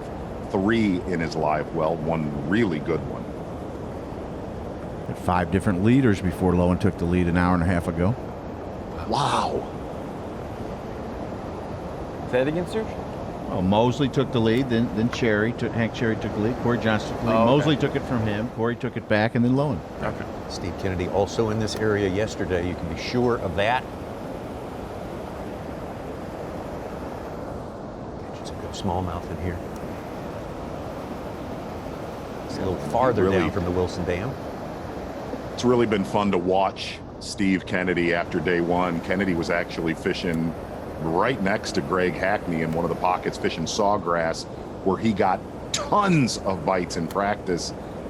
And almost a desperation Hail Mary coming up to the tail race with 2 hours to go on day one. But really to watch him fish below a dam like we've been able to do for the last 3.5 days, man, is he good at it. He absolutely is. He's so fun to watch how he reads current.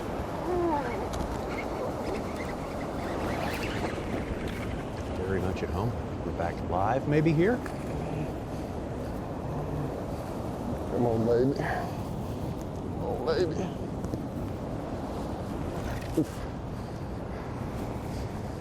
Chunk. Not a monster, but he's a chunk.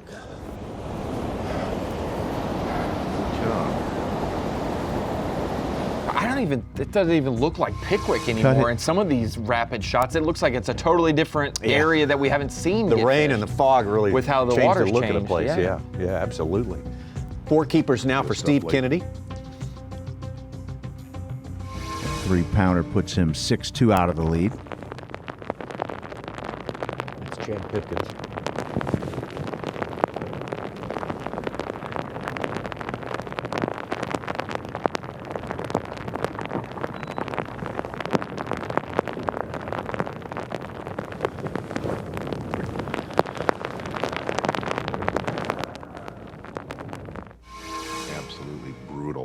Pipkins today, only 1 2-pounder in his live well.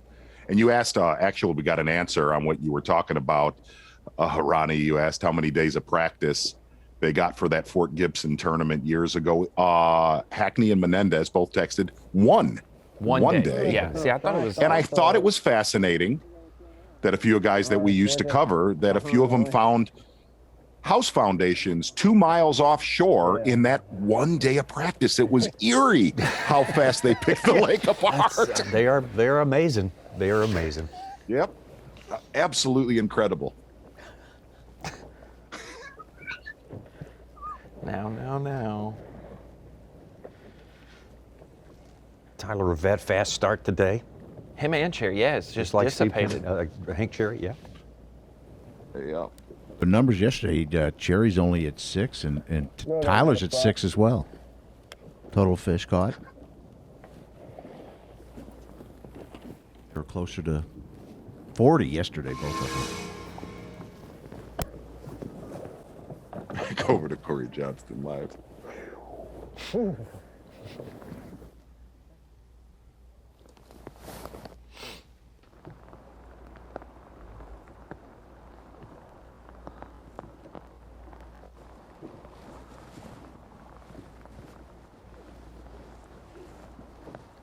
All of our 10 anglers now have between 2.5 and 3 hours fishing time. Of course, for Kennedy and Mosley, they'll get to fish longer because they're basically right around the corner from check-in.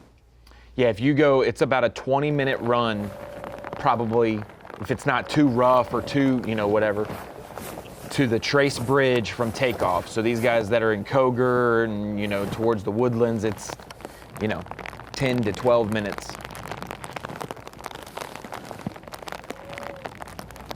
Yeah, and I think one of the biggest surprises in this tournament, we talked about it on days 2 and 3. Granted, today's weather sucks, but man, in a tournament where there's so much guide traffic, so much local pressure, we have seen hardly any other boats on the water throughout our footage this week. Why is that?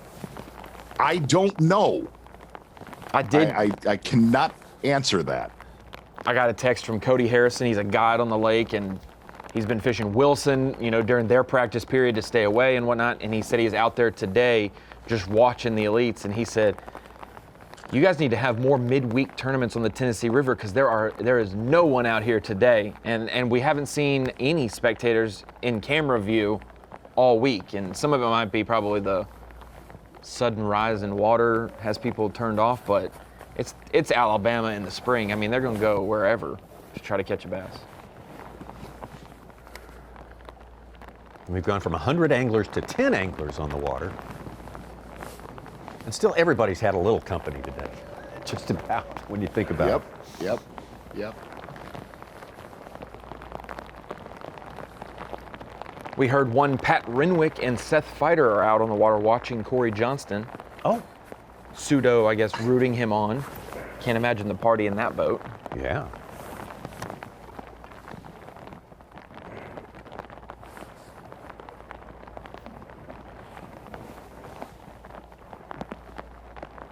Well, this is a pretty big 2-hour span for Cory Johnston and Bill Lowen.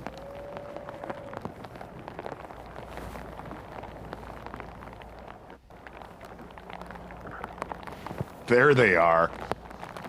Having a time, probably. Oh, yeah. I'll guarantee.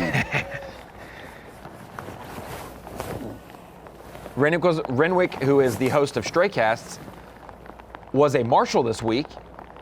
And I know for sure that he went out with Kyle Welcher and he went out with Scott Martin. So he got to really see some of the good fish catching. Yeah.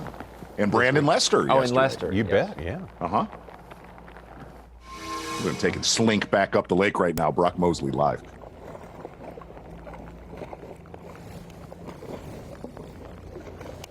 Again, an internal weighted swim bait. Old school, as young Ron Moore called it.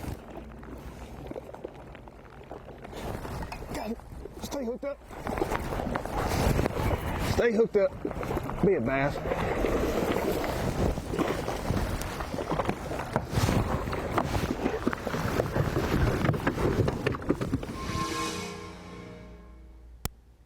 Gussie told me something funny about the roommates. He rooms with the Johnston brothers, and Chris Grow and Fighter.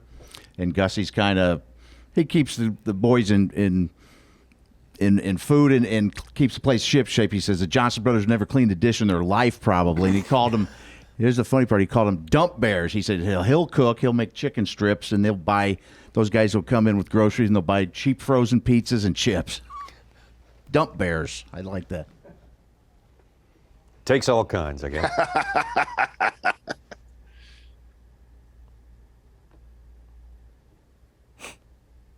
Looked to be a pretty good one for Brock Mosley there. Yeah, I think it just went into Bass Track. I think it's like a 2 1/4. Okay. So looked a little even bigger than that. Yeah. Long smallmouth. You just feel like those tail race trolls, Kennedy and Mosley, they're not done yet, especially if you're just tuning in to Bassmaster Live. A lot of big tail race bites from here until weigh-in first 3 days of this tournament. Looking at the leaderboard, looking at Bass Track, it's basically status quo for the top 3. They weren't all top 3 to begin the day, but the weight difference, they're all at 16.2, 16.4 on Bass Track, and so it's kind of stacked up the way they started the day. Bill Lowen has had that lead for the last hour now. Incredible, dramatic fish catch right during the noon hour, or the hour before noon, I should say. Cory Johnston, though, Brock Mosley, and Steve Kennedy. Remember, Mosley and Kennedy up at the tail race, keeping our eyes on those two as well. Plenty more time for things to pop here on Pickwick.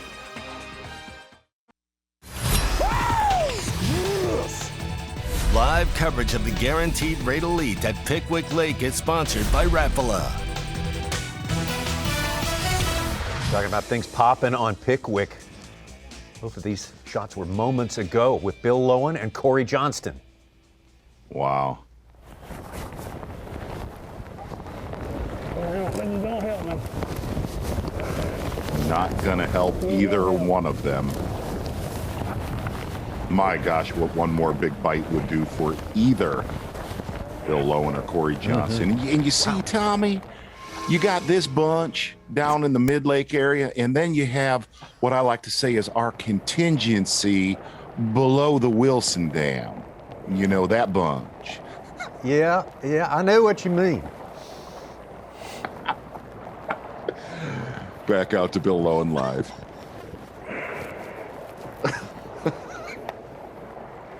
Oh, look, it's like day 17. It's okay. Well, it's okay. Yeah, it's fine. It's fine. We can't have too much entertainment. We've had a lot today.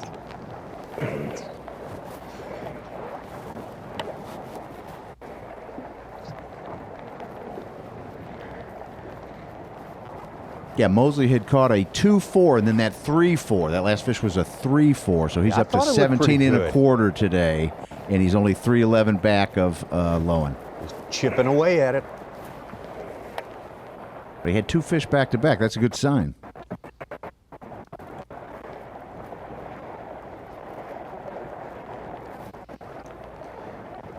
Z, I just want you to know there's a couple of elite pros that are watching Bass Live now that enjoyed your House Foundations comment. Oh, well, it was a shot across the bow to a couple people, actually. Going to get back down right now to Brandon. Do tell. It was just, man, I mean, how do you find 33 house foundations in 8 hours of fishing? It's almost impossible, one would think. Lucky.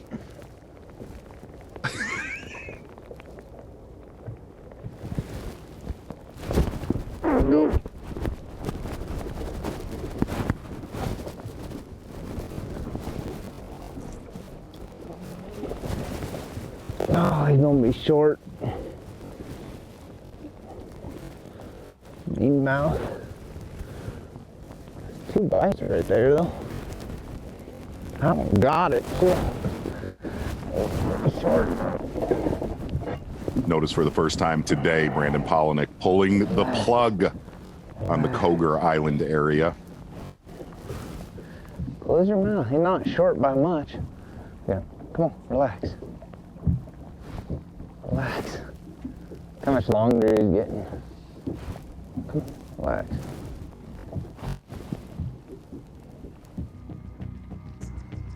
Hey, huge kudos to Brandon Pollinick's camera guy Kyle jumping in the boat and filming him today. Filming Brandon. Yeah.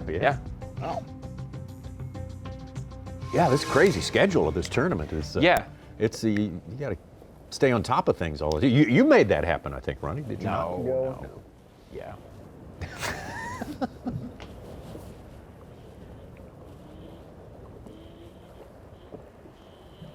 Tyler Rivette. Just under 12 pounds in a boat. Last fish was an hour ago.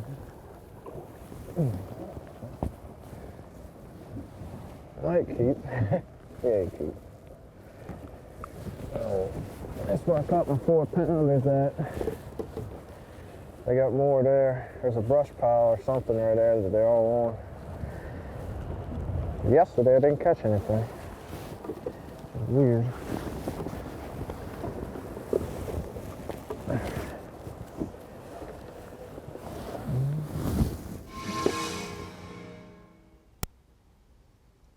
Boy, slow day for Buddy Gross, too.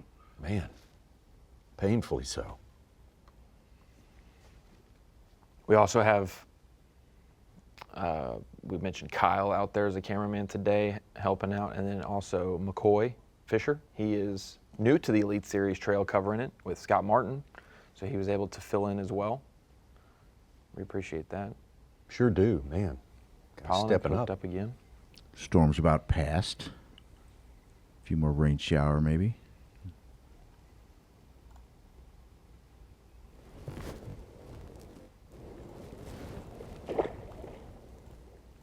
Not gonna cut it.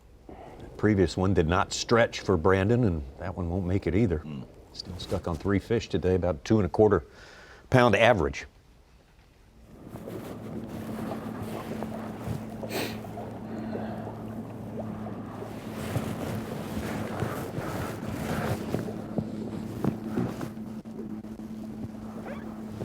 Catch the smallmouth.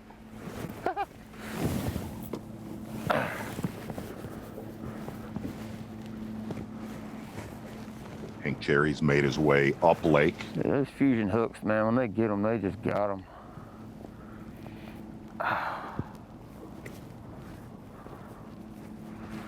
Golly, buddy.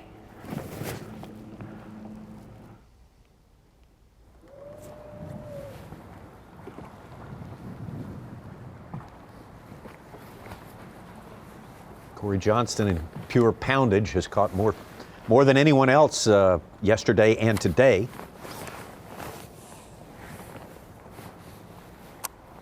Bill Lowen started the day with more though, so.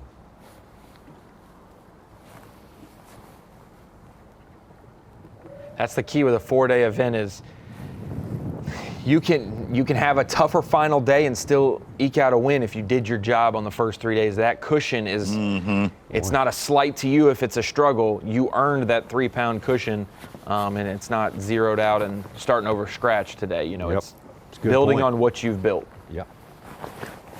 Kind of the second level of a house foundation, you know, you got to stack it on top of each other. And finding the alternatives if plan A goes sour.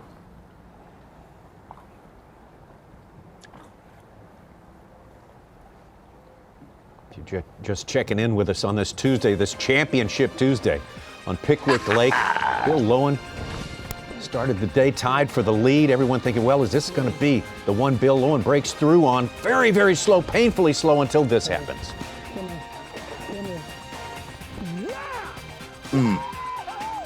Gosh, what a critical bass, man. Oh, Bill Lowen. When everything was starting to look down, he gets that one in the boat when he needs it the most.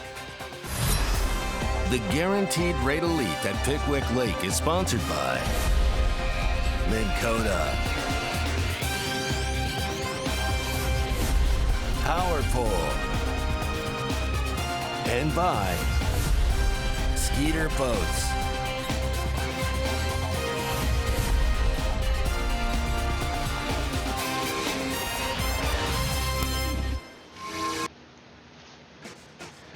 Our final few hours of competition here at the Guaranteed Rate Bassmaster Elite, and Dollar Bill is your leader. A giant blow that was felt around the bass fishing world, Davey Hyde. And the question is, can anyone catch Bill Lowen? Well, we were a little concerned about Bill Lowen's day. His area had looked like it dwindled away. The water had fallen. The water was dirty. But that one big fish made all the difference in Bill Lowen. So you've got to think Cory Johnston's capable of the same thing, Brock Mosley, Hank Cherry, so forth and so on. But this is what we know. Bill Lowen is not just capable of catching a big one on the final day, but he did. Can't stop watching this enough.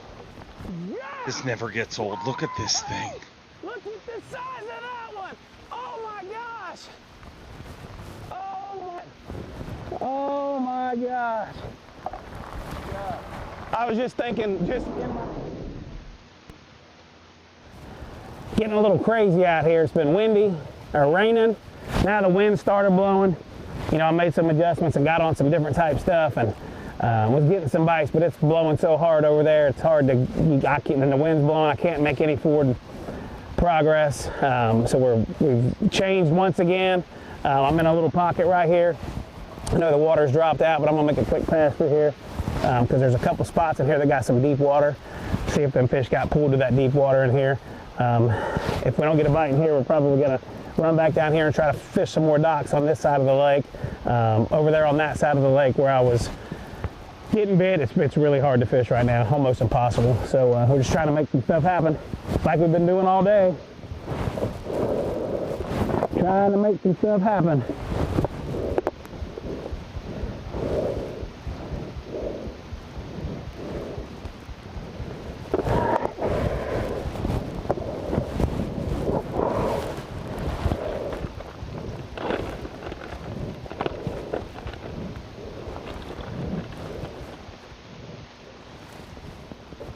See Bill trying to make some stuff happen, but I bet something like a black blue jig or something very similar is going to be what he has in his hand, even if he's back in a pocket or out on a bluff in the wind or not in the wind. It's worked out really good for him this week.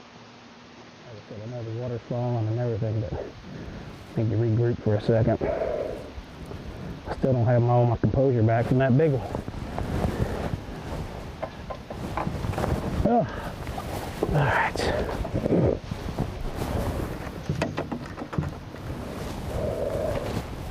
Ooh.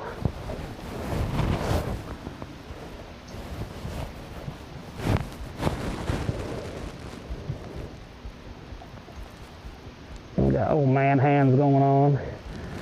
Can't hold on to nothing.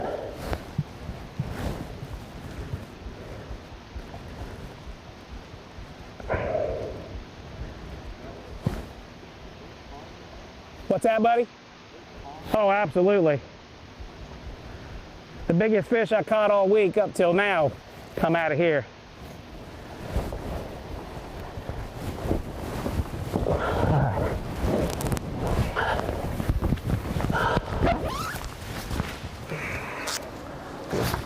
Good to come out of there. Yeah. I'm like your hero right now for bringing you over here, aren't I? A little bit. I wasn't going to tell you that, but a little bit. A little bit.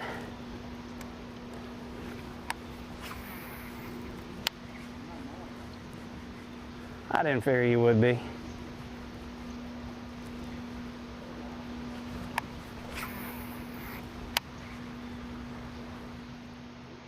Oh my gosh, they have sucked the bottom out of it.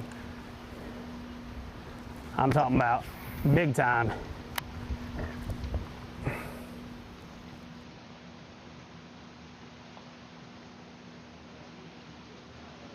All by itself. Look at the water line on it.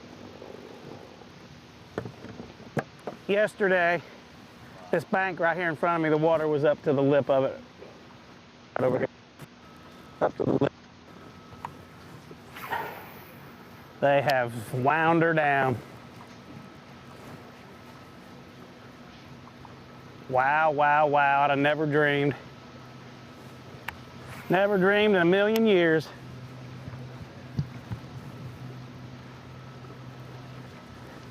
That would have happened.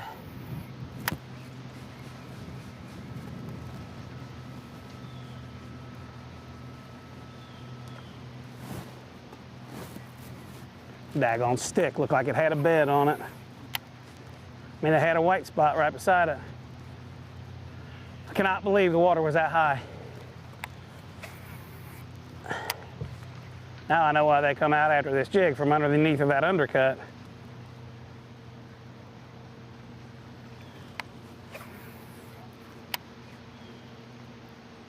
Unbelievable right now.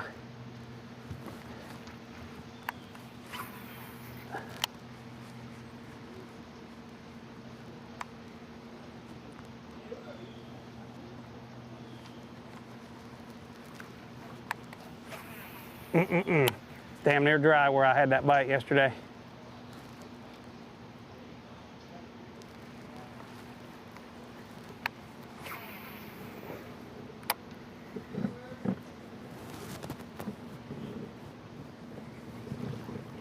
Yeah, boy, I'm thinking. So this is where Bill Owen spent a lot of his time, obviously. The reed bite might just be amazing when you go back to a place. Time to go back to some docks or something. Hard cover.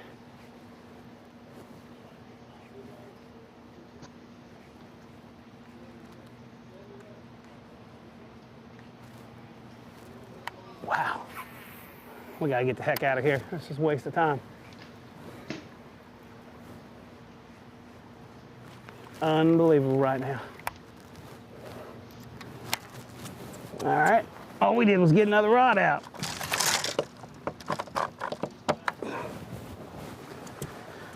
We're gonna go back down here to these docks below us.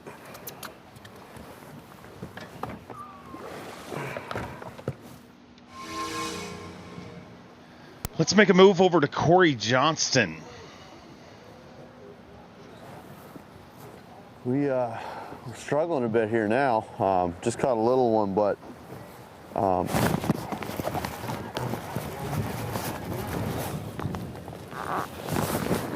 thought he was bigger. But just hitting the new stretch here, and docks are hard to find the right ones there. You gotta have the drop right on them, and with grass, whenever you find the clean spot, you can find the fish. So obviously my stuff this morning didn't work out, but it is what it is. It's part of fishing.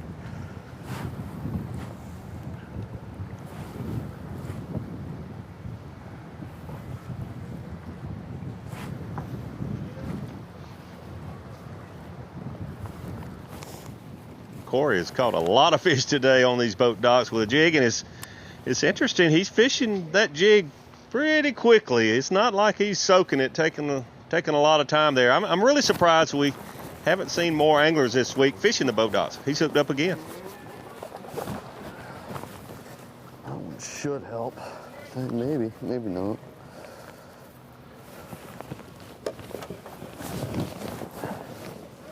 It's fat. Look how fat that thing is. So close.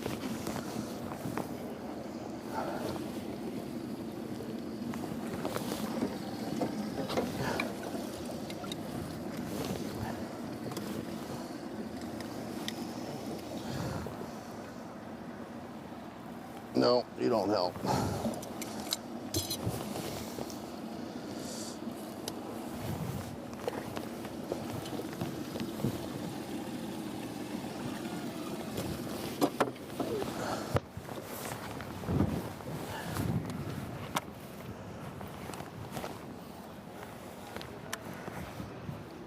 Cory's going through similar situation that Bill Owen did yesterday. Had a lot of bites.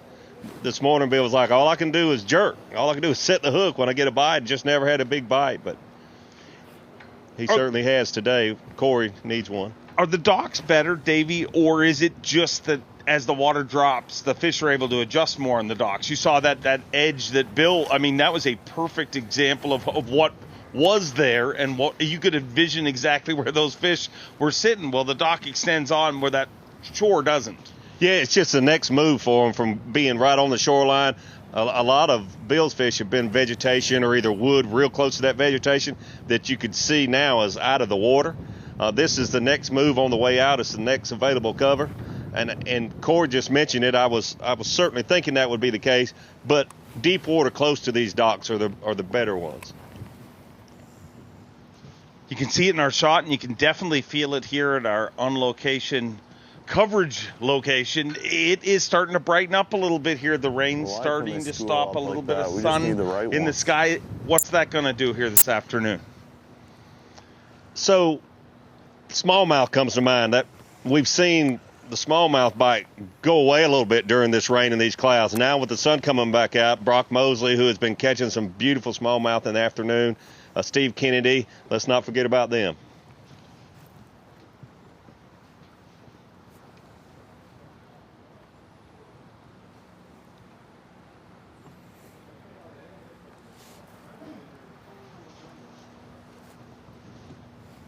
Why do you think we didn't see docks play more up until this point?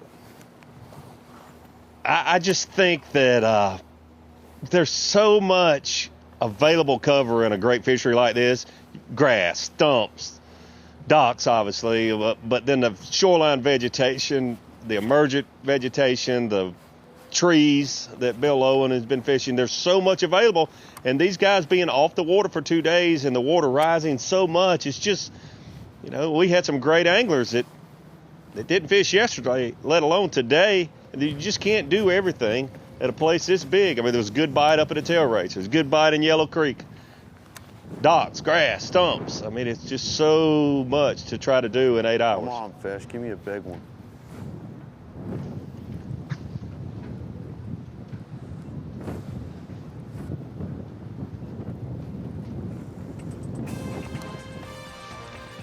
It has been an absolute battle. Cory Johnston and Bill Owen trading punches. Cory definitely throwing a few more shots, but Bill Owen has been throwing definitely through the one haymaker that was heard around the bass fishing world. And the question is, which one of these two or one of the others can put their hands on an Elite Series title for the very first time? Will it be our second Canadian in a row, or will it be Dollar Bills Day here at the Guaranteed Rate Bassmaster Elite on Pickwick Lake?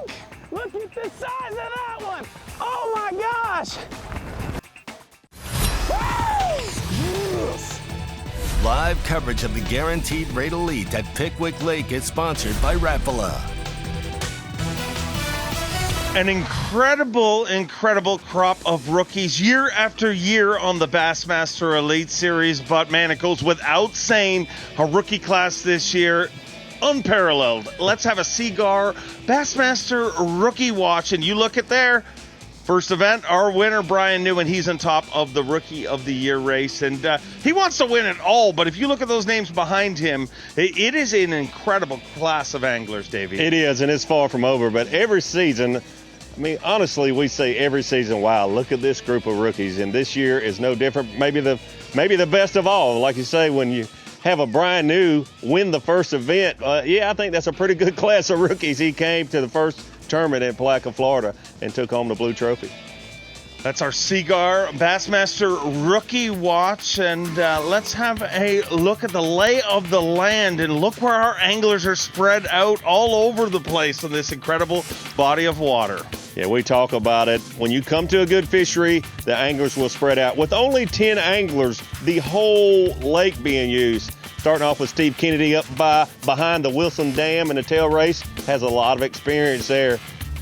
A little lower down just below McFarland Park on the other side of the river here from us, Brock Mosley, where he has caught a lot of his smallmouth bass on those river bluffs. Hank Cherry, Brandon Pollinick, around the Coger Island area. You go on downstream and the field goes all the way down to Yellow Creek. Cory Johnston, that area, I mean, does he really have any area of the? I mean, there's one. So we should just put Cory on one dock. I mean, that one dock, he did all his damage on that one dock.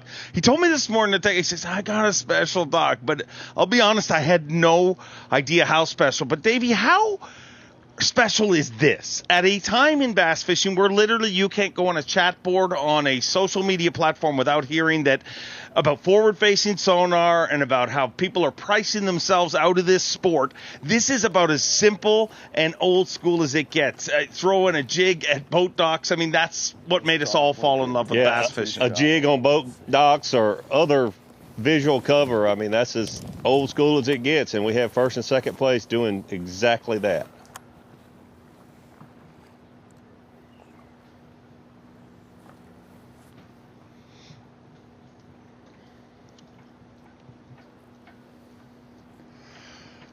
Not seeing it on our screen, but I got a little update for you, Davey. Brock Mosley just boated a 5.5. So if you're a Brock Mosley fan, you got to be pretty happy. He's making moves. And again, you said, I mean, Davey, I'm going to tell you, somebody give this guy a race. You just said moments ago that smallmouth would play. I would assume Mosley was a smallmouth, and the fish gods pretty good at this, Davey. Lucky guess, but I'm telling you, Brock Mosley, because he's been close, and you know, some weeks I watch certain anglers more than others for different reasons, but I've watched him a lot, and he's just been below the radar early to midday every day this week, and then late in the day it's like, wow, he's catching big smallmouth. I mean, almost no largemouth, but he's got a deal going on those bluffs, catching those big smallmouth late in the day. And I thought he was done with the rain. And the forecast this morning was it was going to, once it moved in, it was going to rain all afternoon. But it has brightened up here. And, you know, 10 minutes after the sun comes out here, Brock Mosley catches a 5.5-pound smallmouth. The way Mosley's fishing, too, I mean, a high percentage way of boating fish. When you get bites, I mean, every single one we've seen, it's about 10 seconds between the bite and the fish being in his boat. A high percent, you know, some guys will go smallmouth fishing and mess around with that finesse line. That's not what he is doing here this week. Cory Johnston hooked up. Boy, another smaller fish for him. He's got to be up to about 25 bass today, but just not that one big bite that he needs so far.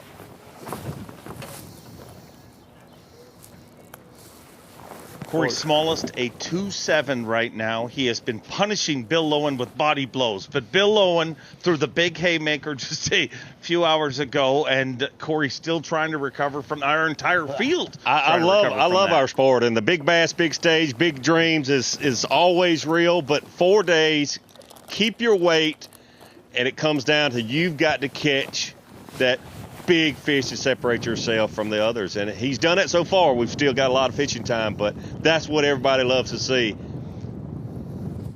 Catch that big fish and pull away with about a 3-pound margin there ahead of Cory Johnston. That big bite for Brock Mosley made big moves for him in the leaderboard. He's moved all the way up to second place right now. So Brock Mosley in second place unofficially with that last bite. Wow.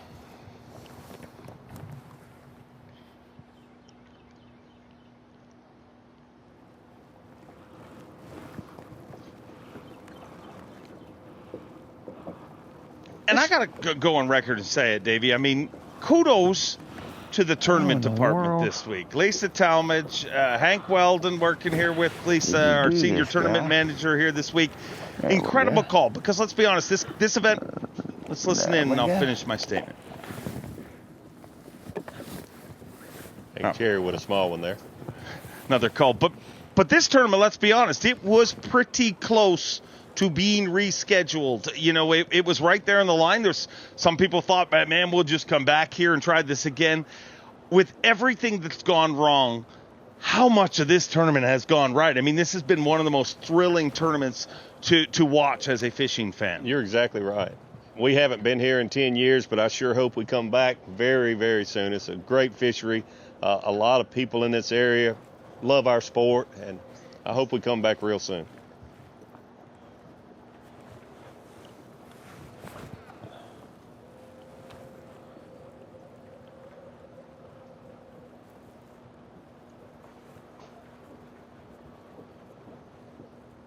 You're right, though. I have to say thanks to the tournament department staff for making the right calls. We all want to go fishing, but there was certainly unsafe conditions there for 2 days. And when you look at how good it has turned out to be, just imagine if we come when it's stable. You know what I mean? Like everything that's changing and all the adjustments our anglers have had to make. And you can really see from our leaderboard that for some of them, it definitely took a day to kind of get the wheels back on. Yeah, I don't know how long it's been since I came to an event and everyone you talked to said, I had a good practice. They're biting. Normally they're sandbagging a little bit or a lot, but I never heard anyone say anything other than they're biting. It's going to take a lot to make the 50 cut. And I think that's a major reason why it took some of them a little longer to adjust too, because pre-fish was so good and because they were catching so many fish. I mean, I had several anglers tell me last place in this tournament was going to be 14 pounds a day. They figured everybody was going to catch them. But because it was so good, they tried to stick to what was catching them in pre-fish. There's certainly some of that. It's hard not to. It's hard not to. Oh, I'm still going back to spots from 20 years ago, so I don't know how they adjusted. And kink in my line somewhere.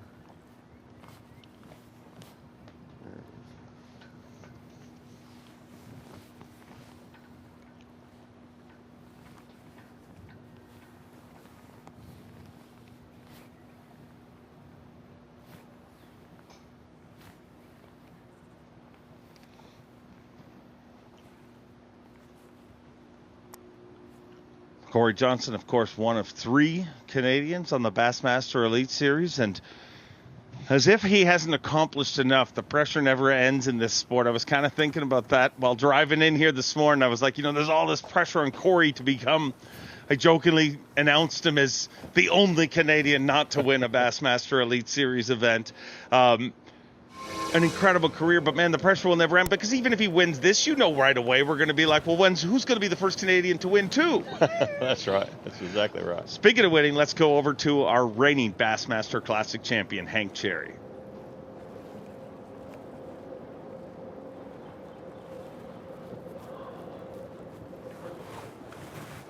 Similar to Cory's situation, he's caught so many fish, but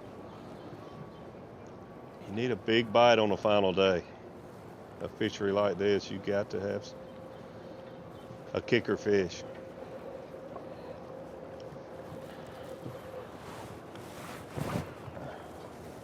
But as we've learned day after day,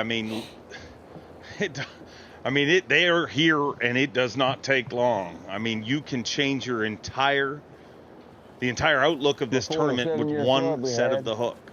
This was a really, really good bank.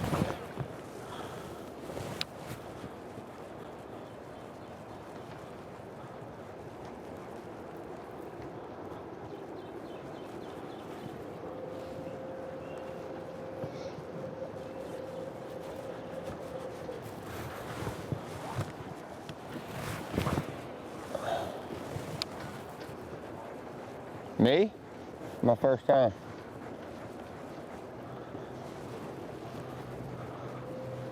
First time I've ever been here. I'd say I did pretty good. Well, dude, the thing with this was, and like, it's hard to fathom. All that water came up, but the fish didn't go with it. That makes sense? That's why I'm not catching them right there off the bank. I'm catching them out here, because I'm catching them out here where the bank was.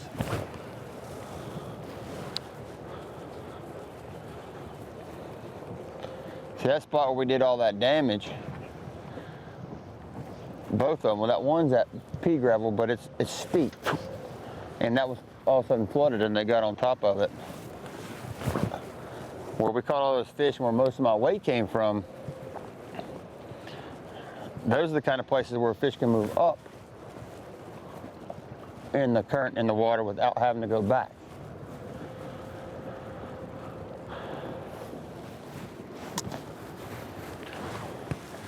And basically the rain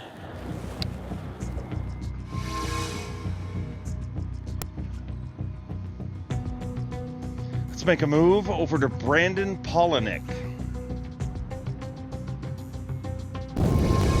You know what you're talking about. So you don't know what you're talking about.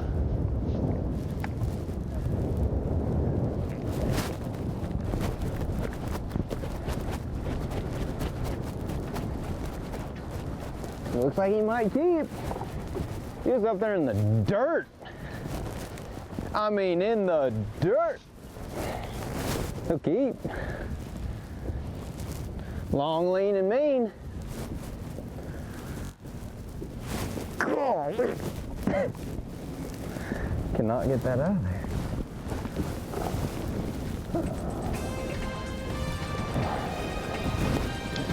Brandon Pollinick adds keeper number 4. One away from his limit. He'll measure that fish, and looks like it's gonna be number 4 for him, Davey. The clouds are starting to break, sun's starting to shine. You're saying smallmouth. I'm saying watch out for some big smallmouth being brought in this afternoon with this sun. Look at our leaderboard tightening up with that last catch from Brock Mosley, 77 pounds, 5 ounces. But our tournament leader, Dollar Bill Lowen, was 78 pounds, 12 ounces. You look at our top 3, all chasing down their very first Bassmaster Elite Series title.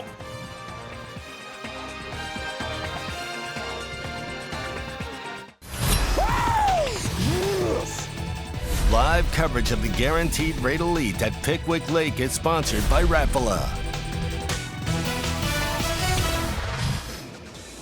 And now live over to Bill Lowen.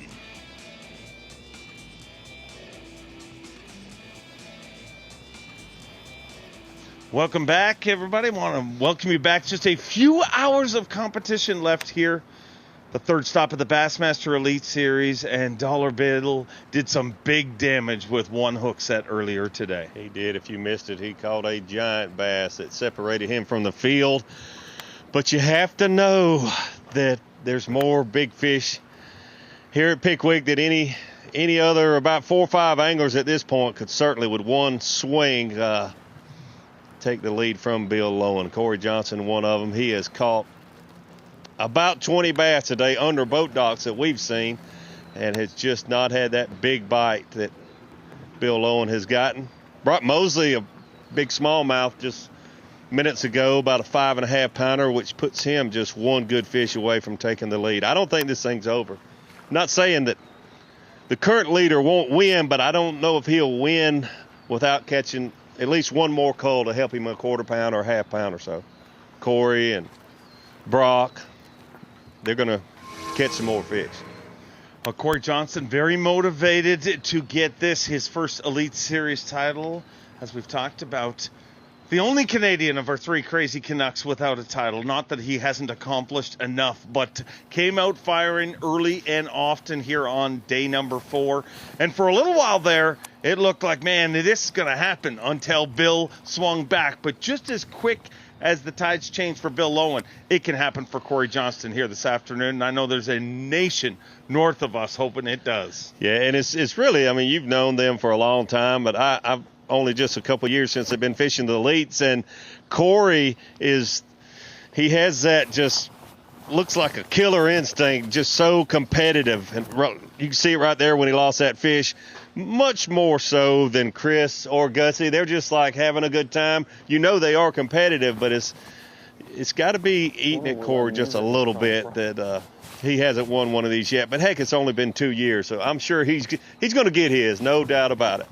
For those of you wondering, no, this is not a repeat shot. Those fish all came from one boat dock. He said, I got a special boat dock, but I had no idea just how special that boat dock would be.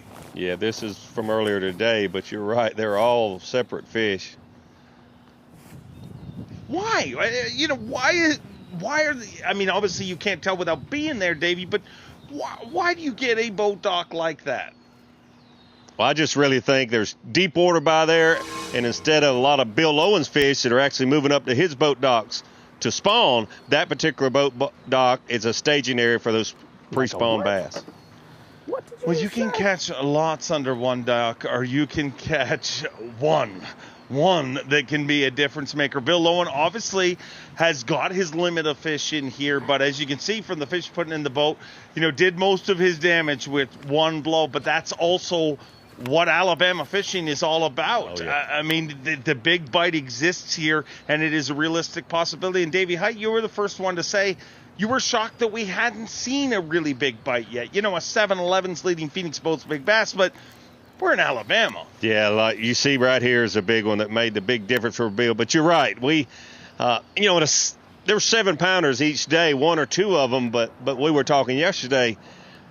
There's potential to see a 8, a 9, maybe even a 10-pounder being weighed in here, and Bill Lowen was a little afraid to even estimate the weight of that fish. He said, I don't know how big it is, but it's over 7, so it's hard for us to tell from here, but it certainly Bill Lowen knows that fish gave him a chance to win this afternoon. He was struggling before that. He really was. Only just catching keeper-sized fish you see here.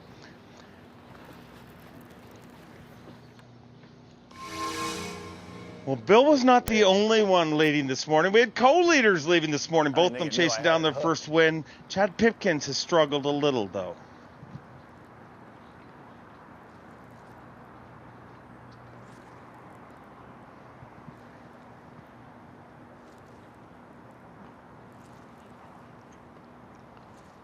Looks like maybe Chad has moved locations a little, but it looks like he's still fishing that vibrating jig a lot slower than most would, and it's worked out for him so good for the 3 previous days. Only with 1 2-pounder so far today. But we've seen that can change in a hurry. That's his fish from earlier today, and reeling that bladed jig so slow, he literally said he did not feel the hits. It was just, I mean, he would reel it just quick enough that he could feel the vibration, and when the vibration stopped, he knew one had it. Yeah, I see with this footage he has moved around. It's hard to, we saw Bill Lowen make an adjustment and capitalize on it, and he's got the lead right now, but it's easy to say you should move around and find more fish, but it's not always so easy to just move around and find more fish. You can move around, no doubt about it, but when you have a place like Chad Pipkins has had, it's been so good for you for 3 days, when you start exploring, everything has changed so much from what you saw in practice. Come on, girl. It's just not easy to just go locate a dock that's got 20 bass on it. Come on, Chad hooked up now? Hooked up.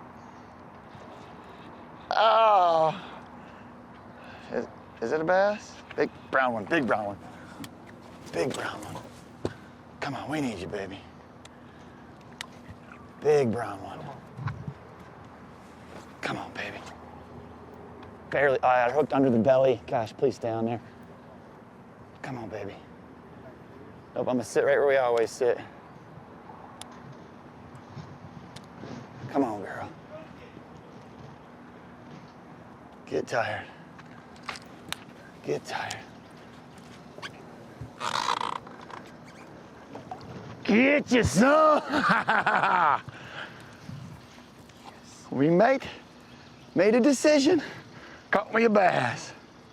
I'm not saying we're gonna catch 5 of them, but I wasn't feeling it where I was at. Woo!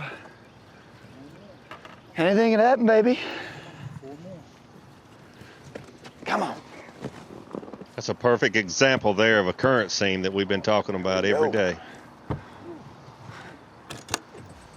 Woo! Feels good to get a bite.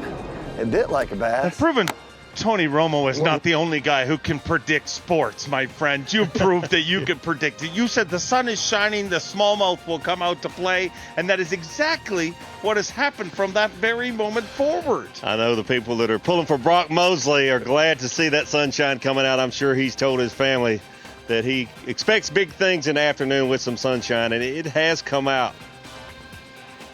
Unbelievable. It is the final day, a 4-day competition, and it's going to come right down to the wire. This is it for our coverage from On Location, but the crew going to take it all the way to the end from the Marathon Studios. Tommy Sanders, Mark Zona, Ronnie Such, and the gang will be here at the weigh-in this afternoon. It's going to be a showdown. Can Bill Lowen hold on?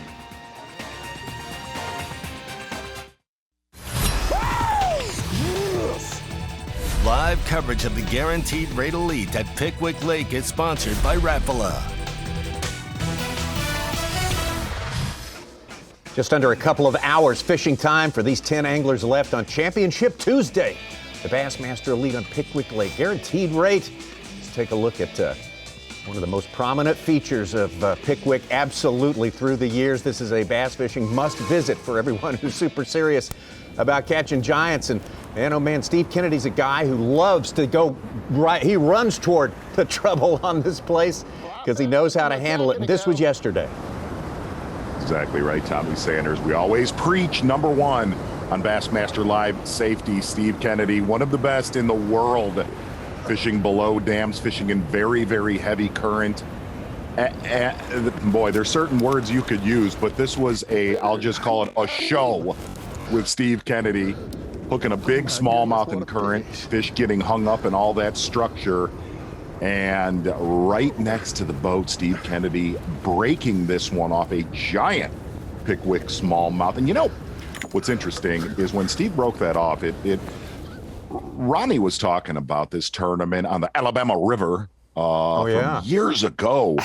One Jared Miller becoming popular for all the wrong reasons. It's pretty sad. Nobody ever wants to go away. This was just phenomenal. I mean, you could not. You talk about it. This was phenomenally bad.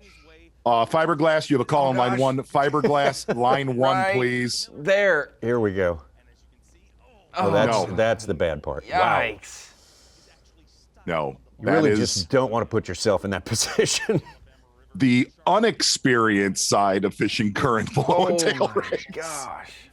Yes, that is not good. That is not good. Do you know, Z, I bought his boat that year. No, I'm just kidding. I did not do that.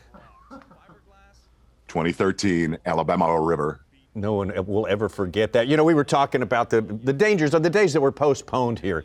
People said, well, the water's high, big deal. And Gerald Swindle had a reaction to that was pretty smart. He said, yeah, you know, we can suit up, we can strap down and fish these places. But you know, you can even go out of the boat and still but getting back in the boat, getting rescued when it's like that. Yes. Just like landing and fishing. Yes. That's the hard part. That's where the real danger comes in. Back to Brock Mosley. You know, something that Davey said that we talked about all week long. This is when Brock Mosley has made big, big moves. And man, I know there's thousands of Bill Lowen fans hoping that he wins this event. Bill Lowen needs another call, man. I'm telling you, he definitely needs a call. You have said that ever since he caught that giant. And that certainly is true. Very rarely can you have 4 2-pounders and a kicker and win on the Bassmaster Elite Series. No matter how big your lead is, you need to get a 3.5 pounder, Make a pound or two, Cole. Yeah, Lowen started today 4:13 ahead of Brock Mosley. Mosley has 19 and a half on Bass Track. Okay, real quick, Such. I know our tournament director for decades, Trip Weldon, dreamed of a tie on the final day of a tournament. None of us are dreaming of that in any way. Fish shape, or form. off. But let's Be a 42-day tournament. Let's say this bunch right here. If two of these anglers are to tie, what happens, Such? We got a fish off. We've had it several times. They go out, they have communication on the boat, and they say lines in. The first one to catch a fish wins. Well, and sometimes it's been sudden death right after weigh-in. Sometimes it's been a full day of the next day or whatnot, yeah. I don't think... And opens, they've gone another day, whole day. And the TTBC, some epic meltdowns as a result. I don't think they're going another full day here. Yeah, I don't think Not we're doing that after one bit at all. Somebody involved with the term be found on top of a water tower screaming if that happens again. It's been more than 6. Weigh-in We've probably been here get done for around 2 weeks now. Around about 4:45 local time, probably at the latest today, and sunsets 6:30, 6:45. So they'd have about an hour and a half if they At wanted least. to go out. Sudden death, probably. Yeah. Yeah. If it were to happen, which it's not. God, so. just imagine 2 anglers, never won an Elite Series event. You got to do a fish off to win it, and you get your marshal gets a phone, your cameraman gets a phone call and says, the other guy already caught one, and you're like, oh man, that sucks. That's a $65,000 difference. Well, bear in mind, we still got a couple hours. Well, 1.5 at least for most of these anglers. Obviously, Brock Mosley fishing not Come too on, far from our fishes. takeoff, so he'll be able to maximize his time. We need you, we need you, we need you.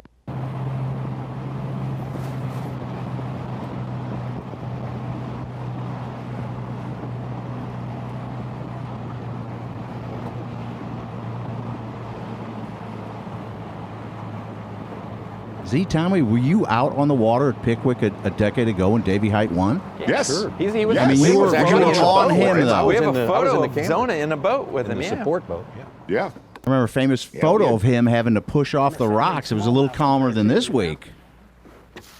Oh, much calmer than this week. Yeah. Tommy and I had got in some trouble with the .com staff that time. Oh, no. Yeah. That's all water under the bridge, as they say. Absolutely. High water, but water under the bridge. You got to wait till it's not wavy to go under the bridge. That's how tight the water is to the bridge. Yeah. That's pretty much the deal. Yeah. Take your camera Another off thing, high water. oh, don't know who was saying it. The way Brock Mosley and Steve Kennedy have fished this week being a very high percentage way of fishing is not. Those fish in that current, they are so incredibly hard to land. But more than that, listen to Brock Mosley from day one.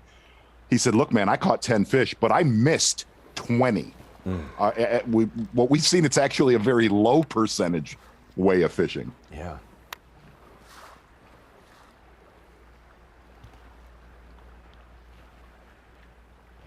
All right, Z, I know you did your studying for this event on Bassmaster Magazine's Best Bass Lakes of the Decade. Pickwick's up there. Do you know where it is? About where it would stand behind the... Yes. I know. Listen, I know where it is because I know where it is in Ronnie's heart. Yes. Oh. Yes. Oh. That's right. It's 1 in his heart, 4 on print. That's actually 13th, but, you got the I meant Guntersville and Clear Lake 13th. first. See, I told you. And St. Clair. And Right, 13th. It's 13th. Now that, Tommy, Texas that Lake. tells me, when I go to the screen of knowledge, how much Zona zones me out. Completely doesn't pay attention to me. right behind the St. I Lawrence should have put River. that on trivia. And ahead of the Grand Lake of the Cherokees. Ahead of Chickamauga. What's your favorite lake in the world, Z? Lake Ontario. Okay. The actual lake, not river.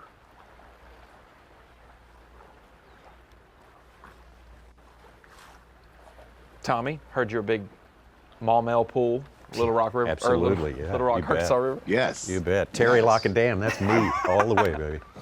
Like fishing in the lock, actually. Actually, I've taken Tommy out on Big Lake Ontario several times. It is fabulous. I would have to say that's the most impressive lake I've ever been on. Suits, you told me you love the pond at MacArthur Park, right here in Little Rock. Oh, right down there. I can walk to St. Charles Pond. Gosh, what a critical hour of fishing for these two.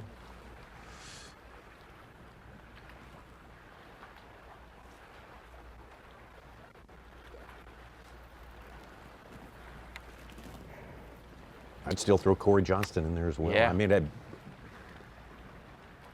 absolutely, like Davey said, you know, hats off to Lowen and Johnston. I mean, you to have to bail on what got you here. I mean, the chances of you landing on something as dramatically awesome as the places those two guys eventually wound up is just, man, that's strong. I'd honestly say Cory's much closer than 3.7 back just with what we've Would you? seen. Okay. But we do know that there's some error with Bill Lowen's big one. It could be 8.5, 8 3/4, or it could be 7.5, you know. Kennedy's 6'2" back with 4 fish, so just keep that in your mind. How about some Striker Daily Trivia? Got a little more of it for you today. Coming up right now, what did cameraman Brian Mason write on a videotape case after Kevin Short caught his second 6-pounder in his 2010 win here on Pickwick Lake? Second That's a tough 6-pounder, winning fish, game over, or K.S. Biggin? Take a guess.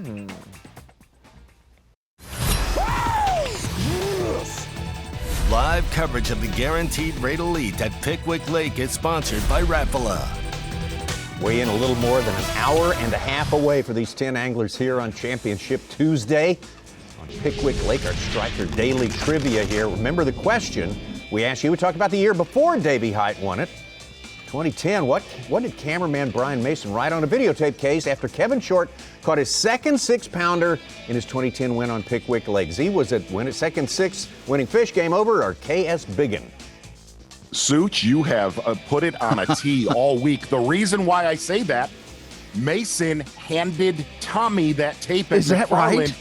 I wanted to say game changer. I'm going with game over. Wow. See, this isn't even fair, Suits. Good You reasoning, are putting but them on a tee. I was going to go with game over, but I have no idea.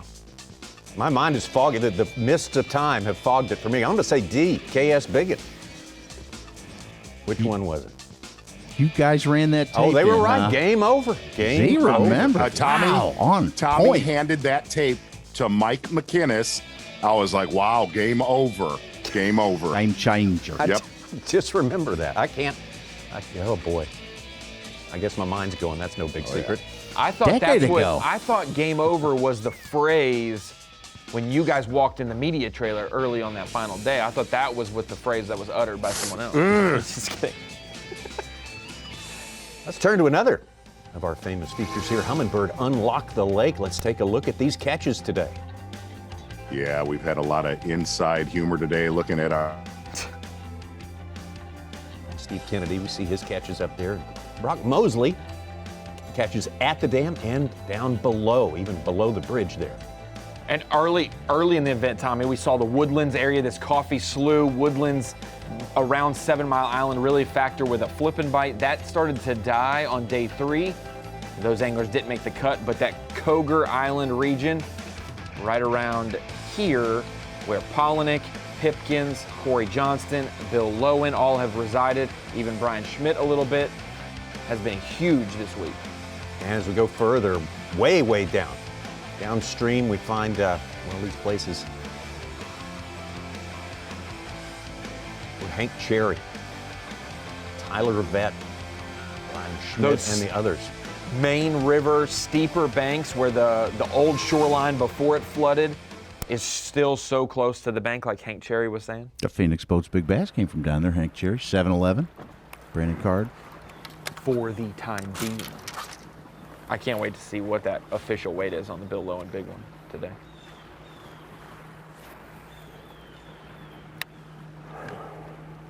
For Bass Track purposes, it's what, 7.8? 7.4. 7.4. Okay.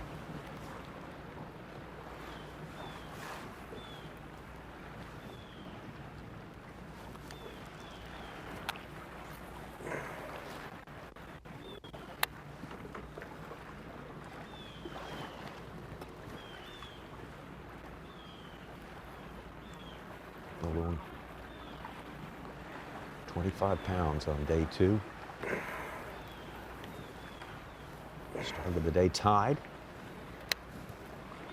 Tied with Chad Pipkins.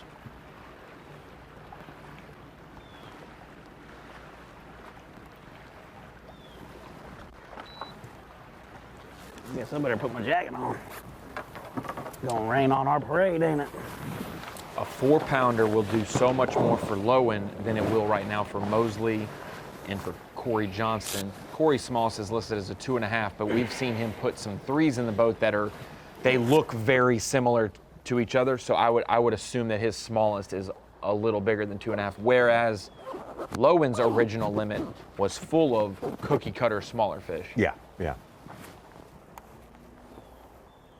And we are, just for time figuring purposes, you said earlier, about 25, 30 minutes from the check-in for Lowen. Cory Johnston. All the way at the Trace Bridge is about 20 minutes, 15 to 20 minutes, depending on how fast your boat can go. So when they're up at Krieger, it's probably 15. When they're up near the Woodlands, it's probably about 10, that kind of thing.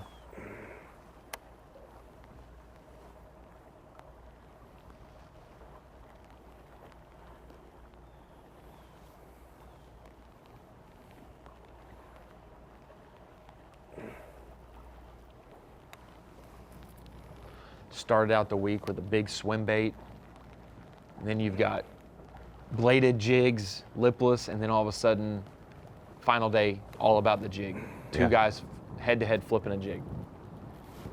It's interesting about this tournament, Ronnie, besides the guys, Hank Cherry, Tyler Rivette, Buddy Gross, that caught them at the lower end of Pickwick, the 2 areas that were said we're going to play, the tail race and, within 2 miles of Krieger Island, it really played out that way.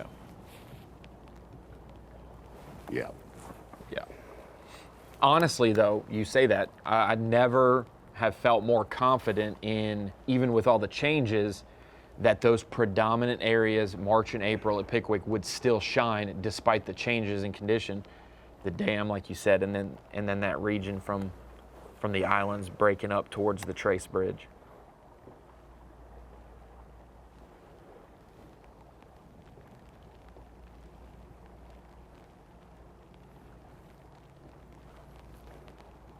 Bill Lowen informing us there's catch her twin. More rain moving in. Seems like we saw the... Could you imagine stuffing 2 10-pounders in there? Holy moly. Or whatever the hell that thing is.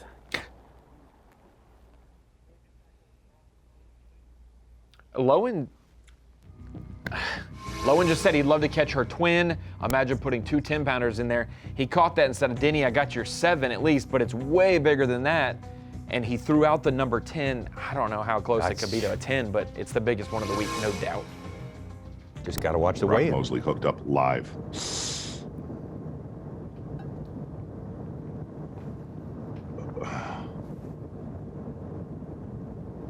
Got 2 fish that go 3 1/4 in this live well on Bass Track.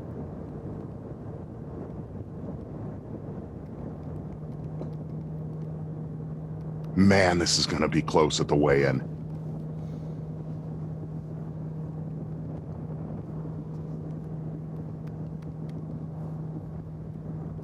Smallest 3 1/4. That's going to be close.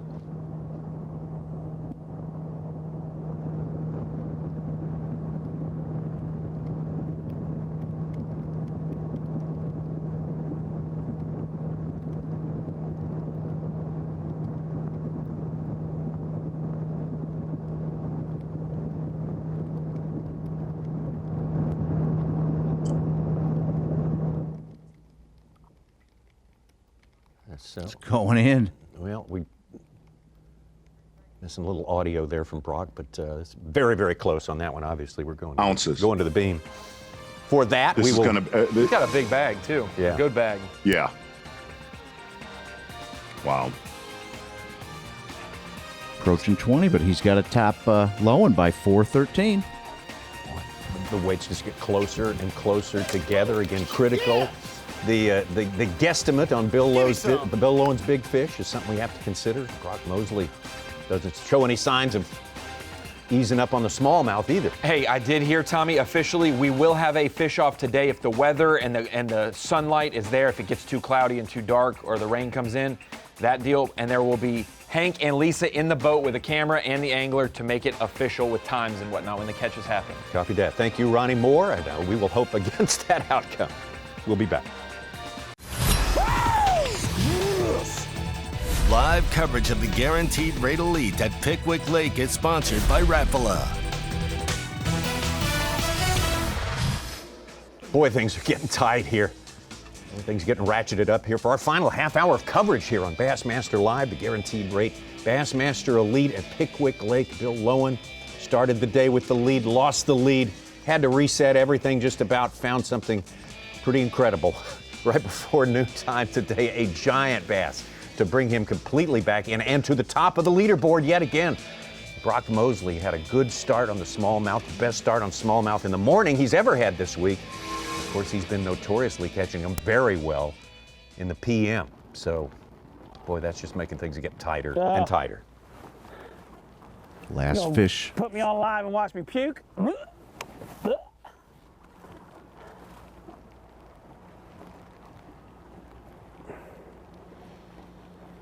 Mosley's last fish went in as a 3.8, called up 4 ounces. He's 1.3 back on Bass Track. Wow.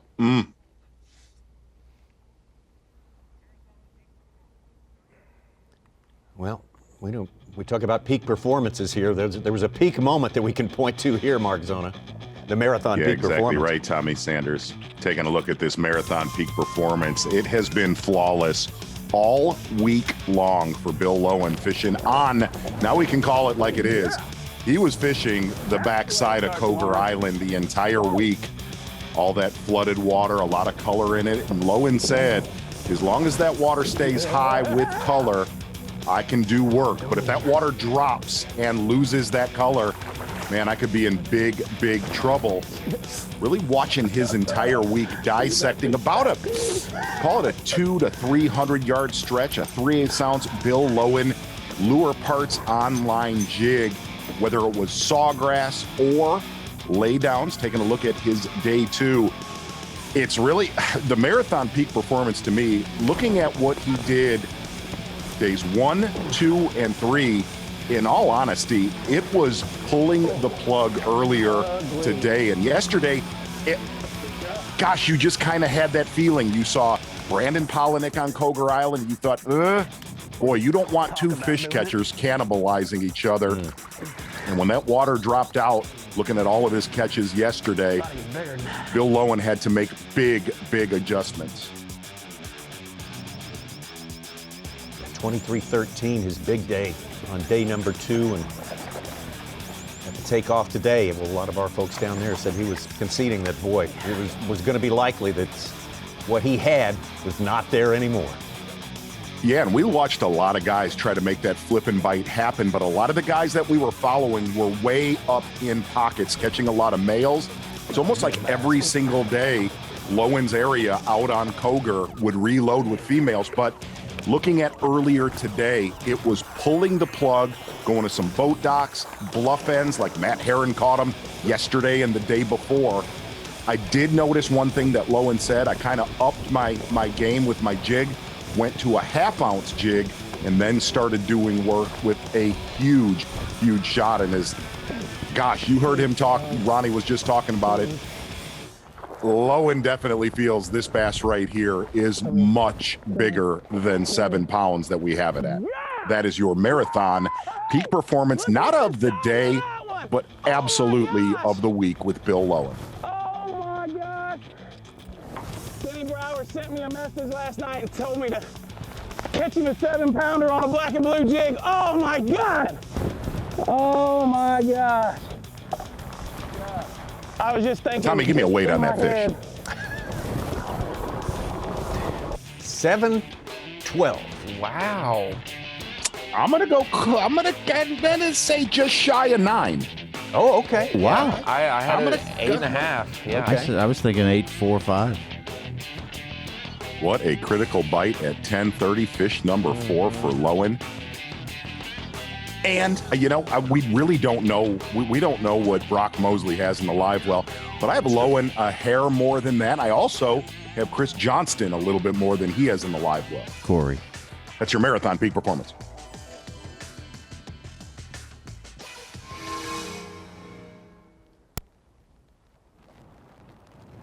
One and two, Lowen and Mosley. Yeah, that's this is the that's time the of day. game changer for Lowen with that listed as 7.4. Could be 8, could be 8.5, could be 9. That is by far the biggest and most healthiest looking fish.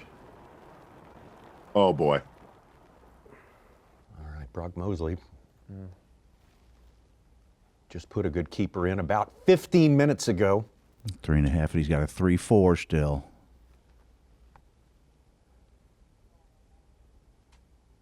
I don't know if that one's going to make it. Might not.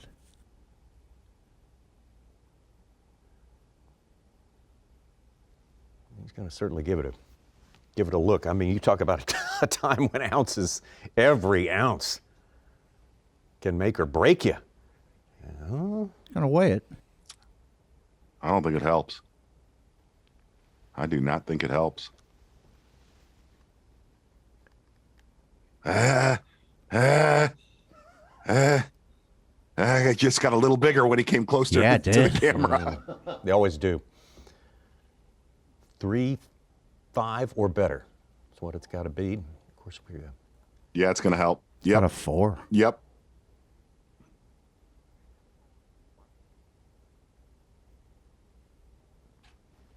He's most definitely has closer to 21 than this. Can you believe how this has transpired? Be a 3/4 pound cull. We are sorry. This could be the biggest 5 smallmouth limit of the week. Zaldane had 21, or 20 and change. This could be the best 5 fish smallmouth. This one was actually earlier. Yep.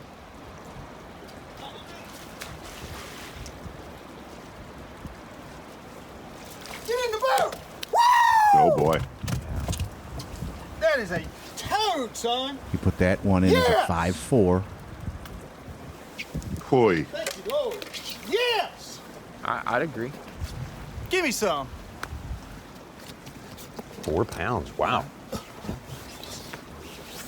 We're almost, unofficially within a pound, but who knows? Within 7 ounces. Him on Bass Track at 20 pounds, 8 ounces. 7 ounces, and that's Difference. with Lowen at 7.4. We're not making up for that. Yeah. Right. Right now. And we're getting a little help from Tommy, our friend of the program. Whenever he's not on the water, Greg Hackney watches every second, critiques every second of Bassmaster Live. And he said, I will have you know, exactly right. We'll have you know, he looked at Bill Lowen's fish. He looked at it very closely. And he said that fish is right at 9 pounds. Wow. Wow. Okay. Which would bust him over 80 pounds for the event.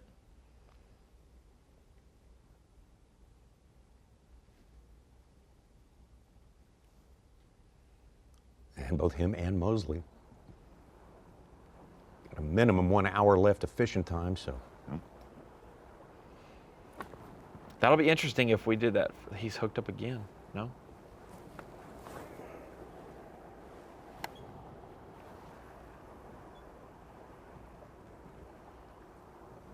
At least 3 days, the past 3 days, we've seen Brock take some good fish from this spot right here. Actually, Greg Hackney's standing by watching. There's a picture of him on his couch. Show that. Southern Louisiana. Oh, no. Kind of pissed off from his performance this week on Pickwick. Just imagine walking into the Holiday Inn, turning the lights on, and that's on the bed just looking at you. Look, I've seen Greg Hackney look like that. And I'm going to tell you, that picture that we goof around with was eerily similar to how Greg Hackney looked on the stage on day 2 of this event.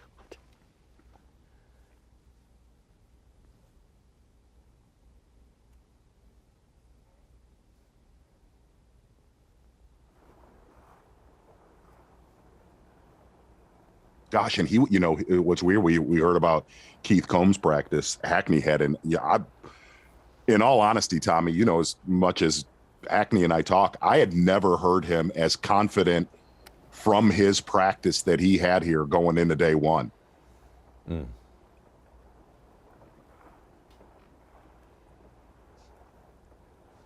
Like, we will just say, and it'll be talked about, that Brock Mosley, if he wins this event, won it on a swim bait. But the kind of swim bait he's using, I mean, this was like the first.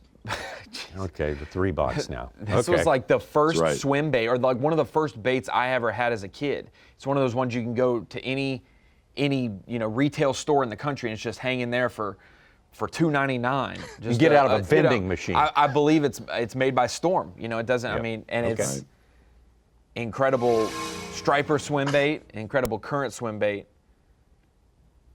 That's impressive that it's being used to win a Bassmaster Elite Series event, possibly.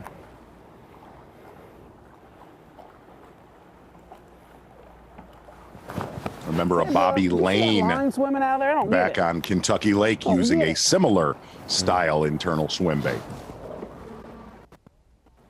Say that again? Sorry, Z. When Bobby Lane won on Kentucky Lake, he was using bigger but a similar style. You know what I mean? Yes. His was more of a saltwater size to resemble gizzard shad. Miss right there for Bill Lowen. Something that we talk about, and we know how patient Lowen is, how good he is at picking apart a piece of cover. If he catches one, he'll catch numerous off a piece of cover, whether it's that day or later that day or in the next day of competition. There are 2 vivid videos that I remember of Bill recently. 2019 at Lanier, he caught 7 bass in a row, including the Phoenix Boats big bass of the event, off of one dock. He was anchored down and pitched to the same pole where there was a log stuck in there, caught 7 in a row, including the biggest fish of the event. And then last year at the Guntersville Classic, pulled up to a dock and caught his entire limit to start his morning off of different posts on the same dock.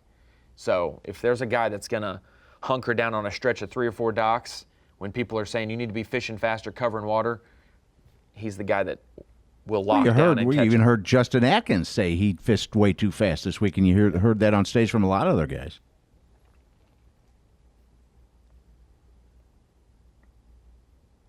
So, like, Dollar Bill has said he'll 12-pound you to death. You know, in his career, he's cashed in 73% of his events, Ronnie. 158. He's times in the money, 115. He's been to 10 classics, so there's that steady hand.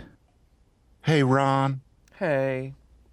Did you think that the bunch, the contingency out near Koger with that water dropping, did you feel that contingency was going to get burned from that drop in water level?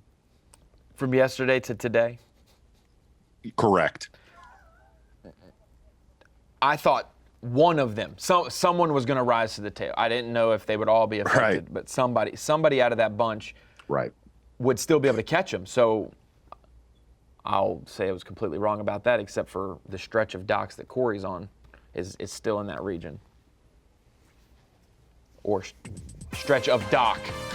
Well, TVA said it was only going to drop 6 inches a day for the last 2 days. It dropped significantly more. Another upgrade for Brock Mosley. Cory Johnston can still get something big done before this day is over. Bill Lowen has done big things today and all week long. A near perfect week. We are not. The Guaranteed Rate Elite at Pickwick Lake is sponsored by Ranger Boats, Yamaha,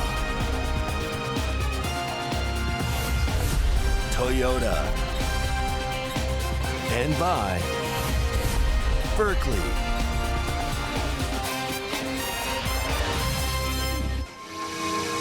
It's been a crazy, super dynamic tournament. All 4 days of it, late getting started, but boy, action-packed, as they say. And man, we have had an action-packed final day. Brock Mosley and Bill Lowen get down to an old-fashioned nail biter after so many twists and turns and ups and downs and resets. Man, oh man, it has been a fantastic one. One to remember here in Alabama. Oh, that music, yeah. Exactly, Tommy Sanders. Earlier today, please go ahead, Ron. It's the end of the week. Earlier today, Bill Lowen having to pull the plug on Krieger Island, having to reconnect with his friends. And I don't care if you're from Pickwick or from France. This right here is a dadgum Northern Alabama stunt. By far the biggest one that we have seen on camera this week. Well, Bill Lowen, the only question is it enough? Is it enough to seal your first Bassmaster Elite Series win? Like I said, Pickwick or France, you are the powerful replay of the day, Bill Lowen. Yes, yes. Yes. Boy. That thing just gets thicker every time I see this replay. It's just gaining pounds as we go. It's so rare to see the biggest bass of the event come on the final day. And to see it with the change in conditions, okay, incredible. Life is.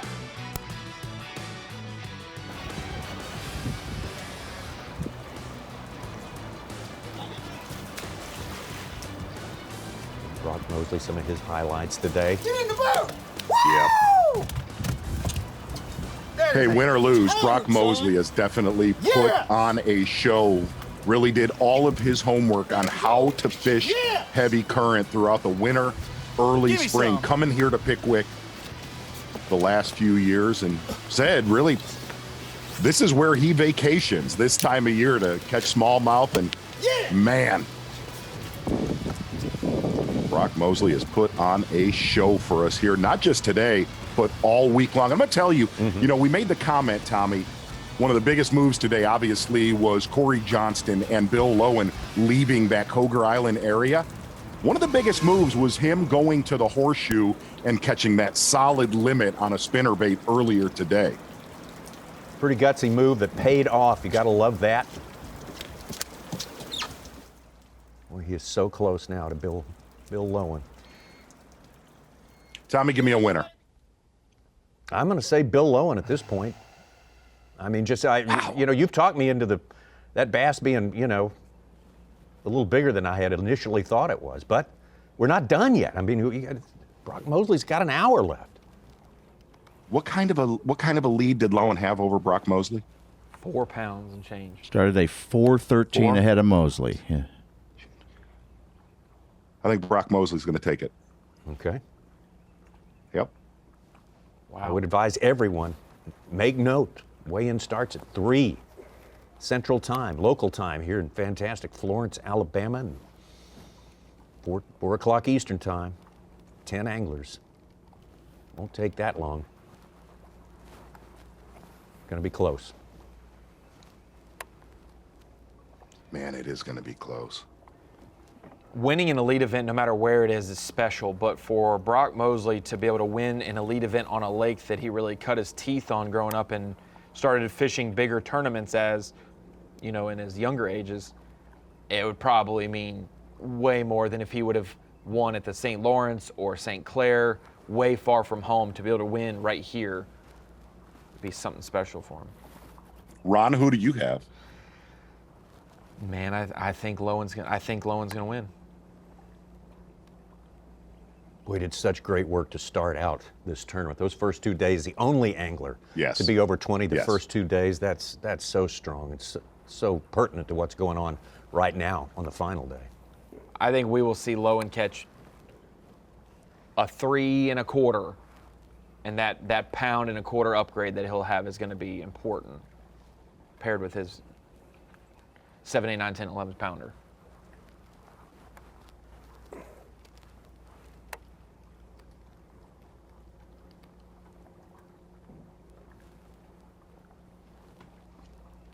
Such, who do you think's going to win?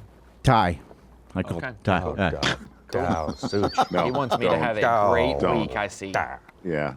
I was just starting to cipher things out. Bill Lowen, he could be a couple ounces short on all his. Doing the Mosley was math. weighing his fish, but did he enter them as exactly what he weighed them. Did you say I got an overestimation On and each an fish, below it. underestimation. On each fish, not counting the big one. Yes. The other 4 fish. And then another 2 pounds on the big one. You got to realize you got a 2.4 minus a 3.7. Carry the yacht. Oh my God. Oddities.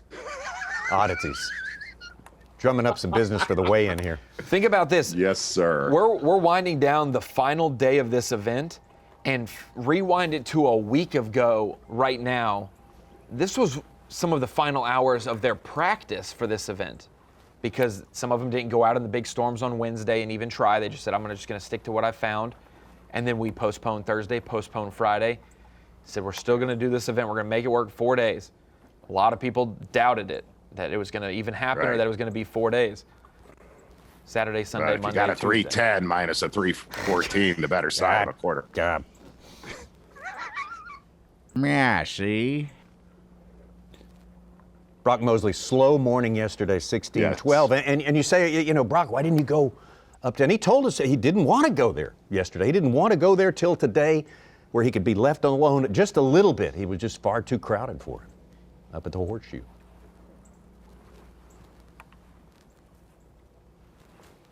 You really see Brock Mosley and Steve Kennedy. They were the winners of that tail race. I mean, that area has been throttled this week. And the last 210 years. Yeah.